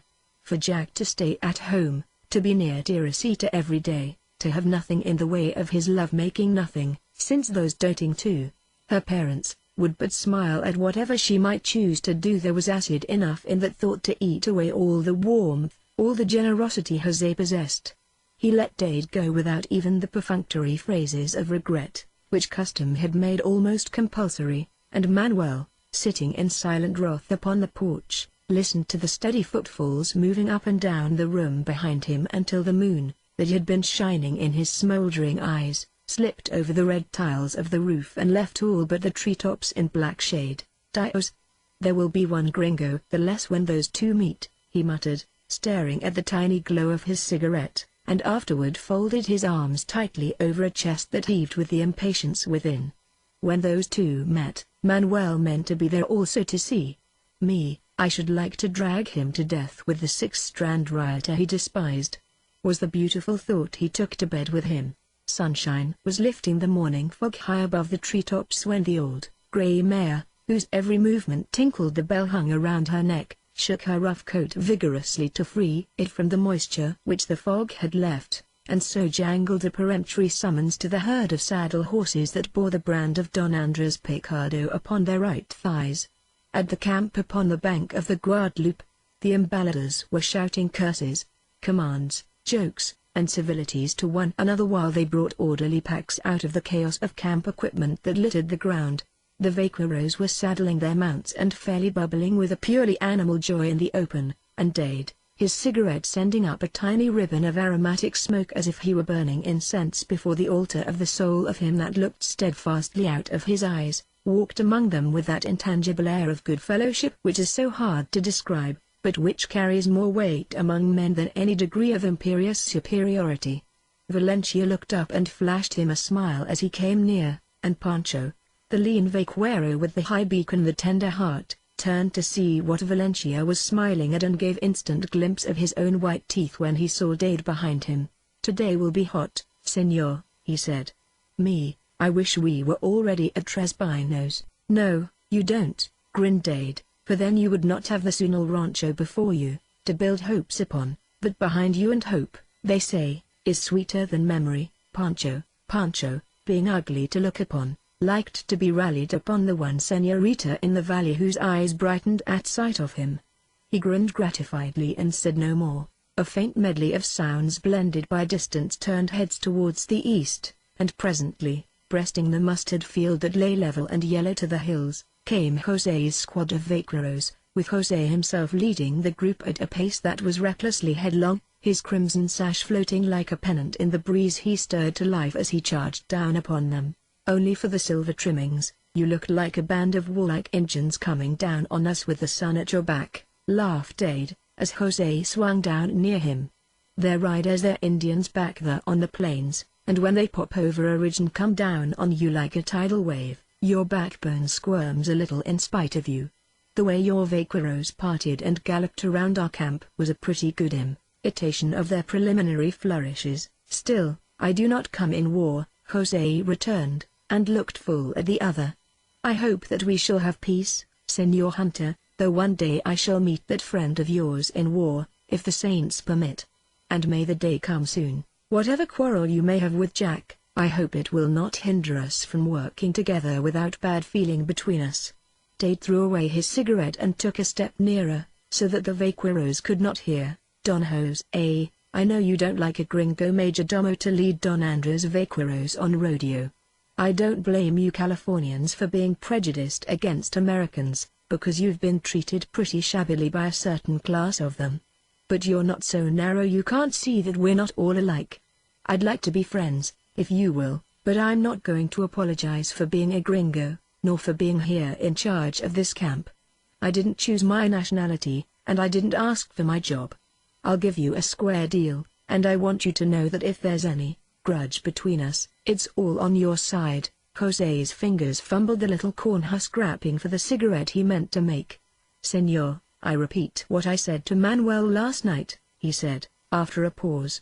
"If all gringos were like you, we Californians would like the name better. But I thought you would stand by your friend, and so I will." To the last, not being of a theatrical temperament, Dade balked at protestations of his loyalty. "Jack and I have worked and fought and played elbow to elbow for a long time, Don Jose. But I don't mix into his personal quarrels, unless I see him getting a crooked deal. I believe you'll fight fair. The rest lies between you two, but is it not your boast that the Senor Allen is the supreme caballero of California?" Jose was frank, at least, and Dade liked him the better for it. "For 3 years I have held the medalla, gold medal, for riding and for to throwing. If it is true that you boast," Dade, as was the way of him when disgust or chagrin seized him, flung out both hands impatiently. "I did say he couldn't be beat. I said it to Manuel, when Manuel was sneering that Jack didn't know a good rioter from a bad one. I won't take it back. I haven't seen your work in the saddle, Don Jose. I have seen Jack's, and I never saw any better. So, until I do, I can believe he's the best, can't I? See?" Jose smiled without effort. "You're honest, Senor Hunter, and that pleases me well. I do not like you less because you are loyal to your friend, but that friend I hope one day to kill." He looked at the other questioningly. "Now I am honest also," his eyes said plainly. "That's your affair and Jack's, as long as you don't try to get him when he isn't looking." "I'm not an assassin, Senor Hunter," Jose retorted stiffly. "Then we understand each other, I guess. Let's get these fellows started. It's going to be hot, they say, and the horses are soft yet, at least ours are. We took them off pasture yesterday, most of them. Mine are the same, Senor. But today's marker will be an easy one. Tasunal Rancho is not far." He turned to remount and give the signal for starting. And with a little of the pride that had impelled Jack to show off his skill the day when the captain of the committee commanded him to mount the buckskin, Jose also vaulted into the saddle without deigning to touch the stirrup. There was doubt in the senor's mind about his horsemanship being the best in all California. Very good. The senor would have the opportunity to judge for himself. Still, Jose had put to sleep most of his antagonism towards Dade, and his attitude of friendliness was not so deliberately forced as Manuel, watching eagerly for the first sign of a clash, believed it to be. Chapter 15. When campfires blink, down the valley they rode, gathering numbers to swell the cavalcade at each ranch they passed. La Laguna Seca, San Vicente, Las Uvas sent their quota of vaqueros, each headed by a majordomo and accompanied by embaladors with the camp equipment and supplies packed upon steady-going little mustangs. The bell mares of the various herds jangled a chorus of pleasant discords with their little, iron bells. The scent of the mustard rose pungently under the trampling hoofs. At dusk, the campfires blinked at one another through the purpling shadows, and the vaqueros, stretched lazily upon their saddle blankets in the glow, stilled the night noises beneath the pleasant murmur of their voices while they talked. From the camp of the San Vicente riders rose a voice beautifully clear and sweet, above the subdued clamor. Dade was listening to the song and dreaming a little while he listened, with his head lying cradled in his clasped hands and his face to the stars, when the group around the next campfire tittered and broke into an occasional laugh. Then a question was called to whoever might be within hearing. "Who's the best vaquero in California?" "Jack Allen, the gringo," shouted a dozen voices, so that every camp must hear. Then came jeering laughter from every camp save one, the camp of the Picado vaqueros. Valencia's dark head lifted from the red and green blanket beyond the blaze, and Dade, watching, could see his profile sharply defined in the yellow light of the fire, as he stared toward the offending camp. The lips that smiled so often were drawn tight and thin, the nostrils flared like a frightened horse. While the laughs were still cackling derision, Valencia jumped up and ran, and Dade, even before he sat up to look, knew where he was going. At the fire where the question was put, a young fellow, whose heavy, black mustache prudently hid lips coarse and sneering, came to his feet like a dummy of a man and glared dazedly at his companions, as if their faces should tell him whose hand it was that gripped the braided collar of his jacket. He was not long in doubt, however. The voice of Valencia grated vitriolic sentences in his ear, and the free hand of Valencia was lifted to deal him a blow fair upon the blank face of him. The circle of faces watched, motionless, above crouched bodies as quiet as the stars overhead. A hand grasped Valencia's wrist while his arm was lifted to strike, so that the three men stood, taut-muscled and still, like a shadowy, sculptured group that pictured some mythological conflict. "Let go, Valencia. This is nothing to fight over. Let go." Valencia's angry eyes questioned the unreadable ones of his majordomo, but he did not let go, and so the three stood for a moment longer. "But they insult the Senor Allen with their jeers," he protested. "Me, I fight always for my friends who are not present to fight for themselves. Would not the Senor Allen fight this fool who flouts him so? No." Dade's eyes flicked the circle of faces upon which the firelight danced. "If the Senor Allen were here, there would be no jeering, and for that will I fight them all." Valencia twisted his arm a little, in the hope that Dade would let go his wrist. Senor. Shall a man not be true to his friends? See, he shall be true, and he shall be sensible. Is the Senor Jack a weakling, that he cannot fight for himself? But he is not here. If he were, the tone of him gloated over the picture of what would happen in that case. There shall be no fighting. If Dade's voice was quiet, it did not carry the impression of weakness, or indecision. "Come to your own fire, Valencia. If it is necessary to fight for the Senor Allen, I am also his friend." "You are right. There shall be no fighting." Dade started and glanced at Jose, standing beside him. "If the Senor Allen thinks himself the best, surely it is I, who hold the medalla that calls me El Vaquero Supremo, who have the right to question his boast, not you, amigos. Who's the best vaquero, the bravest and the best in California?" queried a voice, the voice of the singer, who had come up with others to see what was going on here. And at his elbow another made answer boldly, "Don Jose Pacheco." Jose smiled and lifted his shoulders deprecatingly at the tribute, while 50 voices shouted loyally his name. Dade, pressing his hand upon Valencia's shoulder, led him back into the dancing shadows that lay between the fires. "Let it go," he urged. "Don Jose holds the medal, and he's entitled to the glory. We must keep peace, Valencia, or else I must leave the rodeo. Personal quarrels must wait." "Si, senor, personal quarrels must wait," assented Jose, again coming up unexpectedly behind them. "I but wish to say that I regret the bad manners of those caballeros, whose best excuse is that they are my friends. I hope the senor does not accuse me of spreading the news of the senor's boast. There are others, as the senor well knows, who heard it before even it came to my ears." "It doesn't matter," Dade repeated. "They'll have their joke, and I don't blame them for putting the joke on a stranger, especially when he's a gringo and absent. The senor is wise as he is loyal," stated Jose, and bowed himself into the shadows. "Buenas noches, senor, good night," answered Dade, speaking English to show he was not ashamed of it, and rolled himself in his blankets as a deliberate hint to Valencia that he did not want to discuss the incident, much to that one's disappointment. It is to be feared that Valencia did not share in Dade's determination to keep the peace, for, before he slept, he promised himself that he would yet tell that pig-faced vaquero from Las Uvas what he thought of him. But outwardly the incident was closed, and closed permanently. The sun was not risen above the mountains before they were hurriedly drinking their black coffee, and making ready to break camp. The flurry of emotions seemed to have died with the evening fire. If the men of the other camps were cool in their manner towards Dade when they met him, at least they were civil, except Manuel, who passed him by with lowered brows, and of him Dade took no notice. If he were watched curiously, in hope of detecting the awkwardness which would betray unfamiliarity with his work, Dade took no notice of that, either, except to grin now and then when he rode away.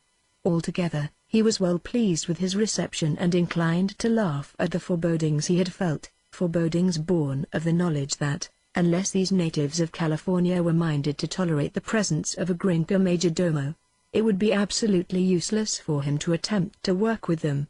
If he had only known it, His own men had done much towards lessening the prejudice of those who joined the main outfit.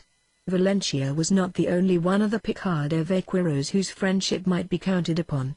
Like Manuel before he became jealous, they forgot that Dade was not of Spanish birth, for his eyes and his hair were dark as many of the native-born Californians, and his speech was as their own. He was good-humored, just in his judgments, reasonable in his demands.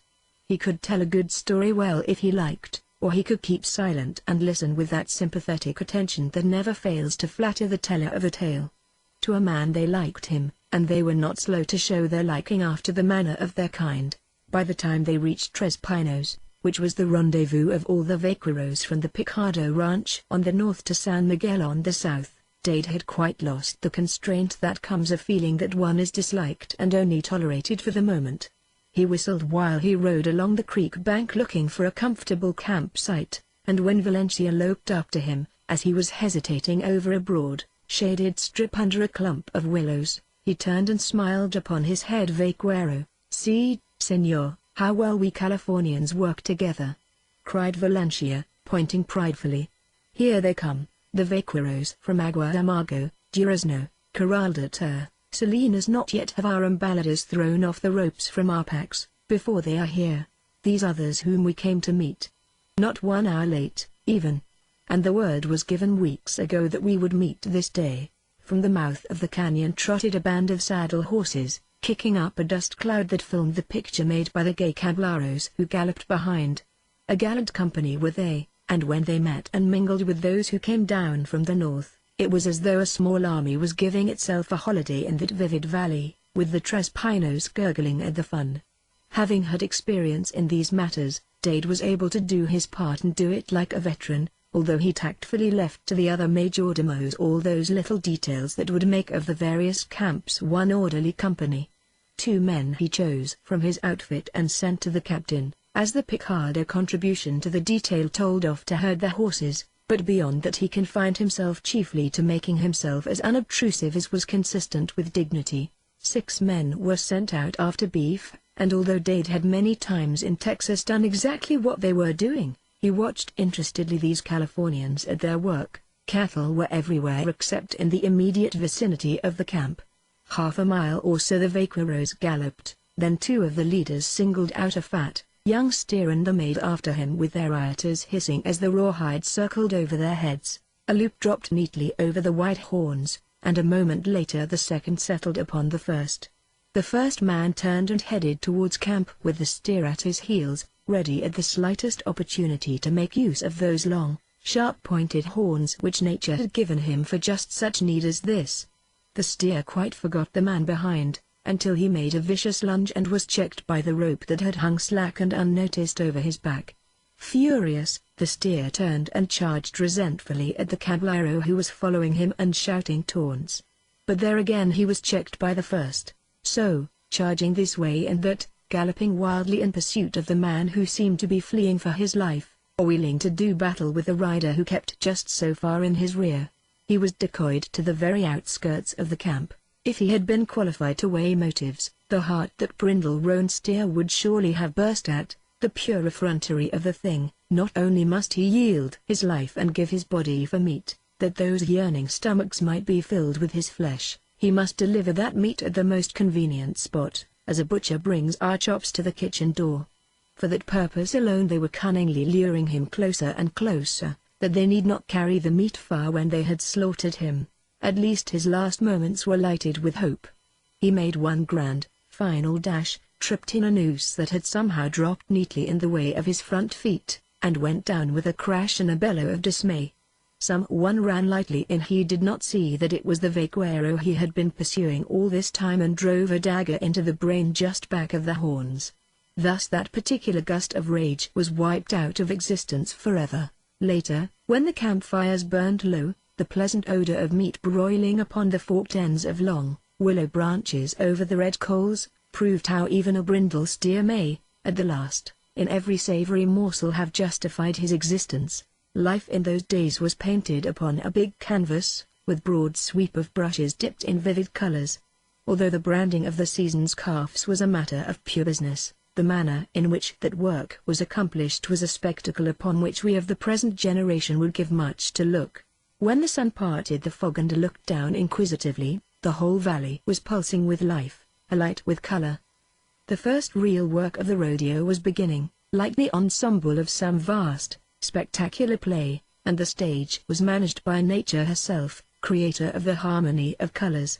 The dark, glossy green of live oak, the tender green of new willow leaves, the pale green of the mustard half buried in the paler yellow of its blossoms, had here and there a splash of orange and blue, where the poppies were refusing to give place to the lupins which April wished to leave for May, when she came smiling to dwell for one sweet month in the valley. The poppies had had their day. March had brought them, and then had gone away and left them for the April showers to pelt and play with, and now, when the redwoods on the mountainsides were singing that May was almost here, a whole slope of poppies lingered rebelliously to nod and peer and preen over the delights of the valley just below. The lupins were shaking their blue heads distressfully at the impertinence, and then here came the vaqueros galloping, and even the lupins and poppies forgot their dispute in the excitement of watching the fun. As the roundups of our modern cattlemen ride circle, so did those velvet-jacketed, silver-braided horsemen gallop forth in pairs from a common center that was the chosen rodeo ground. As if they were tracing the invisible spokes of a huge wheel laid flat and filling the valley from mountain range to mountain range, they rode out until they had reached the approximate rim of the circle. Then, turning, they rode more slowly back to the rodeo ground, driving before them the cattle they found there. Not cattle only, here and there an antelope herd was caught in the circle and ran bewilderedly toward the common center, beautiful creatures with great eyes beseeching the human things to be kind, even while ratas were hissing over their trembling backs. Many a rider rode into camp with an antelope haunch tied to his gorgeous red and black saddle, and the wooden spits held delicious bits of antelope steak that night, broiling over the coals while the vaqueros sang old Spanish love songs to lighten the time of waiting. A gallant company, they. A carefree, laughter-loving, brave company, with every man a rider to make his womenfolk prate of his skill to all who would listen, with every man a lover of love and of life and the primitive joys of life. They worked, that company, and they made of their work a game that every man of them loved to play. And Dade, loving the things they loved and living the life they lived, speedily forgot that there was still an undercurrent of antagonism beneath that surface of work and play and jokes and songs and impromptu riding and roping contests, from which Jose Pacheco was laughingly barred because of his skill and in which Dade himself was, somehow, never invited to join. He forgot that the antagonism was there except when he came face to face with Manuel, perhaps, or when he chanced to see on the face of Jose a brooding look of dissatisfaction, and guessed that he was thinking of Jack and Teresita. Chapter 16. For weapons I choose rioters. There must have been a good deal of gossip amongst the vaqueros of the various ranches, as they rode on circle or lay upon their saddle blankets around the evening campfires. As is ever the case when a man is young, handsome, rich, and holds proudly the gold medal which proclaims him the champion of the whole state, the golden disc which many a young vaquero longed to wrest from him in a fair test of skill, there were those who would rather like to see Jose humbled. True, they would never choose an alien to do the humbling, and the possibility was discussed with various head-shakings amongst themselves. But there were the Picado vaqueros staunchly swearing by all the saints they knew that these two gringos were not as other gringos, that these two were worthy a place amongst true Californians. Could they not see that this Señor Hunter was as themselves? And he was not more Spanish in his speech and his ways than was the Señor Allen, albeit the Señor Allen's eyes were blue as the lupins, and his hair the color of the madrona bark when it grows dark with age or nearly the color. And he could shoot, that blue-eyed one. Valencia, having an audience of a dozen or more one night, grew eloquent upon the prowess of the blue-eyed one. And the audience, listening, vowed that they would like to see him matched against Jose, who thought himself supreme in everything, not in fighting, amended Valencia, his teeth gleaming white in the fire glow, as he leaned to pull a brand from the blaze that he might relight the cigarette which had gone out while he told the tale of that running fight, when the two Americanos had shamed a whole crowd of gringos. For so did Valencia make a nice distinction of names, not in fighting, amigos, nor yet in love. And because he knows that it is so, The cheeks of Don Jose hang slack, and he rides with chin upon his breast, when he thinks no one is looking. The medallion is his, yes. But he would gladly give it for that which the Senor Allen possesses. Me, I think that the Senor Allen could as easily win also the medallion as he has won the other prize. There was a certain fineness in Valencia that would never permit his tongue to fling the name of the Señorita Teresa amongst these vaqueros, but he was sure that they caught his meaning. Dios! Me, I should like to see him try, cried a tall San Vicente rider, shifting his position to ease a cramp in his long leg, and his tone was neither contemptuous nor even doubtful, but merely eager for the excitement there would be in the spectacle. Someone in the shadows turned and walked quickly away to another fire glow with its ring of Rembrandt figures and faces, and none save Valencia knew that it was Manuel gone to tell his master what had been said. Valencia smiled while he smoked. Presently Jose was listening unwillingly to Manuel's spite-tinged version of the talk at the San Vicente camp. The vaqueros are making a mock of thy bravery and thy skill, Manuel declared, with more passion than truth. They would see thee beaten, in fight as well as in love. The stiffening of Jose's whole figure stopped Manuel short but not dissatisfied, for he saw there was no need that he should speak a single word more upon the subject. They shall see him try, unless he is a coward. The voice of Jose was muffled by the rage that filled him, so it came to pass that Manuel saddled his best Mustang within an hour and rode away to the north. And when Valencia strolled artlessly to the Pacheco fire and asked for him, Jose hesitated perceptibly before he replied that Manuel had gone home with a message to the foreman there. Valencia grinned his widest when he heard that, and over 2 cigarettes he pondered the matter. Being a shrewd young man with an instinct for nosing out mysteries, he flung all uncertainty away with the stub of his second cigarette and sought Dade. He found him standing alone beside a deep, still pool, staring at the shadows and the moon-painted picture in the middle, and looking as if his thoughts were gone on far journeys. Valencia was too full of his news to heed the air of absolute detachment that surrounded Dade. He went straight to the heart of his subject, and as a precaution against eavesdropping he put his meaning into the best English he knew. Jose, she's damn mad on Senor Jack, he began eagerly. She's here talk like she's no good vaquero. Me, I hear San Vicente vaqueros talk, and Manuel she's here also in run quick for tella Jose. Jose she's lack for Kila Senor Jack. Manuel, she's ride like hell for say Jose, she lack for fight Senor Jack. Me, I think Senor Jack Kila Jose pretty damn quick. Dade had come to know Valencia very well. He turned now and eyed him with some suspicion. Are you sure? He asked, in the tone that demanded a truthful answer. He had seen Manuel ride away in the white light of the moon, and he had wondered a little and then had forgotten all about it in the spell of utter loneliness which the moon brings to those who are cheated by fate from holding what they most desire. Sure, me. Valencia's tone was convincingly positive. Manuel, she's go like hell for tella Senor Jack. Jose, she's lack for fight duelo. Sure. That's right. Dade swung back and stared moodily at the moon-painted pool where the trout, deceived by the brightness into thinking it was day, started widening ripple rings here and there, where they flicked the surface with slaty noses, and the wavering rings were gold-tipped until they slid into the shadows and were lost. Dade watched 3 rings start in the center and ripple the whole pool. How quick could you get to the rancho? He asked abruptly, just as Valencia's spirits were growing heavy with disappointment. Could you overtake Manuel, do you think? Me, I could with the capello which I have in mind. Knuckers I could pass Manuel up on the way, though he had 2 more hours the start of me. English was too slow now for Valencia's eagerness. Manuel is fat, and he is not young, and he will not ride too fast for his fat to endure. Also he will stop at the Pacheco hacienda for breakfast, and to rest his bones. Me, I can be at the rancho 2 hours before Manuel, senor. Valencia was not a deceitful young man, as deceit goes, but he wanted very much to be sent in haste to the ranch, for he was itching with curiosity to know the truth of this matter and if he were indeed right. If Manuel had gone bearing a challenge from Jose to the Senor Jack, then he wanted to know the answer as soon as possible.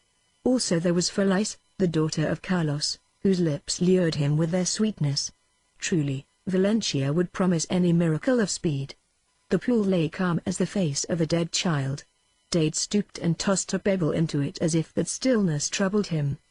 He took his cigarette from his lips, looked at the glowing tip, and over it at the eager face of Valencia. "We mustn't let them fight.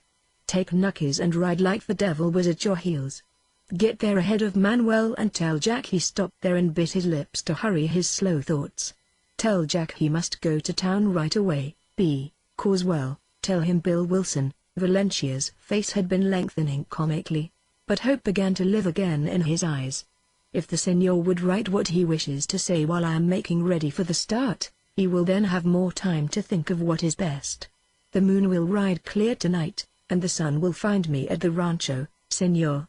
I have ridden Knuckles 100 miles without rest before now. These 60 will be play for us both." "Gracias, Valencia." Dade dropped a hand gratefully upon the shoulder of the other. "I'll write a note, but you must do your part also. You know your people, and I know Jack. If those two fight, the trouble will spread like fire in the grass, for Don Jose has many friends to take up the quarrel. You've had a long day in the saddle, amigo, and the 60 miles will not be play. I would not ask it if the need were less urgent, but you must beat Manuel. If you don't, Jack will accept the challenge," and once he does that he flung out both hands in his characteristic gesture of impatience or helplessness. "See, Senor. If the saints permit, Manuel shall not see him first."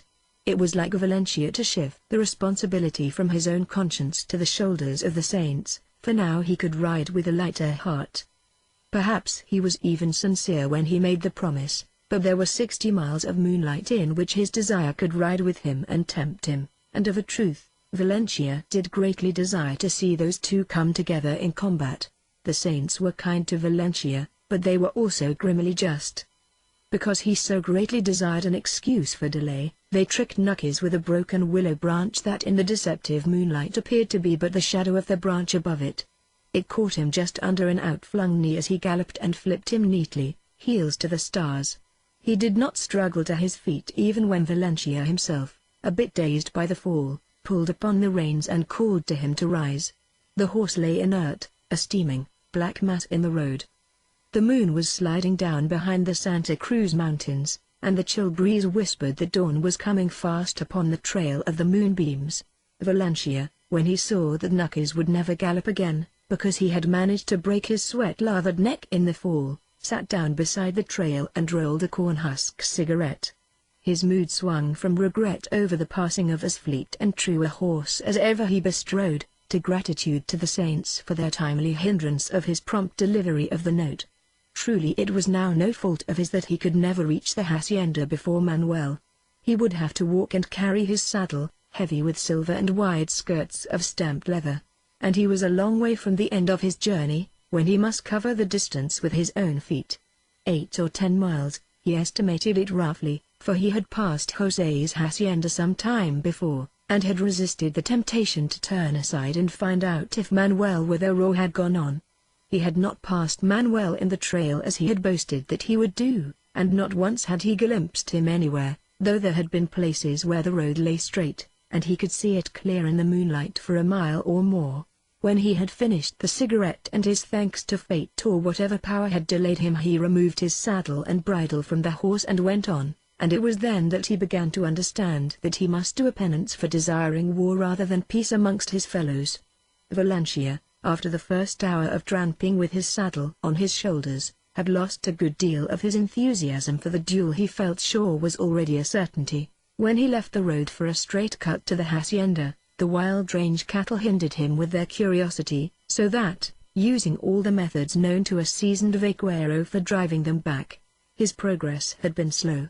But he finally came out into the road again and was plodding along the stone wall within half a mile of the house, his face very disconsolate because of his protesting feet and the emptiness in his stomach, when Manuel himself confronted him suddenly coming from the house. Manuel was looking well pleased with himself, in spite of his night ride.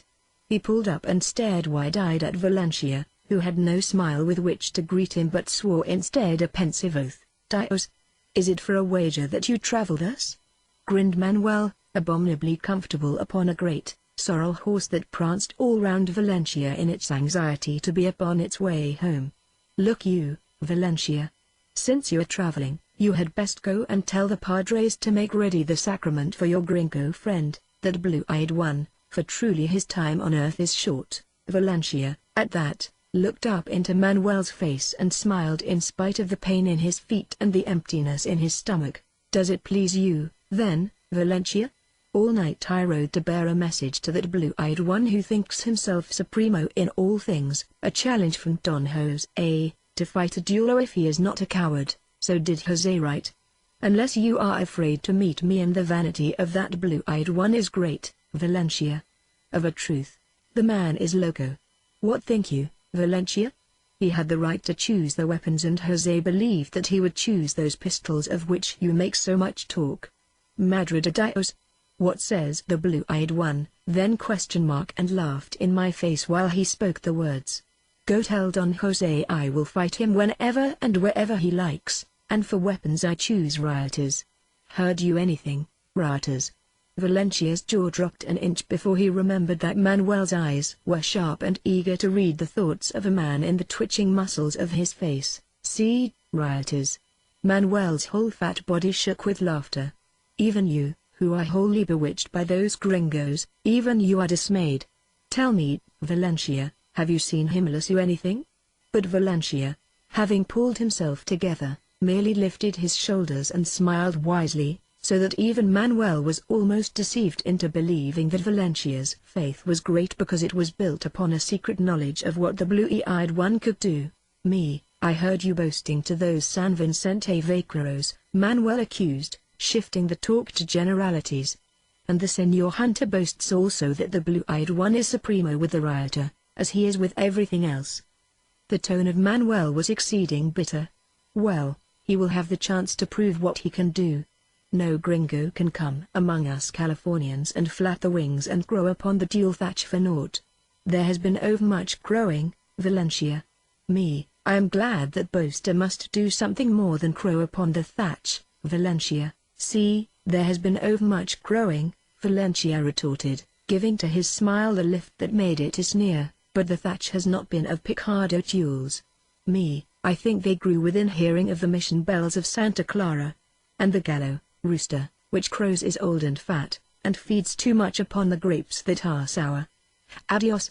I must haste to give congratulations to the Senor Jack, that he will have opportunity to wring the necks of those loud-growing gallows of the Pacheco thatches, whereupon he picked up his saddle and walked on, very straight in the back and patently unashamed of the injustice of his charge, for it was the growing of Valencia himself beside the San Vicente campfire that had brought Manuel with the message, and Valencia knew that perfectly well. The family of Don Andres had been breakfasting upon the wide veranda when Manuel strode grimly across the patio and confronted them. They were still seated though when Valencia, having deposited his riding gear at the saddle hut, limped to the steps and stood with his sunny smile upon his face and his sombrero brim trailing the dust. It seemed to Valencia that the Don was displeased. He read it in the set of his head, in the hardness that was in his glance, in a certain inflexible quality of his voice. Ah, Valencia, he said, rising as if the interruption was to put an end to his lingering there, you also seem to have ridden in haste from the rodeo. Truly, I think that same rodeo has been but the breeding ground of gossip and ill-feeling, and is like to bear bitter fruit. Well, you have a message, I'll warrant. What is it? Valencia's mien was respectful almost to the point of humility. The major domo sent me with a letter, which I was to deliver into the hands of the Senor Allen, he said simply. My hope was that I might arrive before Manuel. He caught a flicker of wrath in the eyes of the Don at the name and smiled inwardly, but the moonlight played tricks upon the trail, and my caballo tripped upon a willow branch and fell upon his head so that his neck was twisted. I was forced to walk and carry the saddle, and there were times when the cattle interrupted with their foolish curiosity, and I must stop and set the rata hissing to frighten them back, else they would perchance have trampled me. So I fear that I arrived too late, Don Andres. But truly I did my best. A full hour behind Manuel I started, and have walked 10 miles of the 60. The saints know well. Don Andres checked his apologies with a wave of the hand, and sat down somewhat heavily in his favorite chair, as if he were tired, though the day was but fairly begun. We do not doubt your zeal, he observed dryly. give the letter to the senor and begone to your breakfast. And, he added impressively, wait you and rest well until the answer is ready, for perchance there will be further need to test the kindness of the saints and the speed of a horse. Valencia fumbled within his sash and brought forth the small, folded square of paper, went up 2 steps and placed it in Jack's upturned palm, gave Jack also a glance more kindly and loyal than ever he had received from that minx, Teresita, and went away to the vaqueros' quarters. Valencia had learned nothing from the meeting, except that the Don was in one of his rare fits of ill temper. Yet I know that there will be a duello, he comforted himself with thinking, as he limped wearily across the patio. The face of the patron is black because of it, and a little devil flame burns in the eyes of the senorita because for love of her men would fight. Such is the way of women, to joy in those things which should give them fear. And the senora's face is sagged with worry, and Senor Jack there is the fighting look in those eyes. Never have I seen them so dark, like the bay when a storm is riding upon the wind. And it will be rioters, for so Manuel told me. I will wager my saddle upon the Senor Jack, even though rioters be the weapons. For he is wily, that blue-eyed one, never would he choose the rawhide unless he knew it's his, as he knows his own heart beats. Let it be rioters, then, if so the Senor chooses. Chapter 17. Chapter 17, A fiesta we shall have. Jack, unfolding the crumpled paper, read twice the note from Dade, and at each reading gave a little snort. He folded the paper, unfolded it and read again. Dear Jack, if Jose wants to fight, take a fool's advice and don't. Better quit the ranch and go back to town for a while. Valencia will get there ahead of Manuel, he says, and you can pull out before Manuel shows up. A licking might do Jose good, but it would stir up a lot of trouble and raise hell all around, so crawl into any hole you come to. I'll quit as soon as rodeo is over, and meet you in town. Now don't be bullheaded. Let your own feelings go into the discard for once, and do what's best for the whole valley. Everything's going smooth here. Noah's dove ain't got any the best of me and Jose, and the boys are working fine. Dade, at least your major domo agrees with you, Don Andres, he said, twisting the note unthinkingly in his fingers. Dade wants me to sneak off to town and hide in Bill Wilson's cellar. There was more resentment in his tone than the note itself had put there, for the argument which Valencia had unwittingly interrupted had been threatening to become acrimonious. My major domo, replied Don Andres, his habitual courtesy just saving the words from becoming a retort, continues to show that rare good sense which first attracted me to him. The senora moved uneasily in her chair and smiled deprecatingly at Jack, then imploringly at her husband. This was washing day, and those shiftless ones within would overlook half the linen unless she was on the spot to watch and direct. But these two had come to their first clash of wills, and her husband had little liking for such firm defiance of his wishes. Well she knew the little weather signs in his face. When his eyebrows took just that tilt, and when the nostrils were drawn in and quivered with his breathing, then was it wise that she should remain by his side. The senora knew well that words are never so harsh between the male of our species when their women are beside them. So, suffering mental torment because of the careless Pinos, she, nevertheless, sent Teresita after the fine, linen apron from which she meant to remove a whole 2 inches of woof for the new pattern of drawn work which the Donna Lucia had sent her. She would remain as a buffer between these two whose eyes were too hard when they looked at each other. It seems a pity that young men nowadays cannot contain themselves without quarreling, sighed the senora, acting upon the theory that anger is most dangerous when it is silent, and so giving the conversational ball a push. Is there no way, senor, in which you might avert this trouble? Truly it saddens me to think of it, for Jose has been as my own son. His mother and I were as twin sisters, senor, and his mother prayed me to watch over him when she had gone. See, madre mia would he tell me, when I gave him the good counsel. And now he comes no more, and he wants to fight the duello. Is there no way, senor? The hardness left Jack's lips but not his eyes, while he looked from her to the Don, smoking imperturbably his cigar beside her. There is no way, senora, except for a coward. I have done what I could. I know that Jose's skill is great with rioters, and the choice was mine. I might have said pistols, he reminded her gently, but with meaning. The plump hands of the senora went betrayingly into the air and her earrings tinkled with the horror that shook her cushiony person. Not pistols. No, no, for then Jose would surely be killed. Gracias, senor. With rioters my Jose can surely give good account of himself. 3 times has he won the medalla in fair contest. He is a wizard with the rawhide. Myself, I have wept with pride to see him throw it at the fiestas. Mother mine, Margarita would have you come at once, the señorita interrupted her. Little Francisco has burnt his legs with hot water, and Margarita thinks that your poultice. With twittering exclamations of dismay over their accident the 2 women hurried away to minister to the burned legs of Francisco, and Jack rose and flung away his cigarette. His mouth had again the stubborn look which Dade knew so well, and dreaded also. I am sorry for this unpleasantness, he said perfunctorily, stopping before Don Andres. But as I told the senora, I have done all that I can do. I have named rioters. I don't think even you, Don Andres, could ask more of me. Surely you wouldn't want to know that your roof had sheltered a coward? Don Andres waved away the challenge which the question carried. Still, it seems a pity that my family must be made the subject of gossip because of the foolishness of 2 young men, he said doggedly, returning to his argument. They will say that it is because of my daughter that you fight, and the friendship of years must be set aside while 2 hotheads vent their silly spite. It need not. Jack's head went up an inch. I can leave your employ, Don Andres, at any moment. There is no need for you to be caught between the duties of hospitality and those of friendship. I can do anything. I am willing to do anything except crawl into a hole, as Dade wrote for me to do. A fine, spirited picture he made, standing there with the flames of wrath in his eyes and with neck stiff and his jaws set hard together. Don Andres looked up at him with secret approval.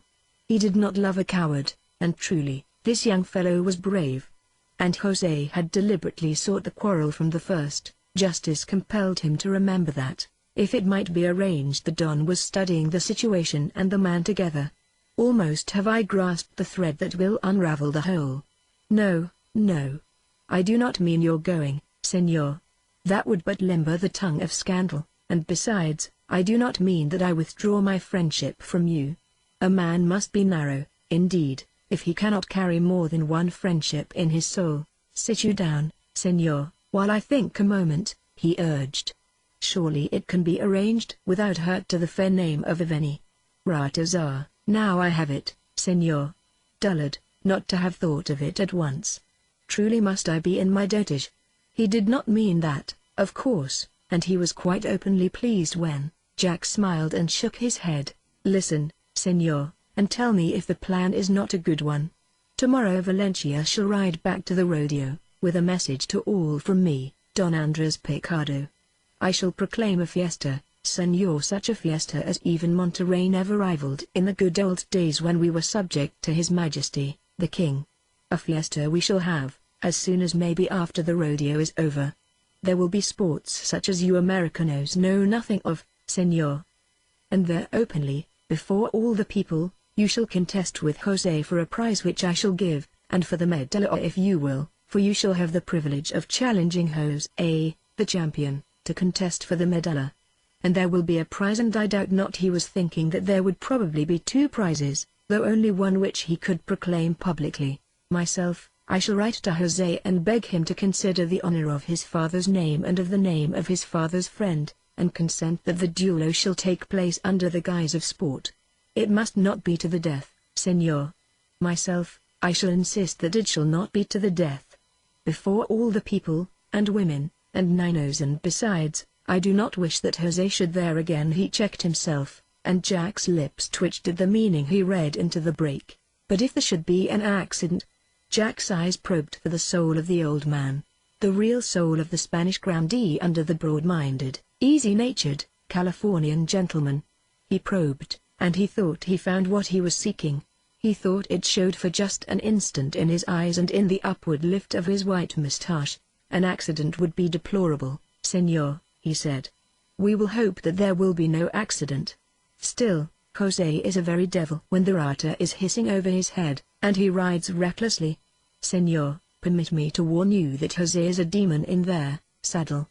Not for nothing does he hold the medal of Gracias, Don Andres.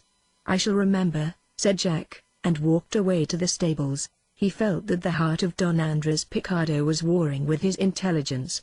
That although his wide outlook and his tolerance would make friends of the Gringos under the new government, and quite sincerely still, the heart of him was true Spanish, and the fortunes of his own bloodkin would send it beating fast or slow in sympathy, while his brain weighed nicely the ethics of the struggle.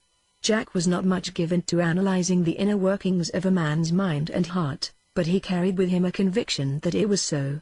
He hunted up Diego, and found him putting a deal of gratuitous labor upon the silver trimmings of the new saddle.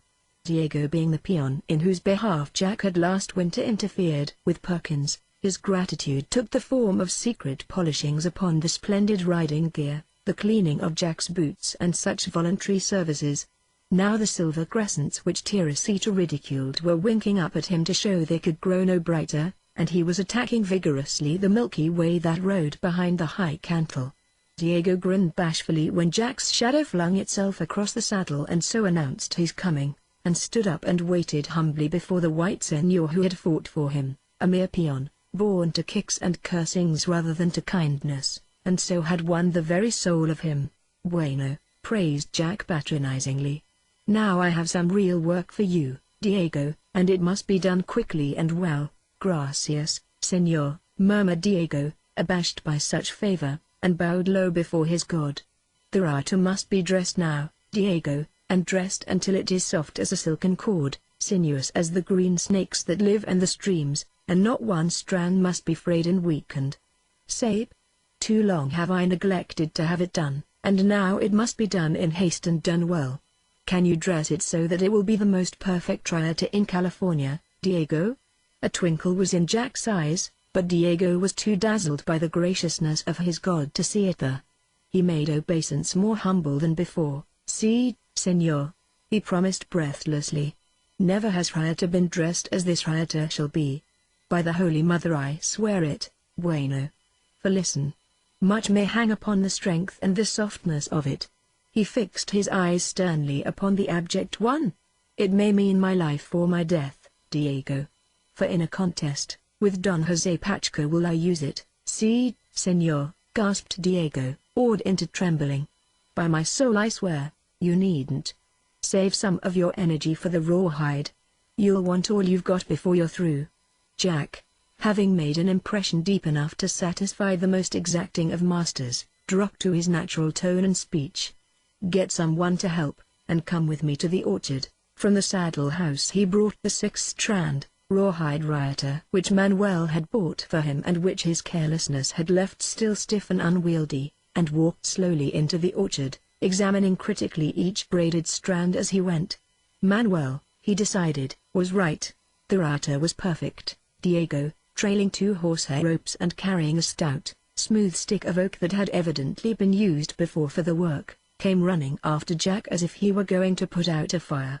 Behind him trotted a big, muscular peon who saw not half the reason for haste that blazoned itself across the soul of Diego. Thus the three reached the orchard, where Jack selected 2 pear trees that happened to stand a few feet more than the riata length apart, and Diego, slipping a hair rope through the hondo of the riata, made fast the rope to a pear tree. The other end he tied to the second hair rope, drew the riata taut and tied the rope securely to the second tree. He picked up the oaken stick, examined it critically for the last time, although he knew well that it was polished smooth as glass from its work on other riatas, twisted the riata once around it and signed to the other peon, each grasping an end of the stick and throwing all their weight against it. They pushed it before them along the stretched riata. As they strained toward the distant pear tree, the rawhide smoked with the friction of the stick in the twist. It was killing work, that first trip from tree to tree, but Diego joyed in thus serving his blue-eyed god. As for the other, Roberto, he strained stolidly along the line, using the strength that belonged to his master the patron just as matter-of-factly as he had used it since he was old enough to be called a man. Jack, leaning against a convenient tree in the next row, smoked a cigarette and watched their slow, toilsome progress. Killing work it was, but the next trip would be easier after that rendering of the stiff tissue.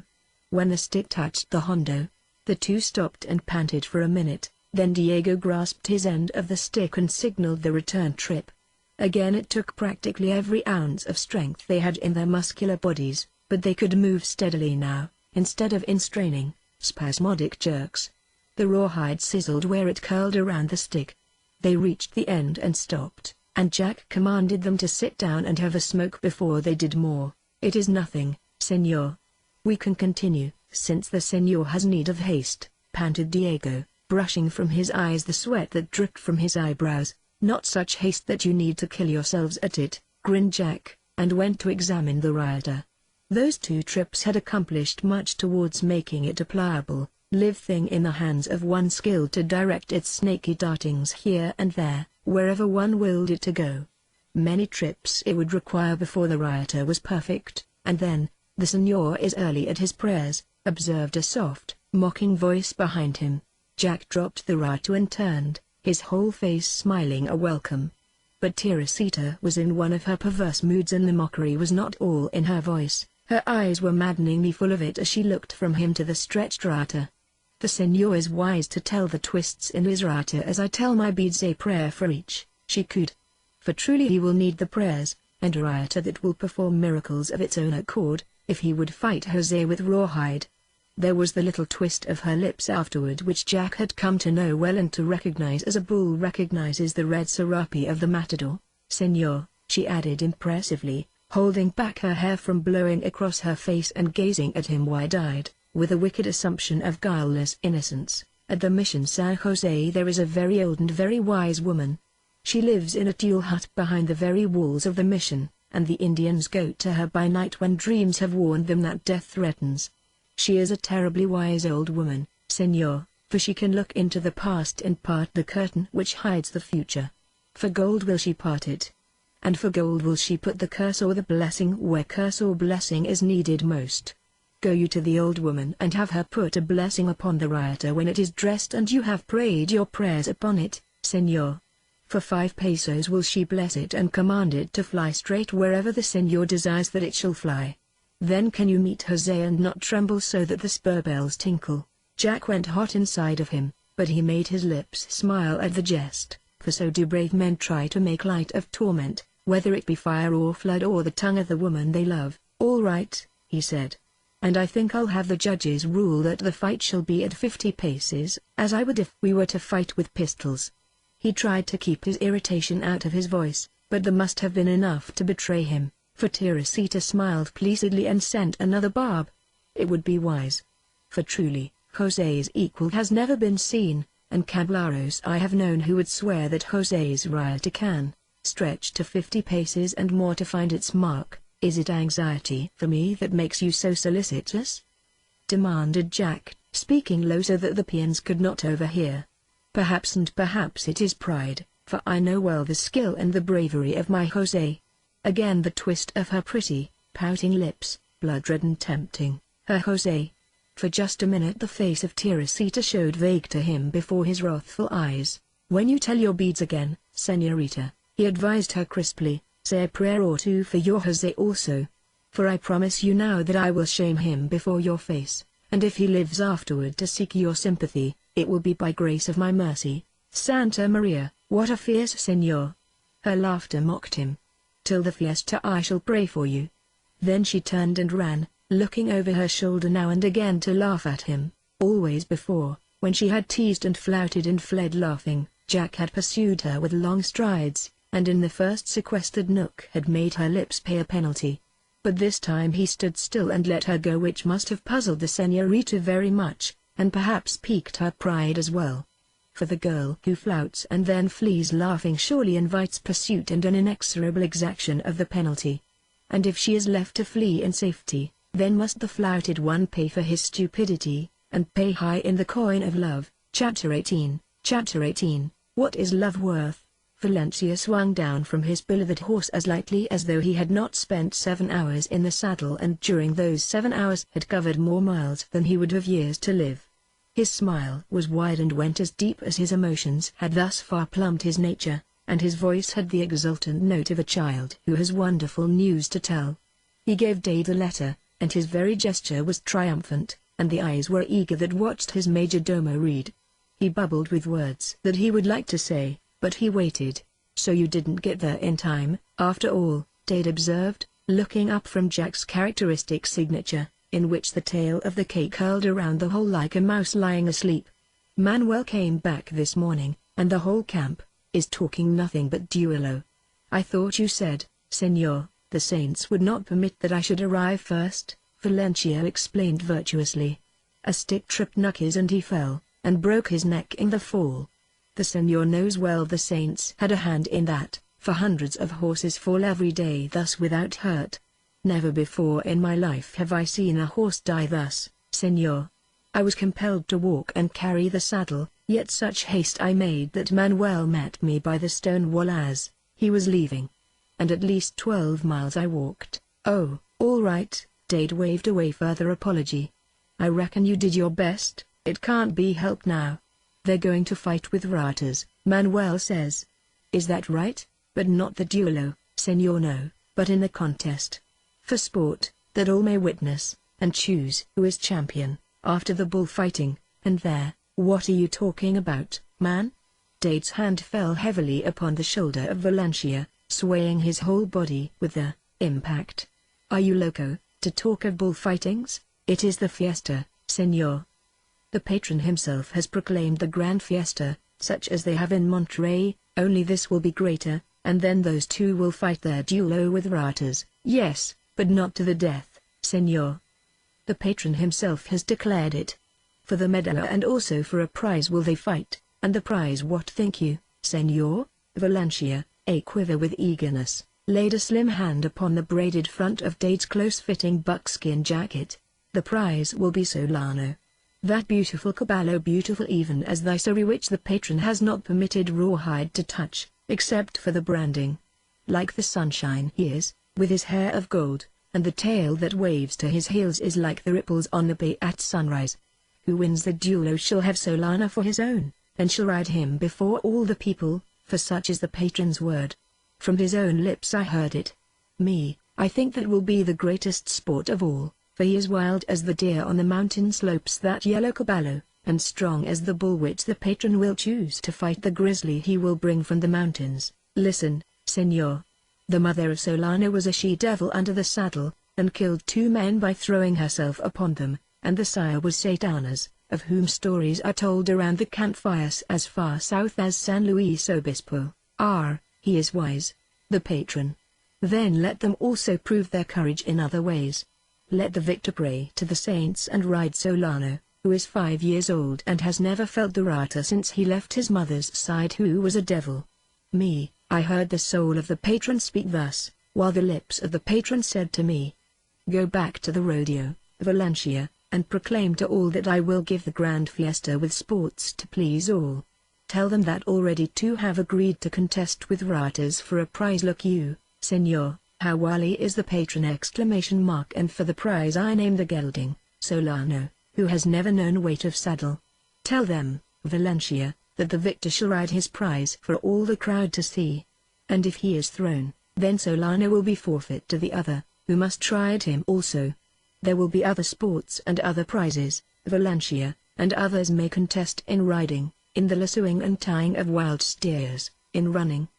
But say that Don Jose Pacheco and the Senor Jack Allen will contest with ratas for the possession of Solano. Senor, Valencia, why not scatter some of your enthusiasm over the other campfires?" Dade broke in quizzically. "Go and proclaim it, then.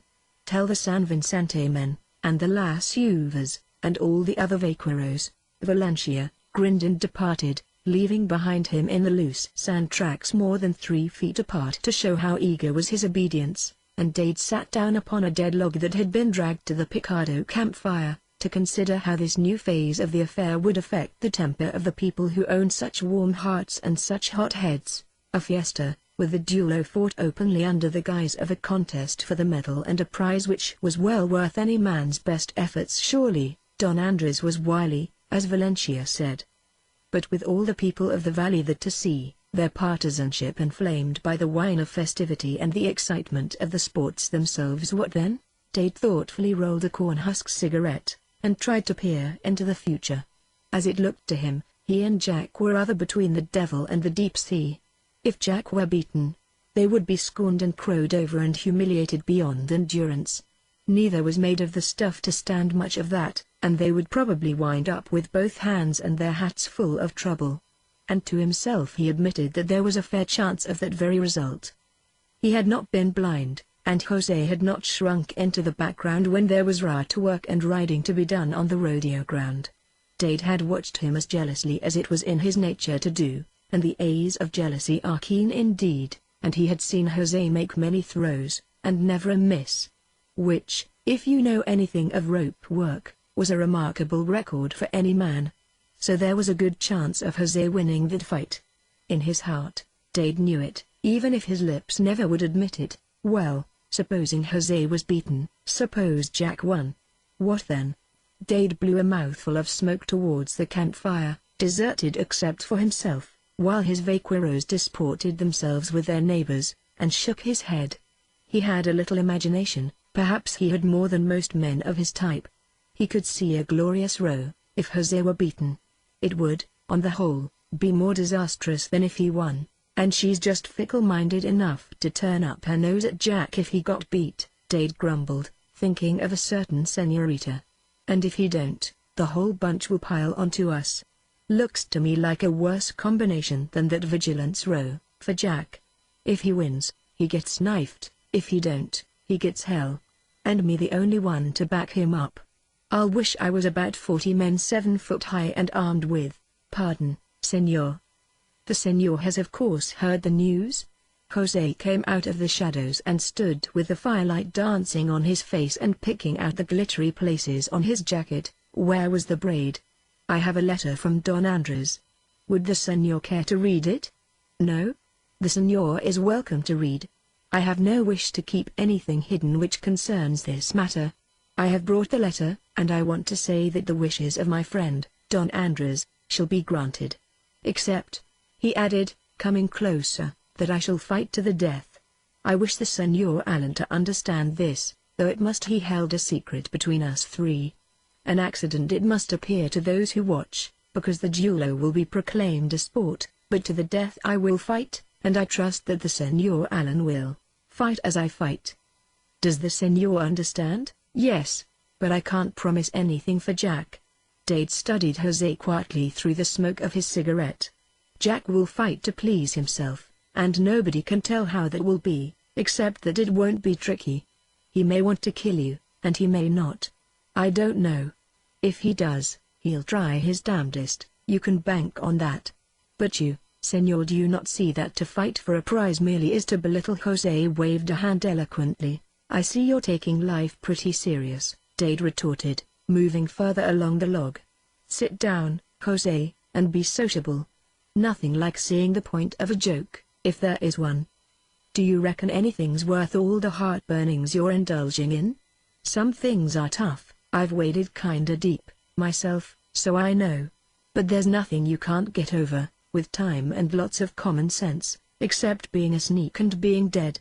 To me, one's as bad as the other, with maybe first choice on death. You aren't a sneak, and I don't see why you hanker to be dead. What do you want to fight to the death for? Illustration, an accident it must appear to those who watch. Jose did not sit down beside Dade, but he came a little closer. Why do I want to fight to the death? I will tell you, senor, I am not ashamed. Since I was a child I have loved that senorita whom I will not name to you. Only last Christmas time the senora, her mother, said I must wait but a year longer till she was a little older. They would keep their child a little longer, and truly her heart is the heart of a child. But she knew, and I think she waited also and was happy. But look you, senor, then comes a stranger and steals. Ah, you ask me why must I fight to the death? Senor, you are a man. Perchance you have loved, for of a truth I see sometimes the sadness in your eyes. You know that I must fight thus. You know that to kill that blue-eyed one is all there is left to do. Me, I could have put him out of the way before now, for there are many knives ready to do me the service. Kill him I shall, senor, but it shall be in fight, and if the senorita sees good. She shall know then that at least it is not a coward or a weakling who loves her. Do you ask why? Dade's hands went out, dismissing the question. No, I don't ask another blamed thing. Go ahead and fight. Fight to kill, if that's the only thing that will satisfy you. You two aren't the first to lock horns over a woman. Jack seems just as keen for it as you are, so I don't reckon there's any stopping either one of you. But it does seem a pity. Why does it seem a pity? Jose's tone was insistent. It seems a pity, Dade explained doggedly, to see two fine fellows like you and Jack trying to kill each other for a girl that isn't worth the life of either one of you. In 2 steps Jose confronted him, his hand lifted to strike. Dade, looking up at him, flicked the ashes from his cigarette with his forefinger, but that was the only move he made. Jose's hand trembled and came down harmlessly by his side. I was mistaken, he said, smiling queerly. You have never loved any woman, senor, and I think the sadness I have seen in your eyes is for yourself, that life has cheated you so. If you had known love, you could never have said that. Love, senor, is worth everything a man has to give, even his life. You would know that, if you had ever loved. He waited a moment, closed his teeth upon further words, turned abruptly on his heel and went away into the fog-darkened night. Dade, with a slight curl to his lips that did not look quite like a smile, stared into the fire, where the embers were growing charred for half their length, and the flames were waving wearily and shrinking back to the coals, and the coals themselves were filmed with gray. The cigarette went cold and clammy in his fingers, and in his eyes was that sadness of which Jose had spoken, and something else besides. They would fight, those two, and fight to kill. Since the world was first peopled, men had fought as they would fight for love, for the possession of a pretty thing, warm, capricious, endearing, with possibly a heart and a soul beneath, possibly. And love, what was love, after all? What is love worth? He had loved her, too, at least. He had felt all the emotions that either of them had felt for her. He was not sure that he did not still feel them, or would if he let himself go. He did not believe, however, that those emotions were worth more than everything else in the world, more than his life, or honor, or friendship. He had choked love, strangled it, starved it for sake of friendship, and, sitting there staring abstractedly into the filming coals, he wondered if he had done wrong, if those two were right, and love was worth fighting for. The man who fought the hardest, he felt, would in this case win that for which he fought. For he felt in his heart that Teresita was only a pretty little animal, the primitive woman who would surrender to strength, and that he would win in the end, who simply refused to yield before her coquetries. With a quick, impatient gesture he threw his cigarette into the coals, kicked viciously a lazily smoking brand which sent up a little blaze and a spurt of sparks that died almost immediately to dull coals again. Love's like that, he muttered pessimistically, standing up and stretching his arms mechanically.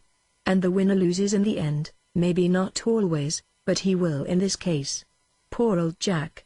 After all, she ain't worth it. If she was, his chin went down for a minute or two, while he stared again at the fire. If she was, but she ain't.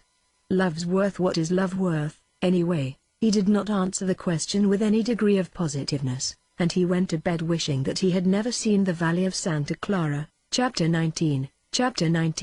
Anticipation.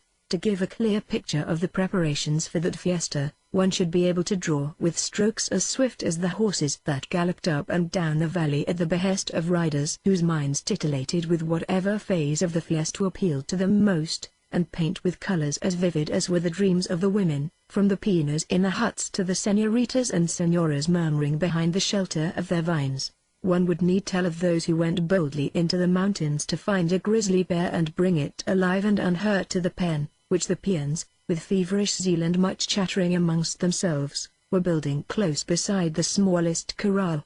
A great story it would make, the tale of that hunt.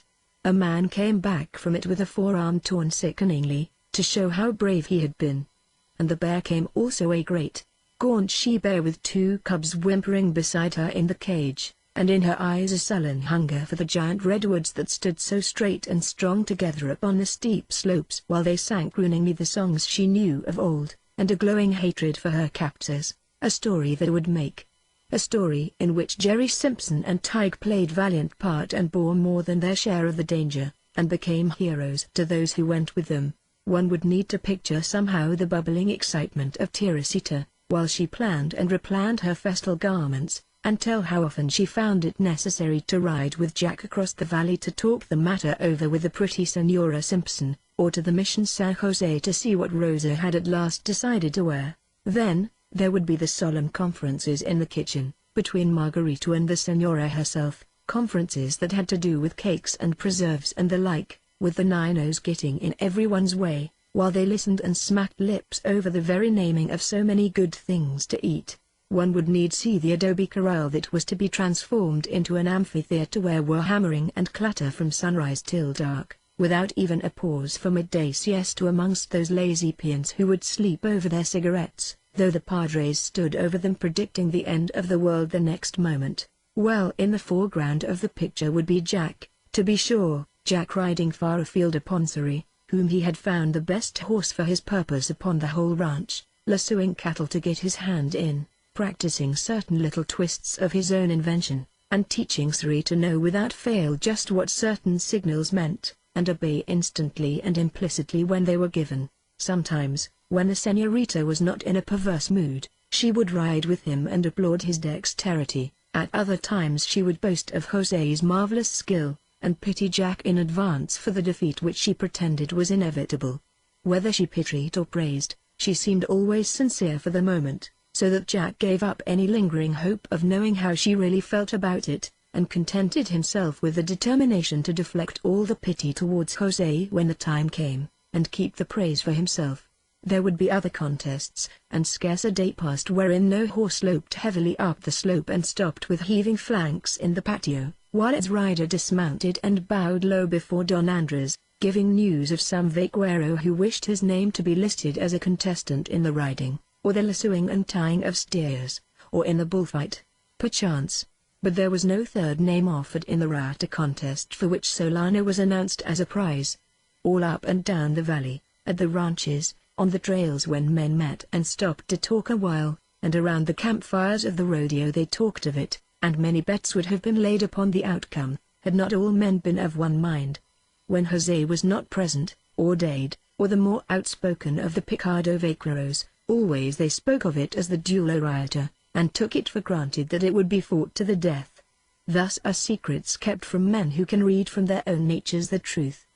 The men of Santa Clara lowered lids and smiled whenever they spoke of it as a contest, for as a duel had the word first gone forth from the exultant lips of Manuel, as a duel would it still remain among themselves, spite of the fiesta and the prize that was offered, and the reiteration that it was but sport. One should picture the whole valley for the background, a sunken paradise of greenery, splotched with color, made alive with bird songs and racing cloud shadows on the grass, with the wooded slopes of the Santa Cruz Mountains closing in upon the west and sheltering it from the sweeping winds from off the ocean, and the grassy hills rising high and rugged on the east, giving rich pasturage to the cattle and all the wild things that fed there. When it was complete that picture, then might one weep to be there in the midst of it all. For there would be much laughter, and the love-making would make young pulses beat fast to think upon. There would be dancing, and the tinkle of guitars and mandolins, and a harp or two to beat a harmonious surf song beneath the waves of melody. There would be feasting, with whole beeves roasted over pits which the peons were already digging in their dreams, with casks of wine from the Don's own vineyard to wash down the juicy morsels. There would be all that throughout one long, moonlit night, with the day of sports to think back upon. And through the night they would talk of the duelo riota between two men who loved one little senorita who laughed much and cared little, said certain wise senoras, and nodded their heads while they said it. What if some hearts were bitter over the prospect? From Santa Barbara, even, were they coming to the fiesta? Gustavo had the news from a peon who came straight through from Paso Robles on an errand for his master. What if Dade, thinking and thinking until his brain was dizzy, lay long hours awake in his blankets and stared up at the star-sprinkle in the purple night sky, trying to find a path that would lead to peace? The senorita lay awake also, thinking smilingly that she had nearly finished the embroidery upon the bodice she meant to wear, and that the pretty senora had promised to do her black hair in a new and wonderful way that should smart with envy the eyes of all the other senoritas when they saw, and that the Senora her mother had reluctantly promised that she should wear the gold chain with the rubies glowing along every little thumb length of it, thinking also, perhaps, of how she had made the Senor Jack's eyes grow dark and then flash anger lights, when she taunted him again about going to the wise old woman at the Mission San Jose for a charm to make the rioter fly true. What if the old Don, seeing also that trouble hung like a vulture over the feast, paced uneasily up and down the vine-hidden veranda, while he meditated upon the follies of youth? The young steers that had been driven in for the roasting pits were trampling uneasily about the little corral where they had been put to fatten, and Gustavo walked with his head thrown back upon his shoulders that he might read that open page which was the sky, and to any anxious ones who asked, he had but one answer and that a comforting one. The day will be a day of sunshine, with linnets singing in the trees and the smallest breeze to cool the cheek. The anxious ones, hearing so good an augury, would pass on, their thoughts upon the day of days and on their lips a little smile. Chapter 20, Lost. 2 hasty tempers, 1 more throw, and then no more until the contest, Jack announced placatingly, when he spied a lone bull standing just before a thicket of chaparral and staring at them with stupid resentment that his siesta had been disturbed. A kiss for luck, little one, Rata coiled in his hand. Jack rode closer and leaned to the girl, his eyes and his voice caressing, his lips quivering for the kiss he craved. It had come to kisses long before then, and to half-promises, when her mood was tender, that she would marry her blue-eyed one sometime. Just now her mood was not tender. Jack was not to blame, nor was the pretty Senora Simpson, although Mrs. Jerry was quite innocently and unconsciously the cause. Mrs. Jerry had a headache, that day, and a fit of the blues, and from the first moment when Teresita had entered the cabin she had felt a lack of warmth in the pretty Senora's manner that had piqued her, who had lived upon adoration all her life. Mrs. Jerry had even shown a disposition to shirk keeping her promise anent the new way of doing Teresita's hair. She said that she didn't think she'd go to the fiesta, after all, which was like calmly telling a priest that one does not, after all, feel as if heaven is worth striving for. Teresita failed to see how the wistfulness was quite submerging the twinkle in Mrs. Jerry's eyes, and if she had seen, she would never have guessed what put it there, nor would she have understood why Mrs. Jerry might shrink from attending that magnificent festival, perhaps the only Gringo woman in all the crowd, and a pitifully shabby Gringo woman at that. To her mind, Mrs. Jerry was beautiful and perfect, even in her shapeless brown dress that was always clean. Teresita herself would never have worn that dress at all, yet it did not occur to her that Mrs. Jerry might have some very feminine quality of pride crowded down into some corner of her sweet nature. So Teresita was mightily offended at what she considered a slight from the only Gringo woman she had ever known, and she was also bitterly disappointed over the abandonment of the new coiffure. "Why don't you wear it just the way it is, honey?" Mrs. Jerry had suggested, and very sensibly, too. "I wouldn't go and twist it all up and stick pins through it, if I was you. It's prettier just that way." Teresita had understood enough of that, thanks to the teachings of her blue-eyed one, to know that the pretty Senora did not mean to keep her promise. She had gone almost immediately to the cabin door to tell Jack that she was ready to go home. And Jack, deep in one of those interminable conversations with Jerry himself, over on the pile of logs that would one day be a stable if Jerry's hopes reached fruition, had merely waved his hand carelessly when he saw her, and had given all his attention to Jerry again. Of course, Teresita could not know that they were discussing a brief but rancorous encounter which Jerry had with Manuel that morning, when the two happened to meet further down the valley while Manuel was riding his share of the rodeo circle. 2 of Jose's men had been with Manuel, and their attitude had been putty turned up scrupulous, according to Jerry. Jack decided after a puzzled minute that the strange word which Jerry spoke with such relish must be Simpsonese for obstreperous. They had, in fact, attempted to drive off 3 of Jerry's oxen to the rodeo ground, and only the characteristic firmness of Jerry had prevented them from doing it. "Gemina," he said, had helped someone pointed at Manuel's scowling face, but Jerry opined that he would hereafter take the twins along too when he rode out anywhere, and that he guessed he'd cut another loophole or 2 in his cabin walls. All of these various influences had created an atmosphere which Teresita felt and resented without attempting to understand. The big senor had not given her the smiles and the funny attempts at conversation which she had come to accept as a matter of course. The pretty senora had not been as enthusiastic as she should have been when Teresita showed her the ruby chain which, like a child, she had brought over for the pretty senora to admire. Therefore, Jack's lips found reason to tighten and cease their eager quivering for a kiss. For Teresita twitched her shoulders pettishly and her reins dexterously, and so removed herself some distance from the kissing zone. No? Well, I'll have to depend on my good rider, then. I'll take the gentleman at 25 feet, and if I can get him to run, right, I'll heel him.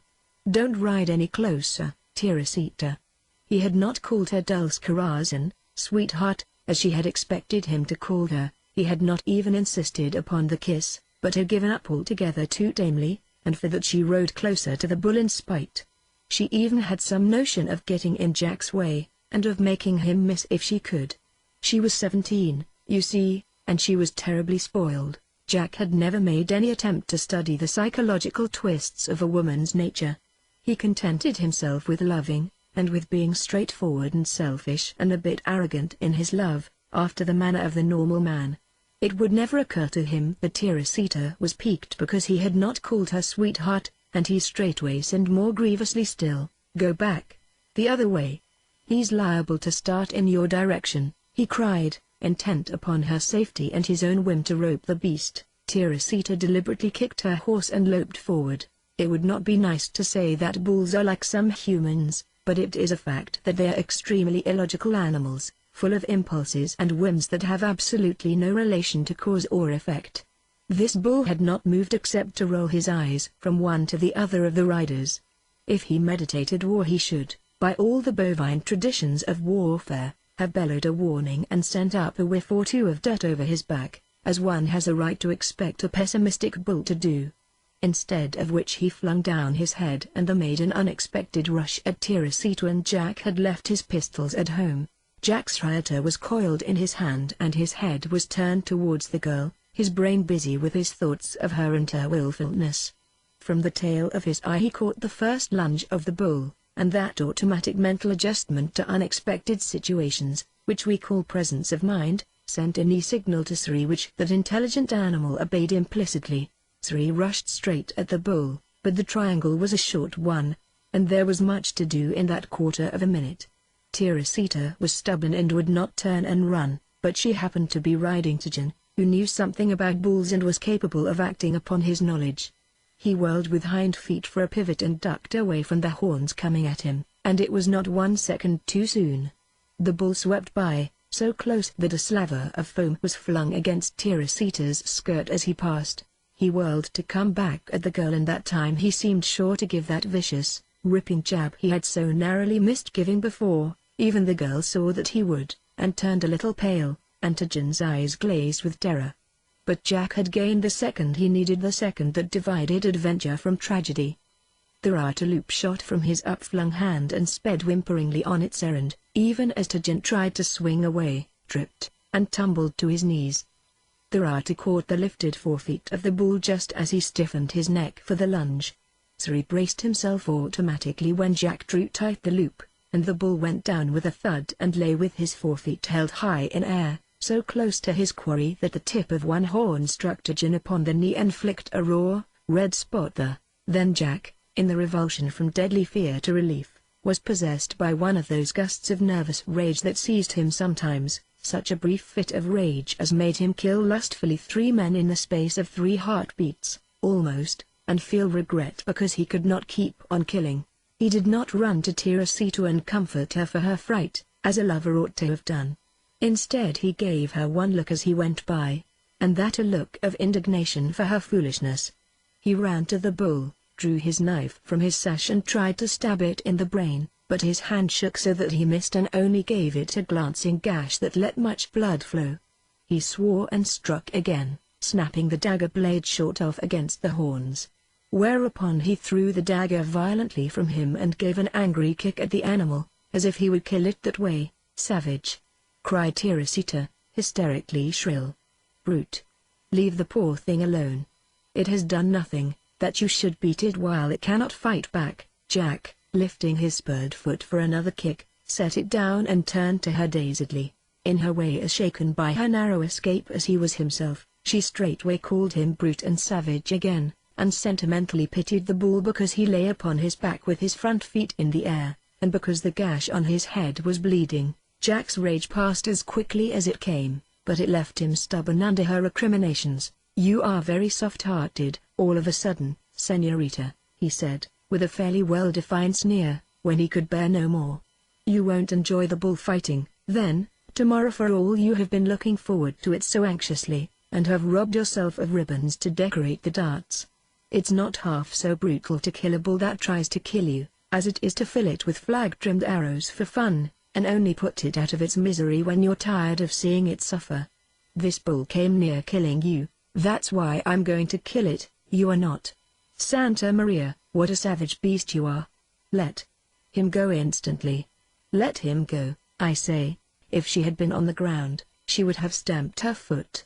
As it was, she shook an adorably tiny fist at Jack, and blinked her long lashes upon the tears of real, sincere anger that stood in her black eyes, and gritted her teeth at him, for the señorita had a temper quite as hot as Jack's, when it was roused, and all her life she had been given her own way in everything. "Let him go this moment, or I shall never speak to you again," she threatened rashly. For answer, Jack walked deliberately past her to where Siri stood with his feet braced still against the pull of the rioter and his neck arched knowingly, while he rolled the little wheel in the bit with his tongue. Jack made himself a cigarette, lay down in the shade of his horse, and smoked just as calmly as though his heart was not thumping so that he could hear it quite plainly. She had gone the wrong way about making him yield. Threats had always acted like a goad upon Jack's anger, just as they do upon most of us. Teresita looked at him in silence for a minute. And Jack, his head upon his arm in a position that would give him a fair view of her from the brim of his sombrero while he seemed to be taking no notice of her, wondered how soon she would change her mood to coaxing, and so melt that lump of obstinacy in his throat that would not let him so much as answer her vixenish upbraidings. A very little coaxing would have freed the bull then, and he would have kissed the red mouth that had reviled him, and would have called her Dulce Corazon, as she loved to have him do. Such a very little coaxing would have been enough. "Dios! How I hate a gringo!" she cried passionately, just when Jack believed she was going to cry "Señor Jack?" in that pretty, cooing tone she had that could make the words as tender as a kiss. "Jose is right.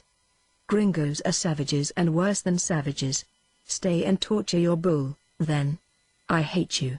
Never have I known hate, till now. I shall be glad when Jose drags you from your horse tomorrow. I shall laugh and clap my hands, and cry, 'Bravo, bravo, querido mío, my beloved,' when you are flung into the dirt where you belong. And when he kills you, I shall kiss him for his reward, before all the people, and I shall laugh when they fling you to the coyotes." Yes, she said that, for she had a temper, had the señorita Teresita, and she had a tongue that could speak words that burned like vitriol. She said more than has been quoted, epithets she hurled upon the recumbent form that seemed a man asleep save for the little drift of smoke from his cigarette, epithets which she had heard the vaqueros use at the corrals upon certain occasions when they did not know that she was near, epithets of which she did not know the meaning at all. "Bravo!" applauded someone, and she turned to see that Manuel and Carlos, Jose's head vaquero, had ridden up to the group very quietly, and had been listening for no one knew how long. The señorita was so angry that she was not in the least abashed by the eavesdropping. She smiled wickedly, drew off a glove and tossed it to Manuel, who caught it dexterously without waiting to see why she wanted him to have it. "Take that to Jose, for a token," she cried recklessly. "Tell him I have put a wish upon it, and if he wears it next his heart in the duelo tomorrow he will win without fail. Tell Jose I shall ask the Blessed Virgin tonight to let no accident befall him, and that I shall save the first 2 dances for him and none other." She was not a finished actress, because of her youth. She betrayed by a glance his way that she spoke for Jack's benefit. And Jack, in the hardening of his stubborn anger, blew a mouthful of smoke upward into a ring which the breeze broke almost immediately, and laughed aloud. Teresita heard, bit her lips cruelly at failing to bring that stubborn gringo to his feet and to her exclamation mark, and wheeled Tijan close to Manuel and Carlos. She rode away between the two towards home, and she did not once look behind her until she had gone so far she feared she could not see what her blue-eyed one was doing. Then she turned, and her teeth went together with a click. For Jack was lying just as she had left him, with his head upon his arm as if he might be asleep. Chapter 21. For yesterday, Dade, rolling over in bed and at the same moment opening his eyes reluctantly upon the new day, that he hated, beheld Jack half-dressed and shaving his left jaw, and looking as if he were committing murder upon an enemy. Dade watched him idly. He could afford the luxury of idleness that morning, for rodeo was over, and he was lying between linen sheets on a real bed, under a roof other than the branches of a tree, and if his mind had rested as easily as his body, he would have been almost happy. But this was the day of the fiesta, and with the remembrance of that vital fact came a realization that on this day the Picado Ranch would be the Mecca toward which all California was making pilgrimage, and, he feared, the battleground of the warring interests and prejudices of the pilgrims themselves. Dade listened to the voices shouting orders and greetings without as the vaqueros hurried here and there in excited preparations for the event. He judged that not another man in the valley was in bed at that moment, unless sickness held him there, and for that very reason he pulled a blanket snugger about his ears and tried to make himself believe that he was enjoying to the full his laziness. He had earned it, and last night had been the first one of deep, unbroken sleep that he had had since that moonlit night when Manuel and Valencia rode in haste to meet this surly-browed fellow before him. Jack did not wipe off the scowl with the lather, and Dade began to observe him more critically, which he had not before had an opportunity to do, for the reason that Jack had not returned to the ranch the night before until Dade was in bed and asleep. "Say, you don't want to let the fellows outside see you looking like that," he remarked, when Jack had yanked a horn comb through his red-brown mop of hair as if he were hoeing corn. "Why?" Jack turned on him truculently. "Well, you look a whole lot like a man that expects a licking. And I don't see any excuse for that. You're sure to win, old man. I'd bet my last shirt on that." Which was Dade's method of wiping off the scowl. "Say, Dade," Jack began irrelevantly, "I'm going to use Suri. You don't mind, do you? He's the best horse I ever threw a rope off from, without any exceptions. I've been training him up a little, and I tell you what, Suri's going to have a lot to do with that duel." Dade sat up in bed as if he had been pulled up. "Jack, are you going to make it a sure enough duel?" he asked anxiously. "Why?" Jack's eyes hardened perceptibly. "That's what Jose wants. Do you want it?" Dade scowled absent-mindedly at the wall, felt the prick of an unpleasant thought, and glanced sharply at Jack. "Say, I feel sorry for Jose," he began straightforwardly. "As a man, I'd like him fine, if he'd let me. And, Jack, you've got everything coming your way, and well, seems like you might go easy on this fight, no matter what Jose wants. He's crazy jealous, of course, but you want to recollect that he has plenty of cause. You've stepped in between him and a girl he's known all his life. They were practically engaged before. I don't know as Jose's love affairs interest me," put in Jack harshly. "Do you care if I use Suri? I kinda took it for granted it would be all right, so I went ahead and trained him so I can bank on him in a pinch. Of course you can use him." That Dade's hesitation did not cover more than a few seconds was proof of his absolute loyalty to Jack. Not another man living could have used Suri in a struggle such as that would be, a struggle where the danger was not all for the rider, but must be shared equally by the horse. Indeed, Dade himself would not have ridden him in such a contest, because his anxiety lest Suri should be hurt would have crippled his own dexterity. But Jack wanted to ride Suri, and Dade's lips smiled consent to the sacrifice. "All right, then. That horse is sure a wonder, Dade. Sensible? You never saw anything like it. I never saw a horse so sensitive to, well, I suppose it's muscular reactions that I'm unconscious of. I've tried him out without a bridle on him, and, Dade, I can sit perfectly still in the saddle, and he'll turn wherever I make up my mind to go. Fact. You try it yourself, next time you ride him. So I've cultivated that faculty of his, this last month, and besides, I've got him trained to dodge a rope every time. Had Diego go out with me and try to lasso me, you know. I had one devil of a time with the Indian, too, to make him disrespectful enough to throw a rope at me. but Suri took to it like a she-bear to honey, and he's got so he can gauge distances to a hair, now, and dodge it every pass. I'm going to ride him today with a hackamore, and you watch him perform, old man. I can turn him on a tin plate, just with pressing my knees. That horse will say, "You're stealing my thunder," drawled Dade, grinning. That's my privilege, to sing Suri's praises. Haven't I told you, right along, that he's a wonder? Well, you told the truth for once in your life, anyway. Get up, you lazy devil, and come out and take a look at him. I'm going to have Diego give him a bath, soon as the sun gets hot enough. I've got a color scheme that will make these natives bug their eyes out. And Suri's got to be considerably whiter than snow, huh? Dade was watching him closely while he listened. For all Jack's exuberance of speech, there was the hard look in his eyes still, and there was a line between his eyebrows which Dade had never noticed before, except as a temporary symptom of anger. He had, Dade remembered, failed to make any statement of his intentions toward Jose, which was not like Jack, who was prone to speak impulsively and bluntly his mind. Also, it occurred to Dade that he had not once mentioned Teresita, although, before the rodeo his talk had been colored with references to the girl. "Oh, how's the señorita, by the way?" Dade asked deliberately. "All right," returned Jack promptly, with a rising inflection. "Are you going to get up, or shall I haul you out by the heels?" Dade, observing an evasion of that subject also, did some hard thinking while he obediently pulled on his clothes. But he said not a word more about the duel, or Jose's love tragedy, or Teresita. Since the first flush of dawn the dismal squeal of wooden-wheeled ox carts had hushed the bird songs all up and down El Camino Real, and the popping of the driver's lashes, which punctuated their objurgations to the shambling oxen, told eloquently of haste. Within canopies formed of gay, patchwork quilts and gayer sarapes, heavy-jowled, swarthy senoras lurched resignedly with the jolting of the carts, and between whiles counseled restive senoritas upon the subject of deportment or gossiped idly of those whom they expected to meet at the fiesta. The Picado hacienda was fairly wiped clean of its comfortable home atmosphere, so immaculate was it and so plainly held ready for ceremonious festivities.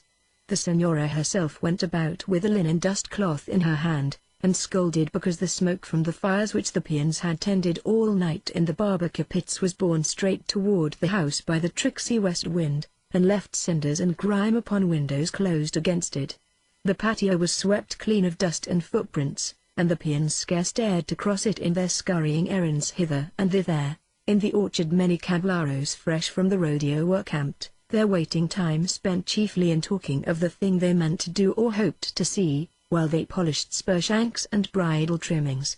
Horses were being groomed painstakingly at the corrals, and there was always a group around the bear pen where the two cubs whimpered, and the gaunt mother rolled wicked, little, bloodshot eyes at those who watched and dropped pebbles upon her outraged nose and like cowards remained always beyond her reach. In the small corral nearby, the bulls bellowed hoarsely at the scent of their grizzly neighbor and tossed dirt menacingly over their backs, while above them the rude tiers of seats waited emptily for the yelling humans who would crowd them later.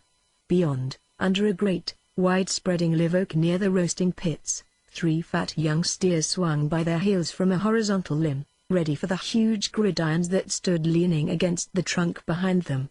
Indeed, the heads of those same steers were even then roasting in their hide in the smaller pit of their own, where the ashes were still warm, though the fire had been drawn overnight. The sun was not more than 2 hours high when Don Andres himself appeared in his gala dress upon the veranda, to greet in flowery Spanish the first arrivals among his guests. The señora, he explained courteously, was still occupied, and the señorita, he averred fondly, was sleeping still, because there would be no further opportunity to sleep for many hours, but his house and all that he had was half theirs, and they would honor him most by entering into their possessions. Whereupon the señoras and the señoritas settled themselves in comfortable chairs and waited, and inspected the house of this lord of the valley, whose luxury was something to envy. Some of those señoras walked upon bare, earthen floors when they were at home, and their black eyes rested hungrily upon the polished, dark wood beneath their feet, and upon the rugs that had come from Spain along with the paintings upon the walls. They looked, and craned, and murmured comments until the señora appeared, a little breathless and warm from her last conference with Margarita in the kitchen, and turned their tongues upon the festival. Dade was just finishing the rite of shaving, and thinking the while that he would give all that he possessed, including Sri, if he could whisk Jack and himself to the cool, pine slope in the Sierras where was their mine. Every day of waiting and gossiping over the duel had but fostered the feeling of antagonism among the men of the valley, and whatever might be the outcome of that encounter, Dade could see no hope of avoiding an open clash between the partisans of the two combatants. Valencia and Pancho and 2 or 3 others of the Picado Vaqueros, who hated Manuel and therefore had no love for Jose, would be more than likely to side with him and Jack, though he honestly wished that they would not, for the more friends they had when the test was made, the greater would be the disturbance, especially since there would be wine for all, and wine never yet served to cool a temper or lull excitement. Without in the least realizing it, Dade's face while he shaved wore a scowl quite as pronounced as the one that had called his attention to Jack's mood. And, more significant, he had no sooner finished than he looked into his little box of pistol caps to see how many he had left, and inspected the pistol as well, for the law of self-preservation strikes deeper than most emotions, and his life had mostly been lived where men must frequently fight for the right to live, and in such surroundings the fighting instinct wakes at the first hint of antagonism. "My riot is gone," announced Jack breathlessly, bursting into the room at that moment as if he expected to find the thief there. "I left it on my saddle last night, and that was a fool thing to do, I must say," commented Dade, startled into harshness. He slid the pistol into its holster and buckled the belt around his muscular body with fingers that moved briskly. "Well, my riot's no slouch, you can use it. You've used it before, I don't want yours. I've got used to my own. I know to an inch just where it will land. Oh, damn the luck it was some of those fellows camped by the orchard, and when I find out which, keep your head on, anyway," advised Dade more equably. "Your nerves must be pretty well frazzled. If you let a little thing like this upset you, how do you expect?" "It ain't a little thing," gritted Jack, loading his pistols hurriedly. "That 6-strand rioter has got a different feel, a different weight too. You know it's going to make all the difference in the world when I get out there with Jose. Whoever took it knew what it meant, all right. Someone, where's Sri?" A sudden fear sent Dade hurrying to the door. "By the Lord Harry, if they've hurt Sri!" He jerked the door open and went out, Jack hard upon his heels. "I didn't think of that," Jack confessed on the way to the stable, and got a look of intense disgust from Dade, which he mitigated somewhat by his next remark. "Diego was to sleep in the stall last night." "Oh." Dade slackened his pace a bit. "Why didn't you say so, I think," retorted Jack, grinning a little. "Somebody else's nerves are kinda frazzled, too." "I don't want you to begin worrying over my affairs, Dade." "I'm not," he asserted with unconvincing emphasis. "But all the same, I'd like to get my fingers on the fellow that took my rioter." Since he formulated that wish after he reached the doorway of the roomy box stall where Suri was housed, he faced a badly scared peon as the door swung open. "Senor, I pardon, senor. But I feared that harm might come to the rioter in the night. There are many guests, senor, who speak ill of Gringos, and I heard a whisper." Jack, gripping Diego by the shoulders, halted his nervous explanations. "What about the rioter?" he cried. "Do you know where it is?" "Si, senor. I took it from the senor's saddle, for I feared harm would be done if it were left there to tempt those who would love to see the senor dragged to the death today." "Senor, that is Jose's purpose, from a San Vicente vaquero I heard, and he had it from the lips of Manuel. Jose will lasso the senor, and the horse will run away with Jose, and the senor will be killed. Ah, say and tilde or exclamation mark. Jose's skill is great, and Manuel swears that now he will truly fight like a demon, because the prayers of the senorita go with Jose. Her glove she sent him for a token. Manuel swears that it is so, and a message that he is to kill thee, senor." "But my rioter?" To Diego's amazement, his blue-eyed god seemed not in the least disturbed, either by plot or gossip. "Ah, the rioter. Last night I greased it well, senor, so that today it would be soft. And this morning at daybreak I stretched it here in the stall and rubbed it until it shone.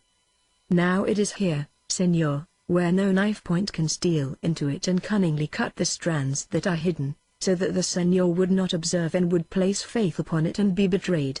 Diego lifted his loose linen shirt and disclosed the rata coiled about his middle.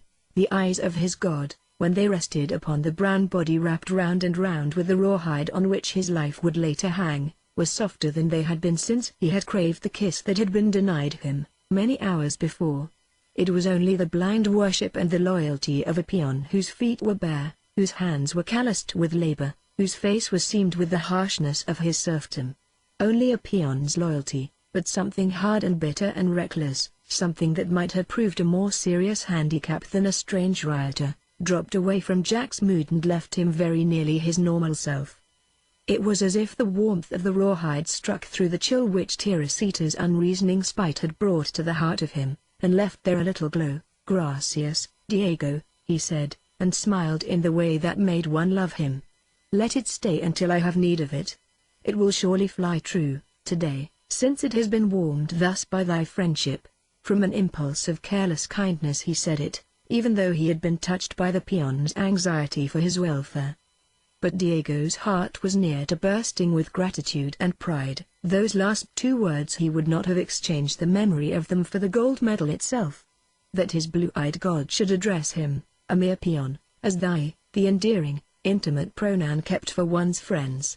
The tears stood in Diego's black eyes when he heard, and Diego was no weakling, but a straight-backed stoic of an Indian, who stood almost as tall as the Señor Jack himself and who could throw a full-grown steer to the ground by twisting its head. He bowed low and turned to fumble the sweet, dried grasses in Ceres' manger, and beneath his coarse shirt the feel of the rawhide was sweeter than the embrace of a loved woman. "You want to take mighty good care of this little nag of mine," Dade observed irrelevantly, his fingers combing wistfully the crinkly mane. "There'll never be another like him in this world. And if there was, it wouldn't be him. I reckon it's asking a good deal of you, to think of using him at all." For the first time Jack became conscious of his selfishness. "I won't, Dade, if you'd rather I didn't. Don't be a blamed idiot. You know I want you to go ahead and use him, only I'd hate to see him hurt." To Dade the words seemed to be wrenched from the very fibers of his friendship. He loved that horse more than he had ever believed he could love an animal, and he was mentally sacrificing him to Jack's need. Jack went up and rubbed Ceres' nose playfully, and it cost Dade a jealous twinge to see how the horse responded to the touch. "He won't get hurt. I've taught him how to take care of himself. Haven't I, Diego?" And he put the statement into Spanish, so that the peon could understand. "See, he will never let the rata touch him, Señor. Truly, it is well that he will come at the call, for otherwise he would never again." He caught. Diego grinned, checked himself on the verge of venturing another comment, and tilted his head sidewise instead, his ears perked toward the medley of fiesta sounds outside. "Listen, señors. That is not the squeal of carts alone, which I hear. It is the carriage that has wheels made of little sticks, that chatters much when it moves. Americanos are coming. Señors, Americanos." Dade glanced quickly at Jack, mutely questioning. I wonder if he gave Suri a hasty, farewell slap on the shoulder and went out into the sunshine and the clamor of voices and laughter, with the creaking of carts threaded through it all. The faint, unmistakable rattle of a wagon driven rapidly, came towards them. While they stood listening, came also a confused jumble of voices emitting sounds which the two guessed were intended for a song.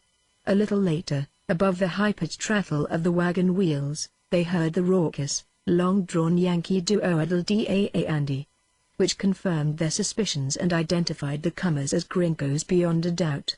"Must be a crowd from San Francisco," said Jack needlessly. "I wrote and told Bill about the fiesta, when I sent up after some clothes. I told him to come down and take it in, and I guess he's coming."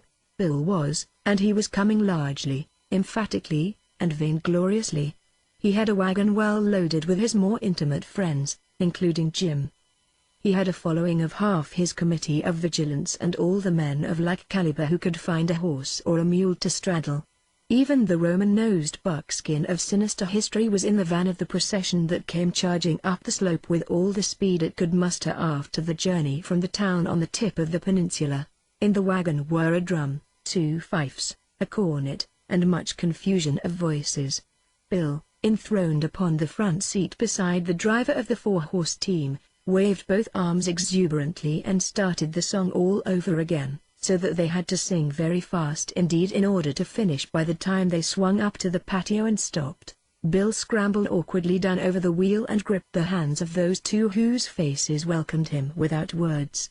"Well, we got here," he announced, including the whole cavalcade with one sweeping gesture. "Started before daylight, too, so we wouldn't miss none of the doings." He tilted his head toward Dade's ear and jerked his thumb towards the wagon.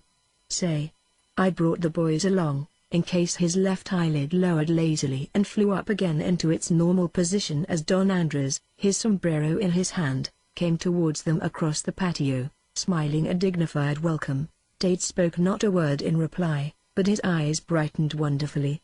There was still the element of danger, and on a larger scale than ever. But it was heartening to have Bill Wilson's capable self to stand beside him. Bill could handle turbulent crowds better than any man Dade had ever seen. They lingered, greeting acquaintances here and there among the arrivals, until Bill was at liberty again. "Got any greaser here that can talk white man's talk, and you can trust?" was Bill's mild way of indicating his need of an interpreter, when the fiesta crowd had grown to the proportions of a multitude that buzzed like giant bees in a tree of ripe figs. "Why? What do you want of one? Valencia will help you out, I guess." Dade's hesitation was born of inattention rather than reluctance. He was watching the gesticulating groups of Californians as a gambler watches the faces of his opponents, and the little weather signs did not reassure him. "Well, there's good money to be picked out of this crowd," said Bill, pushing his hands deep into his pockets. "I can't understand their lingo, but faces talk one language, and I don't care what's the color of the skin. I've been reading what's wrote in their eyes and around their mouths. I can get big odds on Jack, here, if I can find somebody to talk for me. How about it, Jack? I've heard some say there's more than the gold medal and a horse up on this lariat game. I've heard some say you two have put your necks in the jackpot. On the quiet, what do you reckon you're going to do to the greaser?" Jack shifted his glance to Dade's face, tense with anxiety while he waited. He looked out over the slope dotted thickly with people, laughed briefly and mirthlessly, and then looked full at Bill. "I reckon I'm going to kill him," he said very quietly. Big Bill stared. "Say, I'm glad I ain't the greaser," he said dryly, answering a certain something in Jack's eyes and around his lips. Bill had heard men threaten death before now, but he did not think of this as a threat. To him it seemed a sentence of death. "Jack, you'll be sorry for it," warned Dade under his breath. "Don't go, and I don't want to hear any remarks on the subject." Never in all the years of their friendship had Jack spoken to him in so harsh a tone. "God Almighty couldn't talk me out of it. I'm going to kill him. Let it go at that." He turned abruptly and walked away to the stable, and the two stood perfectly still and watched him out of sight. "He'll do it, too," said Dade distressfully. "There's something in this I don't understand, but he'll do it." Chapter 22. The Battle of Beasts. Sweating, impatient humans wedged tight upon the seats around the rim of the great adobe corral, waited for the bulls to dash in through the gate and be goaded into the frenzy that would thrill the spectators pleasurably. Meantime, those spectators munched sweets and gossiped, smoked cigarettes and gossiped, sweltered under the glare of the sun and gossiped, and always they talked of the Gringos, who had come 100 strong and never a woman among them, 100 strong, and every man of them dangling pistols at his hips, pistols that could shoot 6 times before they must be reloaded, and shoot with marvelous exactness of aim at that, 100 strong, and every one of the 100 making bets that the Gringo with the red-brown hair would win the medal from Don Jose, who 3 times had fought and kept it flashing on his breast, so that now no vaquero dared lift eyes to it. Truly, those Gringos were a mad people, said the gossips. They would see the blue-eyed one flung dead upon the ground, and then would the Gringos want to fight? Knives were instinctively loosened under sashes when the owners talked of the possibility. Knives are swift and keen, but those guns that could shoot 6 times with one loading gossip preferred to dwell greedily upon the details of the quarrel between the young Don Jose and his Gringo rival. There were whispers also of a quarrel between the señorita and her Gringo lover, and it was said that the young señorita prayed last night that José would win. But there were other whispers than that. One, that the maid of the señorita had been seen to give a rose and a written message into the hands of the Señor Alan, not an hour ago, and had gone singing to her mistress again, and smiling while she sang. Truly, that did not look as if the señorita had prayed for José. The Señor Alan had kept the rose. Look you. It was a token, and he would doubtless wear it upon his breast in the fight, where he hoped later to wear the medal, but where the hands would be folded instead while the padres said mass for him, if indeed mass could be said over a dead gringo. There was laughter to follow that conceit. And so they talked, and made the tedious time of waiting seem shorter than it was. Latecomers looked for seats, found none, and were forced to content themselves with such perches as neighboring trees and the roofs of the outbuildings might afford. Peons who had early scrambled to the insecure vantage point of the nearest stable roof, were hustled off to make room for a group of Salinas cablaros who arrived late. This was merely the bullfighting coming now, but bullfighting never palls, even though bigger things are yet in store. For there is always the chance that a horse may be gored to death, even that a man may die horribly.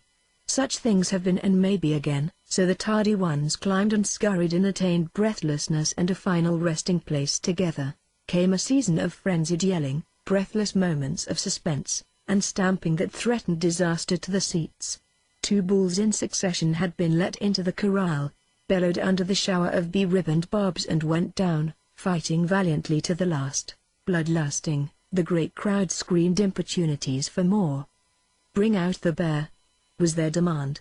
"Let us see that she-bear fight the big bull which has been reserved for the combat." Now, this was ticklish work for the picado vaqueros who were stage managing the sport. From the top of the corral above the bear cage they made shift to slide the oaken gate built across an opening into the adobe corral.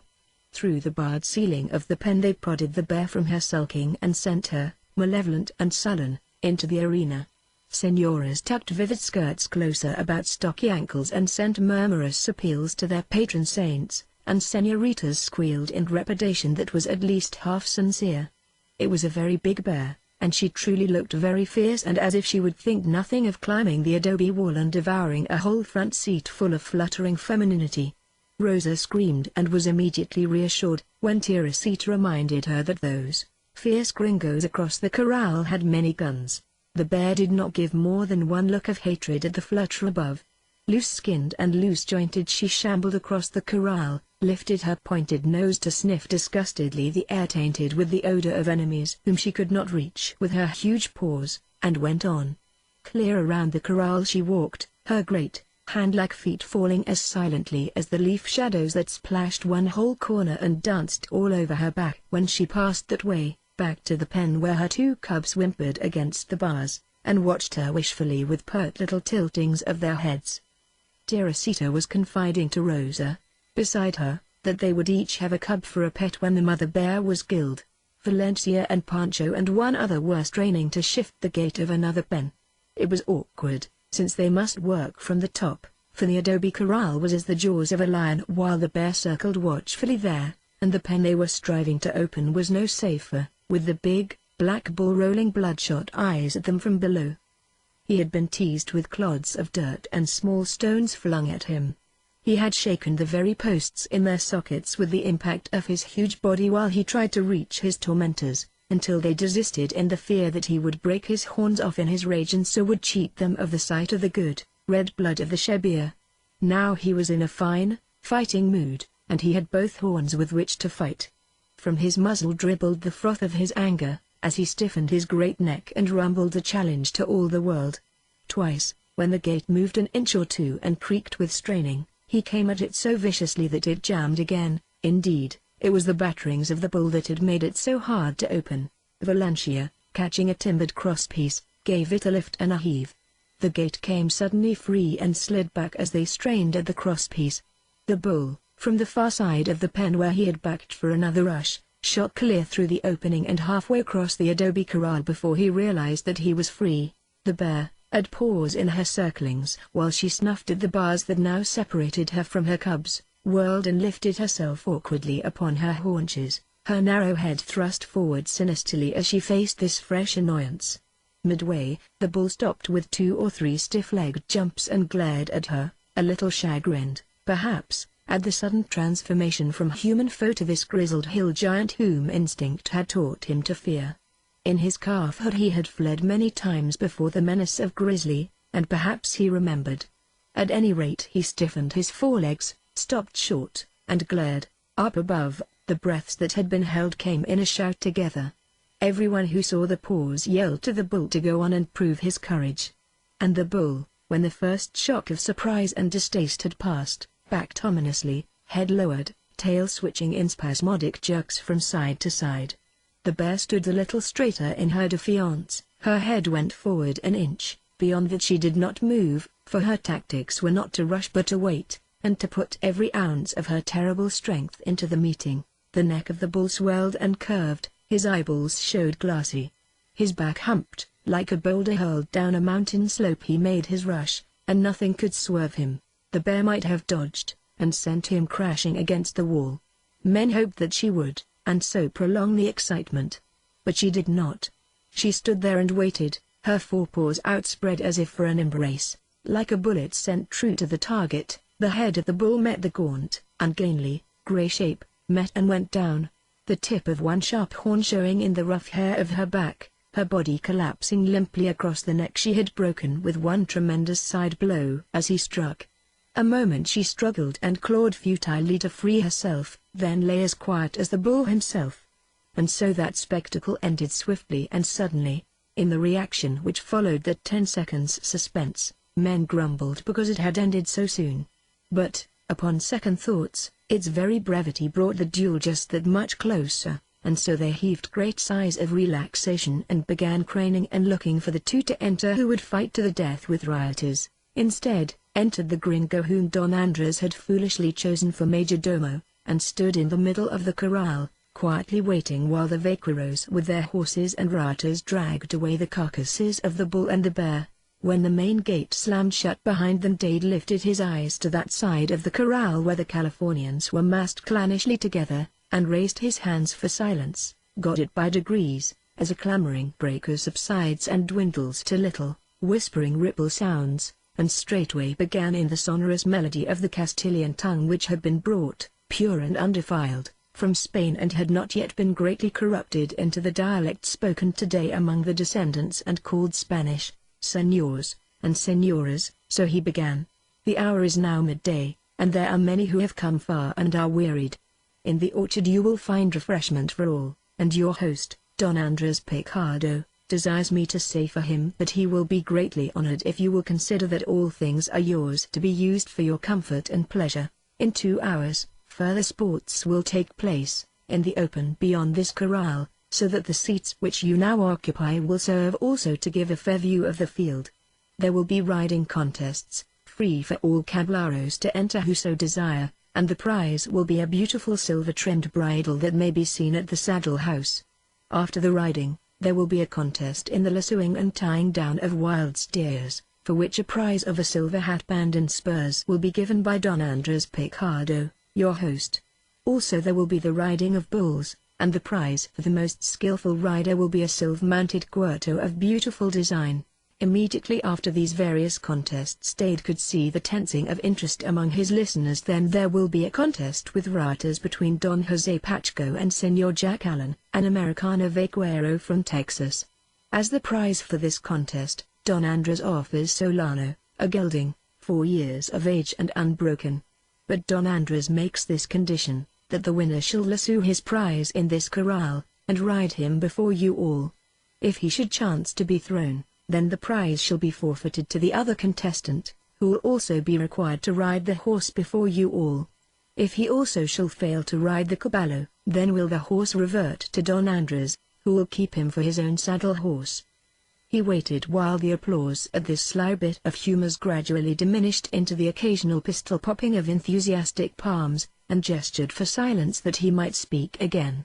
I am also instructed to inform you that not alone for the prize which Don Andres offers will the contest be fought. I am requested to announce that the Texas vaquero, Senor Jack Allen, hereby publicly challenges Don Jose Pacheco to contest for the gold medal which now rests in the possession of Don Jose. Senors and senoras, I thank you for attending so graciously to my words, and I wish to ask for continued attention while I announce the sports to these Americanos who do not understand the Spanish, and who are also the guests of Don Andres Picardo, your host." He bowed low before them, turned and told Bill Wilson's solemnly attentive crowd what was to take place after the feast. Not so elaborate, terse, that he might not try the politeness of that other crowd too far. And when he was done he stopped himself on the verge of saying more, reconsidered and, trusting to the fact that scarce a Spaniard that spoke English, added a warning. "I hope you all realize," he said, "that we're anxious to have everything go off peaceably. We look to you men to see that, whatever may happen, there shall be no disturbance.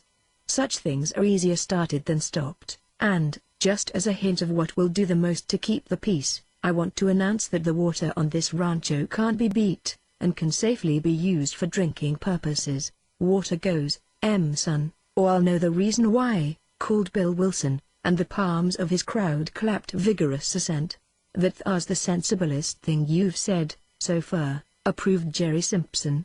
"Beside Bill, me and the twins'll stand guard, if necessary, and set that hint is took." Whereat Bill Wilson clapped him on the shoulder approvingly. There was the hum of confusion while the hungry sought the barbecue pits. Dade, his face settled into gloomy foreboding in spite of certain heartening circumstances, went slowly away to his room, where Jack, refusing to take any interest in the sports, lay sprawled upon the bed with a cigarette gone cold between his lips and his eyes fixed hardly upon the ceiling. Dade gave him a look to measure the degree of his unapproachable mood, sighed wearily and flung his silver-spangled sombrero petulantly into a corner. "Damn," he said viciously, as if his vocabulary was so inadequate to voice his emotions that the one expletive would do as well as any to cover his meaning, and sat down heavily in a cushioned chair. 2 minutes, perhaps, of silence, while from sheer force of habit he rolled a cigarette he did not want. Then Jack moved his head on the pillow so that he could look at Dade. "I wish you wouldn't take my affairs so to heart," he said, apathy fighting his understanding and his appreciation of a friend like this. "I'd be a whole lot easier in my mind if I didn't know you were worried half to death. And it's no good worrying, Dade. Some things just come at a fellow, head down, and they have to be met, if we expect to look anybody in the face again." He shifted his head impatiently and stared again at the ceiling. "I'd rather be dead than a coward," he said, speaking low. "Oh, I know. But men are just beasts with clothes on their backs. Did you hear them yelling a while ago? That was when beasts just as human as they are under the skin, fought and killed each other, so those yelling maniacs could get a thrill or two." He searched his pockets for a match, found one and drew it glumly along the sole of his high-heeled, calfskin boot with its embroidered top of yellow silk on red morocco. "That's what makes me sick to the stomach," he went on. "They'll sit and watch you too, and they'll gloat over the spectacle." A brisk tattoo of knuckles on the oaken door stopped him. Bill came in, grinning with satisfaction over something. "Say, I've been getting bets laid down 5 and 6 to 1, on the greaser," he exulted. "You go in and clean him up, Jack, and we'll skin this outfit down to their shirts. All the boys have been taking every bet that was offered, and the old Don, I guess, is about the only greaser on the place that ain't bet all he's got. 3 to 1 that Jose gets you the third pass, son. Now, I don't know a damn thing about this here lasso business, but I took him on that, and so did a lot of the boys, and from that up to 6 to 1 that he'll get you. Want to lay a few bets yourself, you and Dade?" "That's what I come to find out." Dade threw out both hands in disgust with the idea, revolted unexpectedly at the thought of being accused of failing to back his friendship with money as well as with every fiber of his loyal being, and turned sourly to Bill. "I've got something like 600 or 800. In dust," he said. "Lend me enough to make it 1,000, and put her up. Take any odds they offer, damn 'em. It'll be blood money, win or lose, but put her up. They can't yowl around that I'm afraid to back him down to my boots. That's the kinda talk," approved Bill. "Make 'em take water all around, the swine. And the boys'll see they cough up afterwards, too." I guess he checked himself and went out, still grinning. Chapter 23, The Duel of Ratas. "They're riding the last bull," announced Dade, coming into the room again where Jack was dressing for the supreme test of the day. "I've got your plan for the ground," explained to Valencia and Pancho, "and Diego's shining Siri up till you can see your face in him. You ought to be thankful there's somebody on the lookout as faithful as that Injun. I just discovered he hasn't had a bite to eat since last night, because he wouldn't leave Siri long enough to get anything." "I hope you're grateful." "I am," said Jack shortly. "But I've no business to be. Right now I don't believe much in the sloppy whine of gratitude or the limber-backed prayer for mercy. Thankful or not, we get what we get.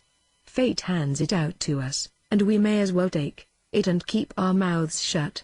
That's the result of cooping yourself in here all day, just thinking and smoking cigarettes," grumbled Dade, himself worried to the point of nervous petulance. If he could have taken his own riot and fought also, he would have been much nearer his usual calm, humorous self. "Say, I told Jose the rules you suggested, and he agreed to every one like a gentleman. He just came, and Manuel with him leading the horse Jose means to use, a big, black brute with a chest on him like a lion." His crowd stood on their hind legs and yelled themselves purple when they saw him come riding up. "Well, that's what they've comfort to yell over Jose." Jack held 3 new neckties to the light, trying to choose the one he would wear. "Say." Dade hesitated, looking doubtfully at the other. "Well? Say it." Jack chose a deep crimson and flung the loop over his head as if he were arraying himself for a ball. "It may be some advantage to know. I've watched Jose lasso cattle. He always uses, step right there." Jack swung to face him. "I don't want to know how Jose works with his rioter. He don't know any of my little kinks, don't you see? I never," he added, after a little silence, "started out with the deliberate intention of killing a man, before.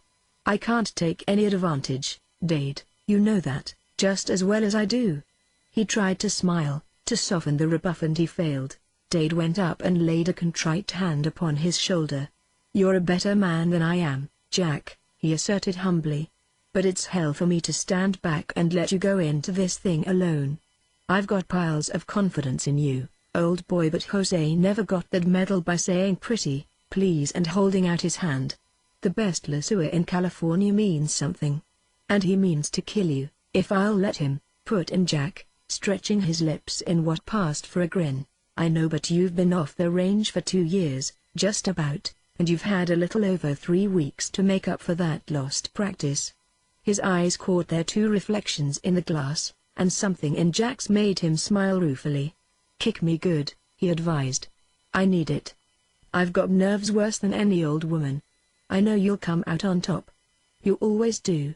But what in hell made you say rioters? What in hell made you brag about me to Manuel?"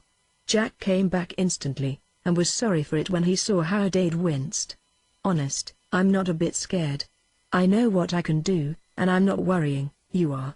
I never saw you so queer as you have been since I came back. You're no more like yourself than, well, but it ain't the duel altogether." Jack hesitated. "Say, Dade, did Dear see to take in all the sports? Bullfight and all?" "Yes. She and that friend of hers from the mission were in the front row having the time of their lives." "Is that talk true about?" Dade eyed him sharply. "You go on and get things ready. In 5 minutes I'll expect to make my little bow to fate." Outside in the sunshine, men waited and clamored greedily for more excitement. All day they had waited for the duel, at most merely appeased by the other sports, and now, with Jose actually among them, and with the wine they had drunk to heat their blood and the mob psychology working its will of them, they were scarce human, but rather a tremendous battle beast personified by dark, eager faces and tongues that wagged continually and with prejudice. A group of spur-jingling vaqueros, chosen because of their well-broken mounts, rode out in front of the adobe corral, and the expectant audience halted and dispersed to their various stations as directed by Dade, clear-voiced, steady of glance, unemotional, as if he were in charge of a bit of work from habit gone stale. He might confess to nerves in private; in public, there were men who marveled at his calm. Rioters uncoiled and with each end fastened to a saddle horn, the vaqueros filed out from the corral in 2 straight lines, with Dade and Valencia to lead the way. When they were placed to Dade's liking, the rioters fenced in a rectangle 200 yards long, and 1/3 that distance across. At each rioter length, all down the line, a vaquero sat quiet upon his horse, a living fence post holding the rioter fence tight and straight. Down the middle of the arena, thus formed easily with definite boundaries, peons were stretching, upon forked stakes, a rope spliced to reach the whole 600 feet, save that a space of 50 feet was left open at each end so that the combatants might, upon occasion, change sides easily. Twice Dade paced the width of the area to make sure that the dividing line marked the exact center.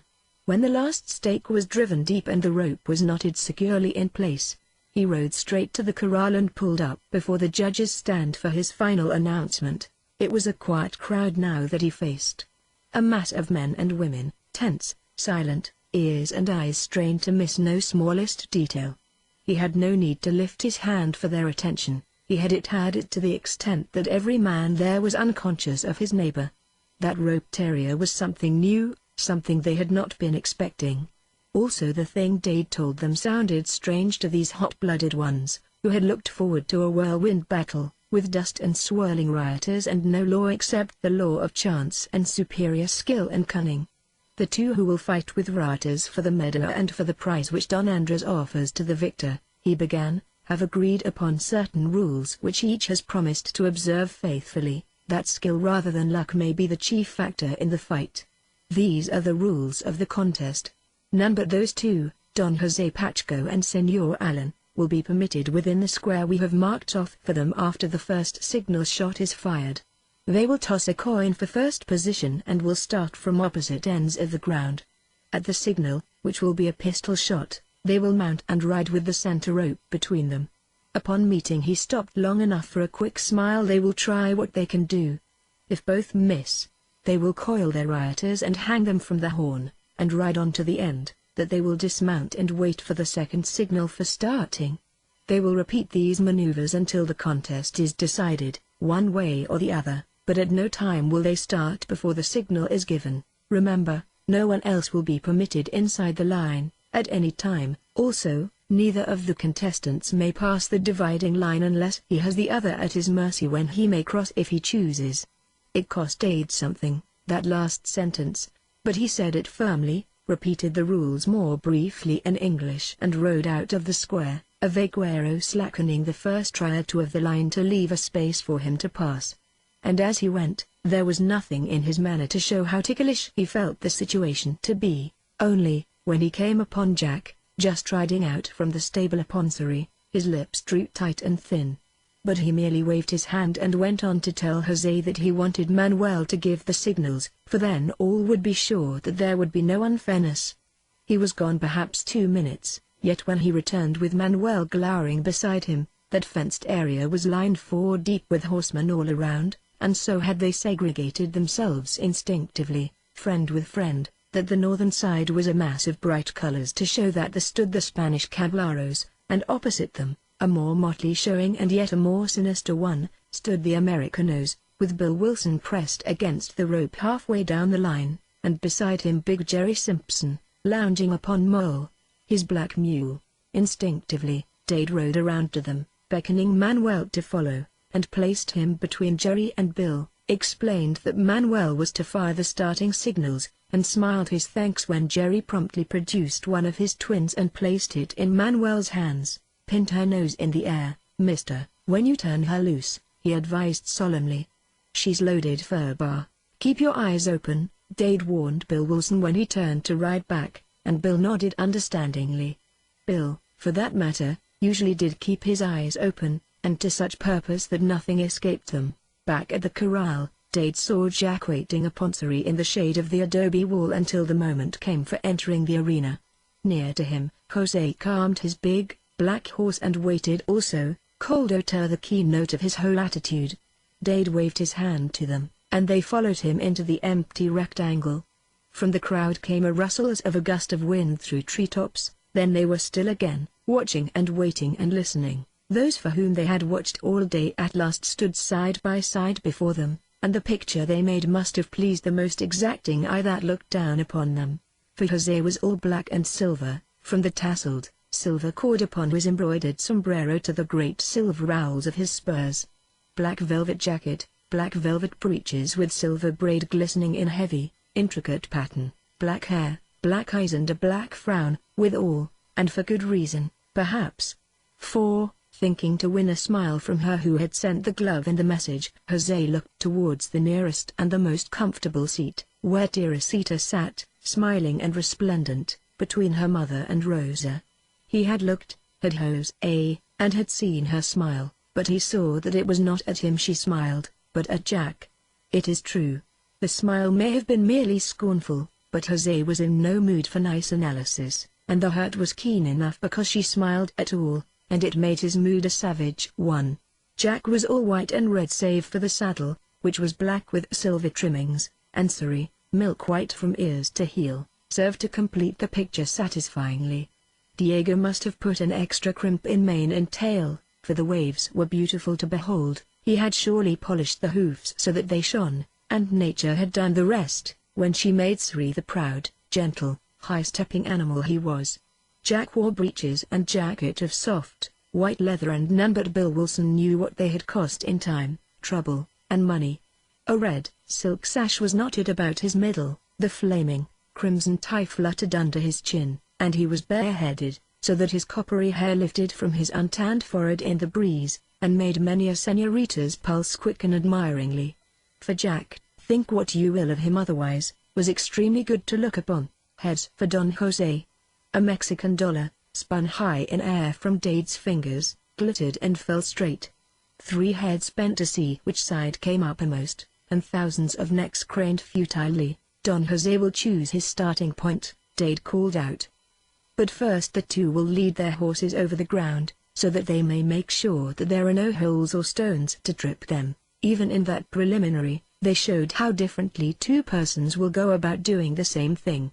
Jose, trailing immense, silver spur owls, walked with the bridle reins looped over his arm, his eyes examining critically every foot of the ground as he passed. Jack, loosening his rider as he dismounted, caught the loop over the high horn and let the rope drop to the ground.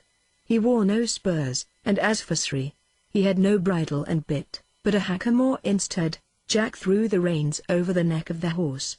"Come, old fellow," he said, quite as if he were speaking to a person, and started off. And Sri, his neck arched, his ears perked knowingly, stepped out after him with that peculiar, springy gait that speaks eloquently of perfect muscles and a body fairly vibrating with energy. The rider trailed after him, every little tendency towards a kink taken out of it. "Dios! What a caballo is that white one!" Dade heard a Salinas man exclaim, and flushed at the praise. Back they came, Jack and Sri, with Jack 10 feet in advance of the horse, for Jose had chosen to remain at the southern end, with the sun at his left shoulder. Jack, for all his eagerness to begin, found time to shake hands with Bill and say a word to some others as he passed, and those eyes up there that watched did not miss one single movement. "Look, you! The gringo is telling his friends adios while he may." Someone shouted loudly from across the arena, and a great laugh roared from the throats that were dark, and hand-clapping at the witticism made the speaker a self-conscious caballero indeed. At the corral, which was his starting point, Jack took up the dragging rider, and with his handkerchief wiped off the dust while he coiled it again, hung it over the saddle horn and waited for the signal. He was scowling now at certain remarks that came to his ears from the seats, with titters and chuckles to point their wit. But he sent a cheering eye signal to Dade, whose face was strained and noticeably white under the tan. Halfway down the line, among the Americans, there was a little stir, and then a pistol barked with that loud crash which black powder makes. Jack, on the instant when the smoke curled up in a little, balloon-like puff, turned and leapt into the saddle. The duel of riders was begun. Chapter 24. Chapter 24. For love and a medal, down the rope lane thundered Jose, whirling his rider over his head till the loop had taken full 20 of the 60 feet of rawhide. Galloping to meet him, Jack gave his rope a forward, downward fling and formed a little loop not 1/3 the size of Jose's, and held it dangling beside Sri's shoulder. So, at the very start, they showed themselves different in method, even though they might be the same in skill. They met, with 15 feet between them as they flashed past. Jose flung out his lifted hand. The loop hissed and shot straight for Jack's head. Jack flung out his little loop, struck the big one fairly, and threw it aside. Even so, the end might have caught him, but for the lengthening lunge which Suri made in midair. The loop flecked Suri's crinkled tail and he fled onto the far end and stopped in 2 short, stiff-legged jumps. As Jack coiled his ride and slid off, he heard the caballeros yelling praise of Jose. But he did not mind that in the least. In that one throw he had learned Jose's method, the big loop. The overhead swirled erect, bullets whiffed, deadly in its aim. He knew now what Date had wanted to tell him, what it was vital that he should know. And he hugged the thought Jose did not know his method, not yet. A shot, and he was off again with his little loop. Jose, like a great black bird, flew towards him with the big loop. As they neared, he saw Jose's teeth show in the smile of hate. He waited, his little loop ready for the fling should his chance come. Jose was overeager. The great, rawhide hoop whistled and shot down aslant like the swoop of a nighthawk. Sri's eye was upon it unwinkingly. He saw where the next leap would bring him within its terrible grip, and he made that leap to one side instead, so that the rawhide thudded into the dust alongside his nose. He swerved again lest Jose in jerking it up should catch his feet, and went on with an exultant toss of his white head.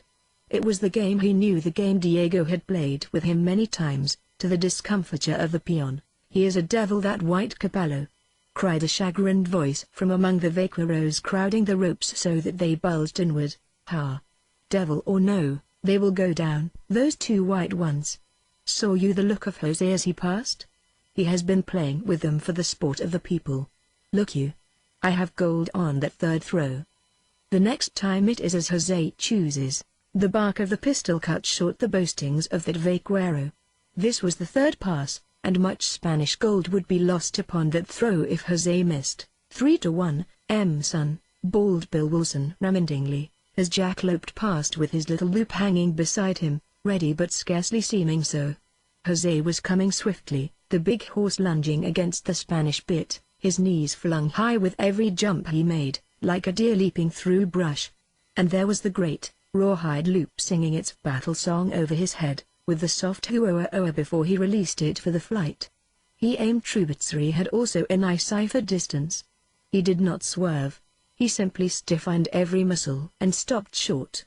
Even as he did so, the black horse plunged past, and Jack, lifting his hand, whirled his loop swiftly once to open it, and gave it a backward fling. Straight past his shoulder it shot, whimpering, following, reaching the force of the fling, carrying it far, far.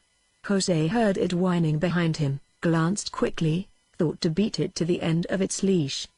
He leaned far over farther, so that his cheek touched the flying black mane of his horse. He dug deep with his spurs, but he dug too late.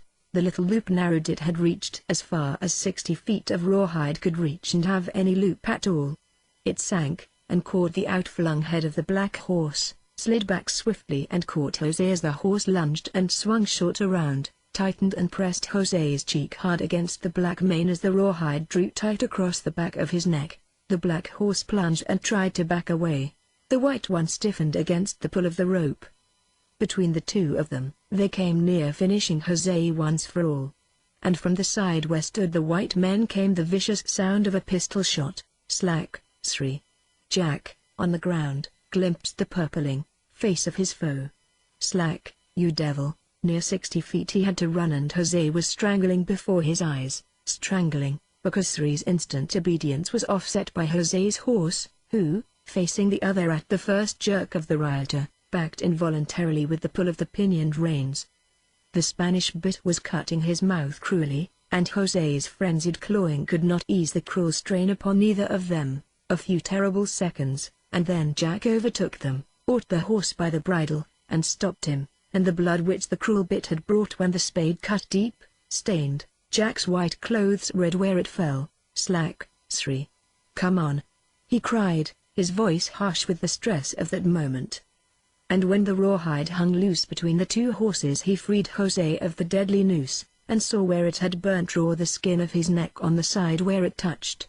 A snaky, 6-strand rioter can be a rather terrible weapon, he decided, while he loosed it and flung it from him. Jose, for the first time getting breath enough to gasp, tried to straighten himself in the saddle, lurched, and would have gone off on his head if Jack had not put up a hand to steady him. So he led him, a shaken, gasping, disarmed antagonist, across the little space that separated them from where Don Andres and 4 other Spanish gentlemen sat before the middle gate of the corral. "Bravo!" cried a sweet, girl voice, and a rose, blood red and heavy with perfume, fell at Jack's feet. He gave it one cold glance and let it lie. In another moment the black horse crushed it heedlessly beneath his hoof, as Jack turned to the judges. "Señors, I bring you Don José Pacheco." So suddenly had the contest ended that those riders who helped to form the riot offense stood still in their places, as if another round had yet to be fought. Beyond the pistol shot and the girl voice crying "well done," the audience was quiet, waiting. Then José, sitting spent upon his horse, lifted a hand that shook weakly. His fingers fumbled at his breast, and he held out the shining medal of gold, the medal with diamonds prisoning the sunlight so that the trinket flashed in his hand. "Señor," he said huskily, "the medal, it is yours." Jack looked at him, looked at the bent faces of the frowning judges, looked up at Teresita, watching the two with red lips parted and breath coming quickly, looked again queerly at José, gasping still, and holding out to him the medal. Jack did a good deal of thinking in a very short space of time. "I don't want your medal," he said. "Let some Californian fight you for it, if he likes. That is not for a gringo." Perhaps there was a shade of the theatrical element in his speech and his manner, but he was perfectly innocent of any such intention, and the people before him were nothing if not dramatic. He got his response in the bravos and the applause that followed the silence of sheer amazement. "Gracias!" they cried, in their impulsive appreciation of his generosity. "The horse which you offered for a prize, Don Andres, I will claim," Jack went on, when he could be heard, and he did not wait long, for short-lived indeed is the applause given to an alien. "And I will ride him as soon as you desire." "Yes, let us see him ride that caballo," cried the fickle mass of humanity. By a trick of chance he won the duello, and the medal he refused because he knows it was not won fairly. "Where is that yellow caballo which no man has ridden?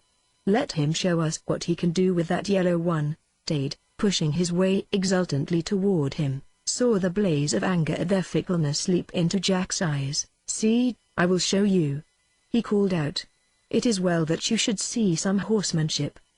Bring the yellow caballo, then.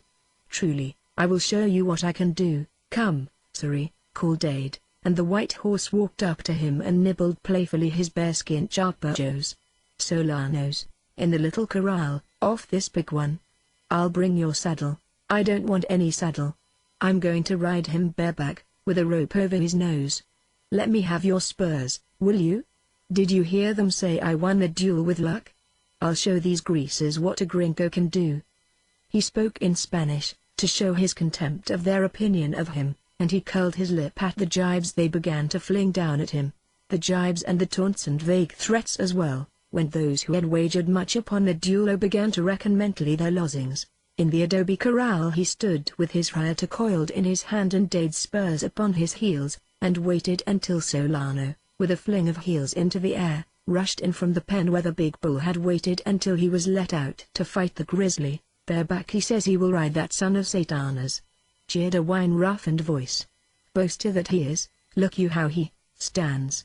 He is afraid even to lasso that yellow one." Jack was indeed deliberate in his movements. He stood still while the horse circled him twice with head and tail held high. When Solano brought up with a flourish on the far side of the corral, Jack turned to Dade and Valencia standing guard at the main gate, their horses barring the opening. "See that it's kept clear out in front," he told them. "I'll come out a-flying when I do come, most likely," whereat those who heard him laughed derisively. "Never to the gate will you ride him, gringo, even so you touch his back. Not twice will the devil give you luck," they yelled, while they scrambled for the choicest positions. Jack, standing in the center quietly, smiled at them, and gave the flip downward and forward that formed the little loop to which he seemed so partial. He tossed that loop upward, straight over his head, a careless little toss, it looked to those who watched. His hand began to rotate upon his supple wrist joint, and like a live corkscrew the rawhide loop went up, and up, and up, and grew larger while it climbed. Solano snorted, and the noise was like a gun in the dead silence while those thousands watched this miracle of a rawhide rioter that apparently climbed of its own accord into the air. The loop, a good 10 feet in diameter, swirled horizontally over his head. The coil in his hand was paid out until there was barely enough to give him power over the rest. His hand gave a quick motion sidewise, and the loop dropped true, and settled over the head of Solano. Jack flung a foot backward and braced himself for the pull. The rioter drawn across one thigh in the hip hold which cowboys use today when they rope from the ground. Solano gave one frightened lunge and brought up trembling with surprise. That he knew nothing of the feel of a rope worked now to Jack's advantage, for sheer astonishment held the horse quiet. A flip, and the rioter curled in a half-hitch over Solano's nose, and Jack was edging slowly towards him, his hands moving along the taut rioter like a sailor climbing a rope. Solano backed, shook his head futilely, snorted, and rolled his eyes, mere frills of resentment that formed no real opposition to Jack's purpose. 5 minutes of maneuvering to get close, and Jack had twisted his fingers in the taffy-colored mane. He went up, and landed fairly in the middle of Solano's rounded back and began swiftly coiling the trailing rioter. "Get out of the way, there!" he yelled, and raked the big spurs backward when Solano's forefeet struck the ground after going high in air. Like a bullet they went out of that corral and across the open space where the duel had been fought, with Dade and Valencia spurring desperately after. It took a long 10 minutes to bring Solano back, chafing, but owning Jack's mastery for the time being, at least. He returned to a sullen audience, save where the Americans cheered him from their side of the corral. "He is a devil, that blue-eyed one," the natives were saying grudgingly to one another, but they were stubborn and would not cheer. "Saw you ever a rioter thrown as he threw it? Not Jose Pacheco himself ever did so impossible a thing. Truly the devil is in that gringo." So they muttered amongst themselves when he came back to the corral and slipped, laughing, from Solano's sweat-roughened back. "You can have your three," he cried boastfully to Dade, who was the first to reach him. "Give me a month to school him, and this yellow horse will be mighty near as good as your white one. I'd rather have him than 40 gold medals, senor." It was Jose, his neck wrapped in a white handkerchief, coming forward from where he had sat with Don Andres. "Senor, I am sorry that I did not kill you, but yet I admire your skill, and I wish to thank you for your generosity. The medalla is not mine, even though you refuse it. Since I have found one better than I, Don Andres shall keep the medalla until I or some other caballero has won it fairly. For my life, which you also refuse to take, I cannot thank you." Jack looked at him intently. "You will thank me," he said grimly. Later on, Jose's face went white. "Senor, you do not mean—" "I do mean just that, but, senor, there are times when pride drops away from the proudest man and leaves him weak to the very core of him, weak and humbled beyond words. Big Jerry Simpson saved that situation from becoming intolerable." With Moll's great tears flopping solemnly to herald his approach, Jerry rode up, perfectly aware that he brought a murmur of curiosity from those who saw his coming, for Jerry was leading Manuel by the ear, Manuel with his hands tied behind him with Jerry's red bandana, Manuel with his lips drawn away from his teeth in the desire to kill, and his eyes sullen with the impotence of that desire. "Sir, drawled Jerry, when he came up to the little group, "what do you want done with this here greaser that fired on Jack? Some of the fellas over there wanted to take him out and hang him, but I kinda hated to draw attention away from Jack's performance, which was right interesting. Bill Wilson, he reckoned I better fetch him over here and ask you fellas about it. Bill says this mob of greasers might make a fuss if the agony's piled on too thick, but whatever you say will be did." With his unoccupied hand he helped himself to a generous chew of tobacco, and spat gravely into the dust. "Fur as I'm concerned," he drawled lazily, "I'm willin' to help string him up. He done as dirty a trick as ever I seen, and he done it deliberate. I had I peeled for him all the time, and I seen he wasn't going to stand back and let Jack get the best of that greaser if he could help it. He was cunning, but shucks, I see all along why he kept that gun pinted out front." "Turn him loose," said Dade suddenly, interrupting him. "We don't want to start any trouble, Jerry. He may need hanging, but we can't afford to give him what he deserves. It's a ticklish crowd, right now, they've lost a lot on the duel, and they've drunk enough wine to swim a mule. Turn him loose. I mean it," he added, when he caught the incipient rebellion in Jerry's weather-beaten face. "I'm bossing things here today.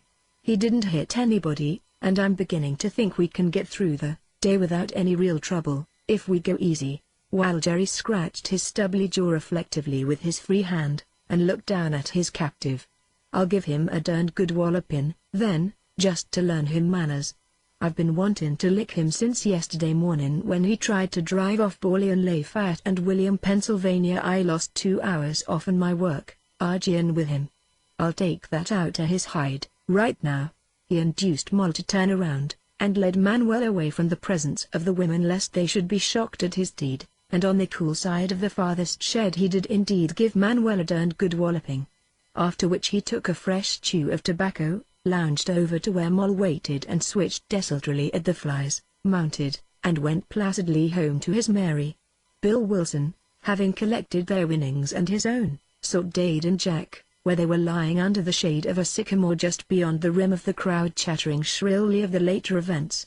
With a grunt of relief to be rid of the buzzing, Bill flung himself down beside them and plucked a cigar from an inner pocket. "Say," he began, after he had bitten off the end of the cigar and had moistened the hole with his tongue. "Them greasers sure do hate to come forward with their lozings. Some bets I never will be able to collect, but I got a lot enough to pay for the trouble of coming down." He rolled over upon his back and lay smoking and looking up into the mottled branches of the tree, thought of something, and lifted himself to an elbow so that he faced Jack. I thought you said you was going to kill that greaser," he challenged quizzically. Jack shrugged his shoulders, took 2 long draws on his cigarette, and blew one of his pet smoke rings. "I did." He moistened his lips and blew another ring. "At least, I killed the biggest part of him, and that's his pride." Bill grunted, lay down again, and stared up at the wider-pronged sycamore leaves. "Darn my oldest sister's cat's eyes if I ever seen anything like it." He exploded suddenly, and closed his eyes in a vast content. From the barbecue pits there came an appetizing odor of roasting beef, high-keyed voices flung good-humored taunts, and once they heard a great shout of laughter surge through the crowd gathered there. From the great platform built under a group of live oaks near the patio they heard the resonant plunk plunk plunk of a harp making ready for the dance, and the shrill laughter of slim senoritas hovering there. Down the slope before the 3 the shadows stretched longer and longer. A violin twanged in the tuning, the harp strings crooning the key. "You fellows are going to dance, ain't you?" Bill inquired lazily, when his cigar was half gone to ashes and smoke. "Jack, here, can get partners enough to keep him going for a week judging by the eyes them Spanish girls have been making at him since the duel and the horse breaking. Say, how about that sassy-eyed Picado girl? I ain't seen you and her in speaking distance all day, and the way you was buzzing around her when I was down here before." "Say, Jack," Dade interrupted, diplomacy winning against politeness, "I never dreamed you'd have the nerve to try that fancy corkscrew throw of yours before all that crowd. Why, after 2 years to get out of practice, you took an awful chance of making a fool of yourself.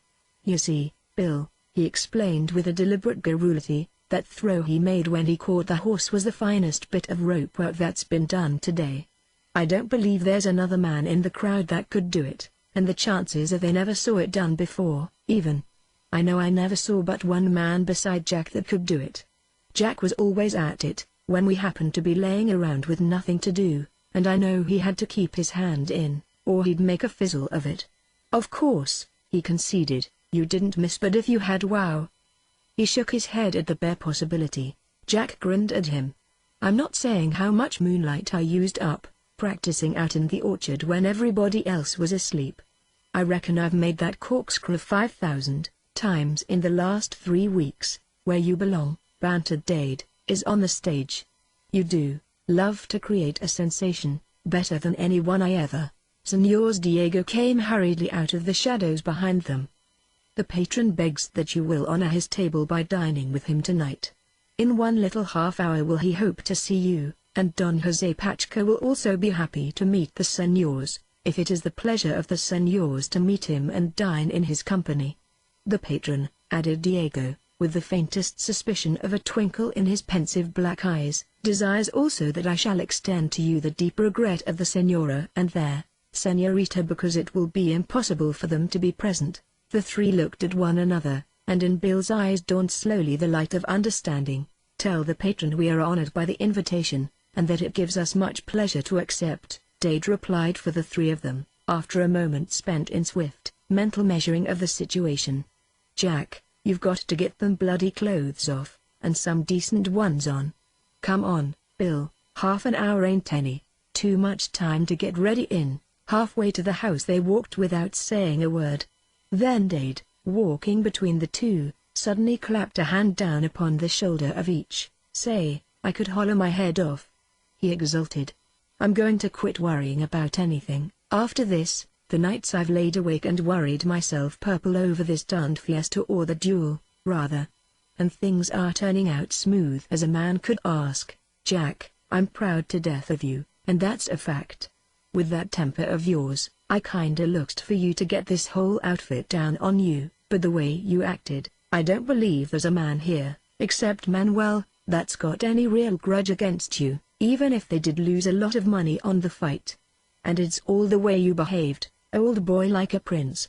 Just like a blamed prince." "Oh, I don't know." Jose acted pretty white himself.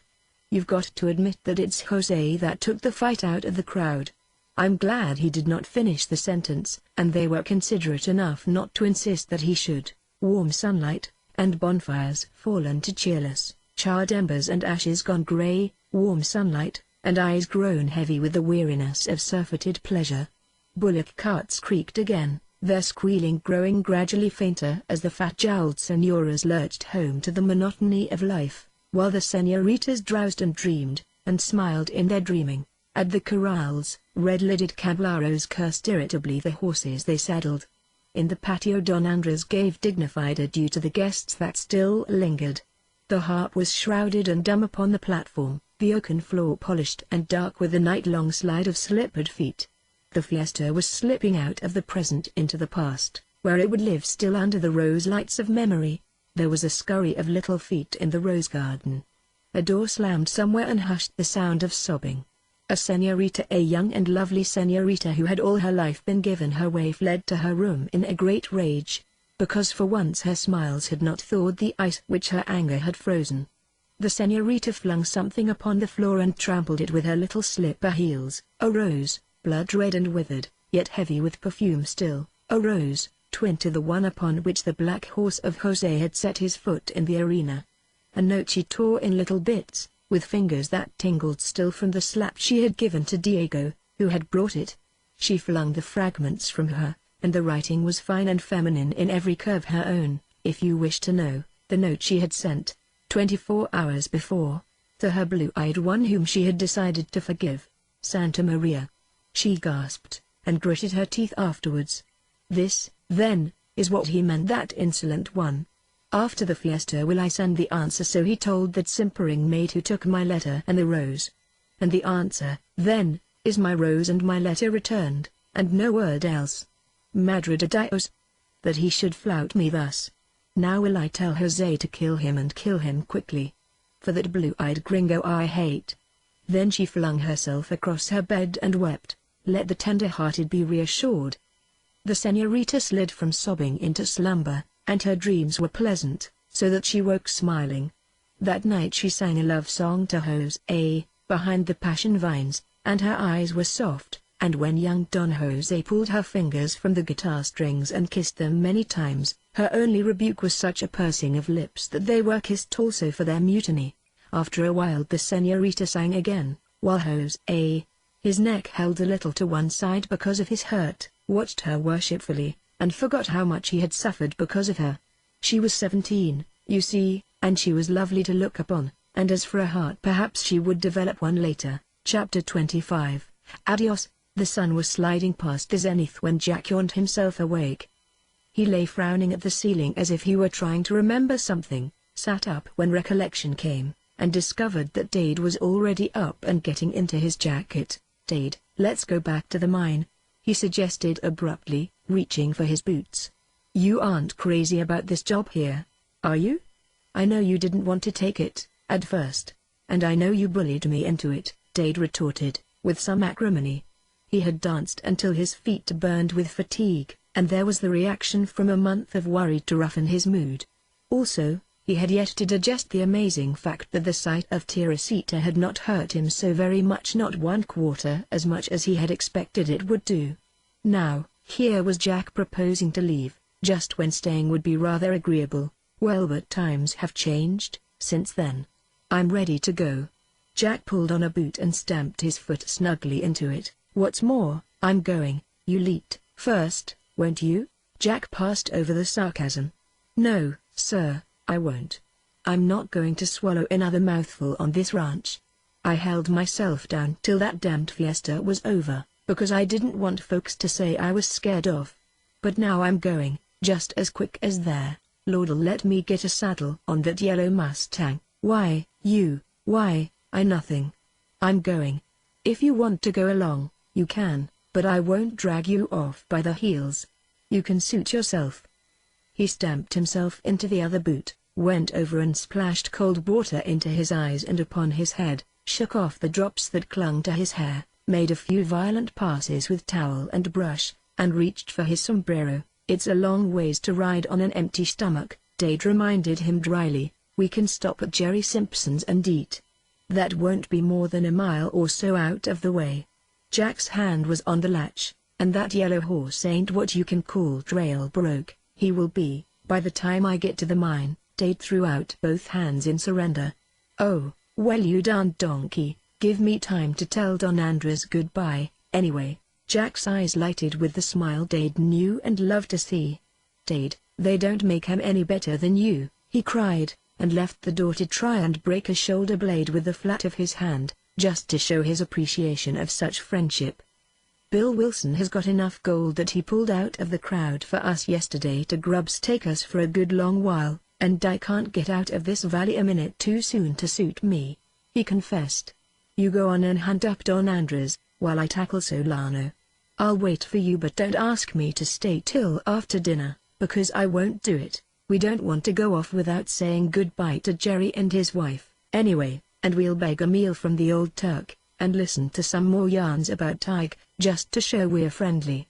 I'll have Suri saddled, so all you've got to do is make your talk to the Don and pack your socks. Dade grinned and followed him outside. Good thing I'm used to you, he commented grimly, or my head would be whirling right now. Not a word, you will observe, as to whether his own interests would be furthered by this sudden departure, but that was Dade's way. Not a word about the sudden change from last evening, when Jack had eaten at Don Andres' table and had talked amiably with Jose, amiably in spite of the fact that every one of them understood perfectly that the amiability was but the flowers of courtesy strewn over a formal and perhaps a temporary truce. But Jose was not a fixture upon the ranch, and the Don's friendship for the two seemed unchanged. Dade did not argue nor did he question. Barring details, he thought he understood why it was that Jack wanted to go, why it was impossible for him to stay. A girl may be only 17 and as irresponsible as a kitten, but for all that she may play an important part in the making and the marring of a man's most practical plans. When he returned from the house, Don Andres walked beside him. The two of them reached the corral just as Jack released Solano's foot from the rawhide loop that had held it high while Jack cinched the saddle in place. When Jack saw them, he came forward, wiping from his face the beads of perspiration which the tussle had brought. The Senor Hunter tells me that you are going away, Don Andres began almost at once. That you are acting wisely I am truly convinced, Senor Allen, though it irks me to say that it is so. For a little time would all be well. Perchance, for as long as your generosity fills the heart of Jose with gratitude, so that no ill will finds room there. But his temper is hot and hasty, as is yours, and with other considerations which one must face. He held out his hand for farewell. Adios, senor. I am indeed sorry that you must leave us, he said simply. Under other circumstances I should urge you to remain, but my lips are sealed, as you well know. Adios, amigo mio. I have liked thee well. He gripped Jack's hand warmly, and turned away. He gave a final hand clasp, and walked slowly back to the house. His proud old head bowed upon his chest. Valencia, yawning prodigiously, came forth from the vaquero's hut and glimpsed them just as Jack was bringing Solano to something like decent behavior before they started down the slope. "Dios!" cried Valencia, and ran to see what was taking place.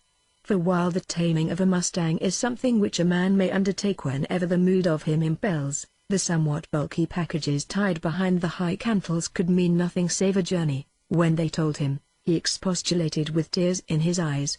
He had been nursing since yesterday a secret hope that the blue-eyed one would teach him that wonderful trick of making a rye to climb upward of its own accord as if it were a live thing.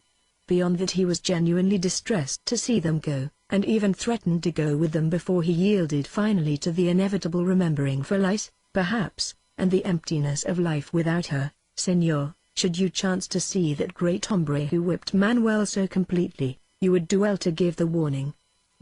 I heard from Ronaldo last night that Manuel spoke many threats against that gringo who had beaten him. Carlos also, and I think they mean ill towards the Señor Simpson. I thought to ride that way tomorrow and give the word of warning." "We're going there now," said Jack, with some difficulty holding the yellow horse quiet, while he shook hands with Valencia. "Adios, Valencia. If you ever come near our mine, remember that what we have will be yours also. Gracias, gracias, adios." He stood staring regretfully after them when they started erratically down the slope, erratically, because Solano preferred going backward or sidewise, or straight up and down, to going forward. They were not 200 yards away from the stable when Valencia overtook them, having saddled in haste that he might ride with them for a way. "That caballo, he needs two to show him the way, señors," grinned Valencia, "to explain his coming. I shall help to get him started, and we will say adios farther up the valley, unless the señors desire to ride to Señor Simpson's cabin. That's where we're headed for, believe it or not," laughed Jack, who at that moment was going round and round in a circle. "When he gets so dizzy he can't tell up from down. Maybe he'll do as I say about going straight ahead." Eventually Solano did decide to move forward, and he did so at such a pace that speedily they reached Jerry's claim and galloped furiously up the slope to the cabin. "Must be asleep," Dade remarked carelessly, when they faced a quiet, straight-hanging bullock hide. But when a loud hello brought no sign, even from Tige, he jumped off and went to investigate the silence. "There ain't a single soul here," he announced, "and that's funny, too. They always leave Tige to watch the place, or they did before I went on rodeo." "They do yet," said Jack. "Only Mrs. Jerry never goes anywhere. She stays at home to watch their garden. That's it, over there. Her truck patch, she calls it. Things are all upset here. Get off, Jack, and let's see what's up. I don't like the looks of things, myself." Dade's face was growing sober. Valencia, on the ground, was helping Jack with Solano. But he turned suddenly and cast an uneasy glance towards the quiet log hut. "Señors, for these two who live here I am afraid. It is as I told you, that Manuel was speaking threats against the big señor, last night, and he had drunk much wine, so that he walked not steady. And with Carlos and perhaps one or two others of that I am not sure he rode away soon after dark. Dolt, that I did not tell thee at the time.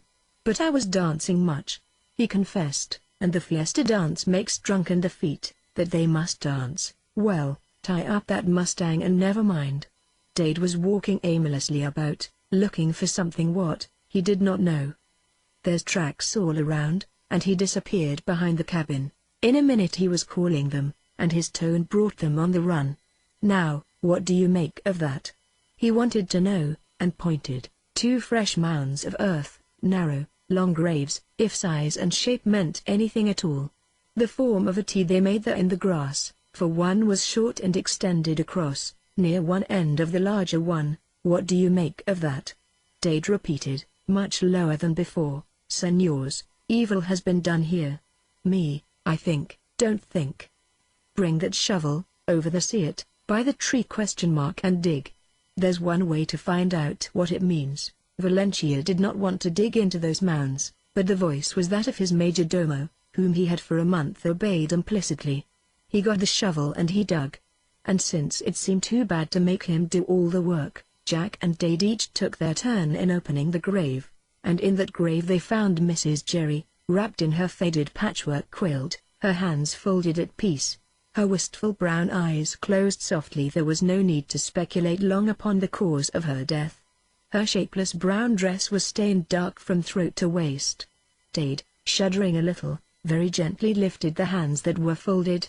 Beneath was the hole where the bullet had struck. "Dios," said Valencia, in a whisper. They were three white-faced young men who stood there, abashed before the tragedy they had uncovered. After a little, they filled the grave again and stood back, trying to think the thing out and to think it out calmly. They drew away from the spot, Dade leading. "We don't need to open the other one," he said. "It holds, Tig, of course. I wonder, let's look around out there in the bushes," Jack suggested. "I can see how the thing must have happened. Somebody came and started shooting, and that rifle he called Gemina, and the two pistols. Don't you reckon they did some good for themselves? Probably if Jerry was here, man, he must have been here. Who else?" He tilted his head towards the graves. "Surely, no one but Jerry would have buried them so, with Tig lying at the feet of his mistress. And, as Jack presently pointed out, if the shooting had taken place in Jerry's absence, he would certainly have notified them at the ranch." And Jack had a swift mental picture of Jerry galloping furiously up to the patio on one of his mules, brandishing his rifle, while he shouted to all around him the news of this terrible, unbelievable thing that had befallen him. They did not search long before they found plenty of evidence that Jerry had been there at the time of the trouble. They found Manuel lying on his back, with his beard clotted and stained red, and his black eyes staring dully at the sky. Further along they came upon Carlos, lying upon his face, with a blood-stained trail behind him in the grass to show how far he had crawled before death overtook him. But they did not find Jerry, look where they would. In the cabin, where they finally went to search systematically for clues, they found places where the logs had been splintered near the loopholes with bullets from without. A siege it had been, then. Jack, more familiar with the interior than either of the others because of his frequent visits there with Teresita, missed certain articles: the frying pan, an iron pot, a few dishes, and the bedding, to be exact. So, finally, they decided that Jerry, having had the worst befall him, had buried his dead, packed a few necessary things upon one of the mules, mounted the other, and had gone where? There was no telling where, in that big land. Somewhere into the wilderness, they guessed, where he could be alone with the deadly hurt fate and his enemies had given him. The oxen, when they went outside, came shambling up the slope to the oak tree where they were wont to spend the night near the prairie schooner that had been their homing place for many a month. But without a doubt the mules were gone, otherwise, Jack insisted, they would be near the oxen, as was their gregarious habit. "Jerry's gone," pulled out, Jack asserted for the third or fourth time. "And the mules, and the pup? Where's Chico? I haven't seen or heard anything of him, have you?" They had not, and they immediately began calling and looking for Chico, who was at that stage of puppyhood that insists upon getting in front of one and then falling down and lying, paws in the air, waiting to be picked up and petted. But Chico did not come lumbering up like an animated black muff, and they could not find his little, dead body. It occurred to Dade that he might be buried with Tyke, and, once the idea was presented to Jack, he could not content himself to leave the place until he knew to a certainty. He would never have admitted it, but there were certain sweet memories which made that particular pup not at all like other black pups. He got the shovel, and he dug in the little grave until he was certain that Tig lay there, and that he was alone. "Well, he's taken the pup along, then, and that proves to me that Jerry wasn't crazy, or anything like that. He's just pulled out, because he couldn't stand it around here any longer, and I don't blame him. But I wish I knew where. We'd take him up to the mine with us, huh?" "Yes, but we're about 14 hours too late to find out where he went. If I'm any judge, these bodies have been dead that long. And if we found him, the chances are he wouldn't go. If I'm any good at guessing poor Jerry's state of mind, right now, he don't want to see or speak to any human being on Earth." "I guess you're right," Jack assented, after a meditative pause. "He just worshipped that poor little woman." Beyond that, neither of them attempted to put into speech the tragedy. It was beyond the poor words we have thus far coined for our needs, like many another thing that happens in these lives we live. They waited a little while longer, wondering what they could or should do. Mrs. Jerry lay easily where she had been placed by the man who loved her. The killers had been killed by the same hand that laid her deep, in her faded, patchwork quilt. There seemed nothing further to be done. But Valencia, when he had ridden a thoughtful half-mile, did think of something. I shall give 10 pesos of the gold I won yesterday upon the duelo, he said, glancing back at the grim little cabin, that mass may be said for the repose of the Señora Simpson's soul. For thus will sleep come easier to me, señors. And you? I think, Valencia, if I were going to say any prayers, they'd be said for Jerry, Dade told him.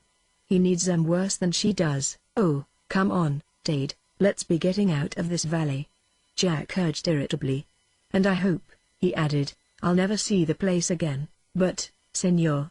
Valencia rode alongside to protest almost tearfully, the valley, it is not to be blamed. Saw you ever a sweeter land than this? He flung his arm outward to include the whole beautiful expanse of it. The valley, it is glorious. Am I not right? Blame not the beautiful land, señor, for the trouble that has come, for trouble will find a man out, though he climb the loneliest mountain peak and hide himself among the rocks there. And the valley, señors, the valley will hold friends that are true to thee. Jack flushed at the reproach, flushed and owned himself wrong. I'll remember the friends, he said. And I'll forget the things that hurt. I'm a selfish brute I should say. He pulled up as short as Solano would let him, and stared from Dade to Valencia with guilty eyes. Diego, I forgot that Injun, Dade, and next to you, I believe he's the best friend I've got on earth. I was so wrapped up in my own bruises that I clean overlooked something that I ought to be mighty grateful for. Dade, do you think he'd like to go along to the mine? You know his wife died a few months ago. And he's kind of alone. Do you think he'd go? I think the chance to go would look like a ticket to glory, Dade assured him sententiously, whereupon Jack dismounted, that he might write a few lines as he had written the note to Bill Wilson, a couple of months before, with a leaf from his memorandum book and a bullet for pencil. Give that to Don Andres, will you, Valencia? It's to ask how much is Diego's debt, and to say that I'll pay it if the peon wants to come with me.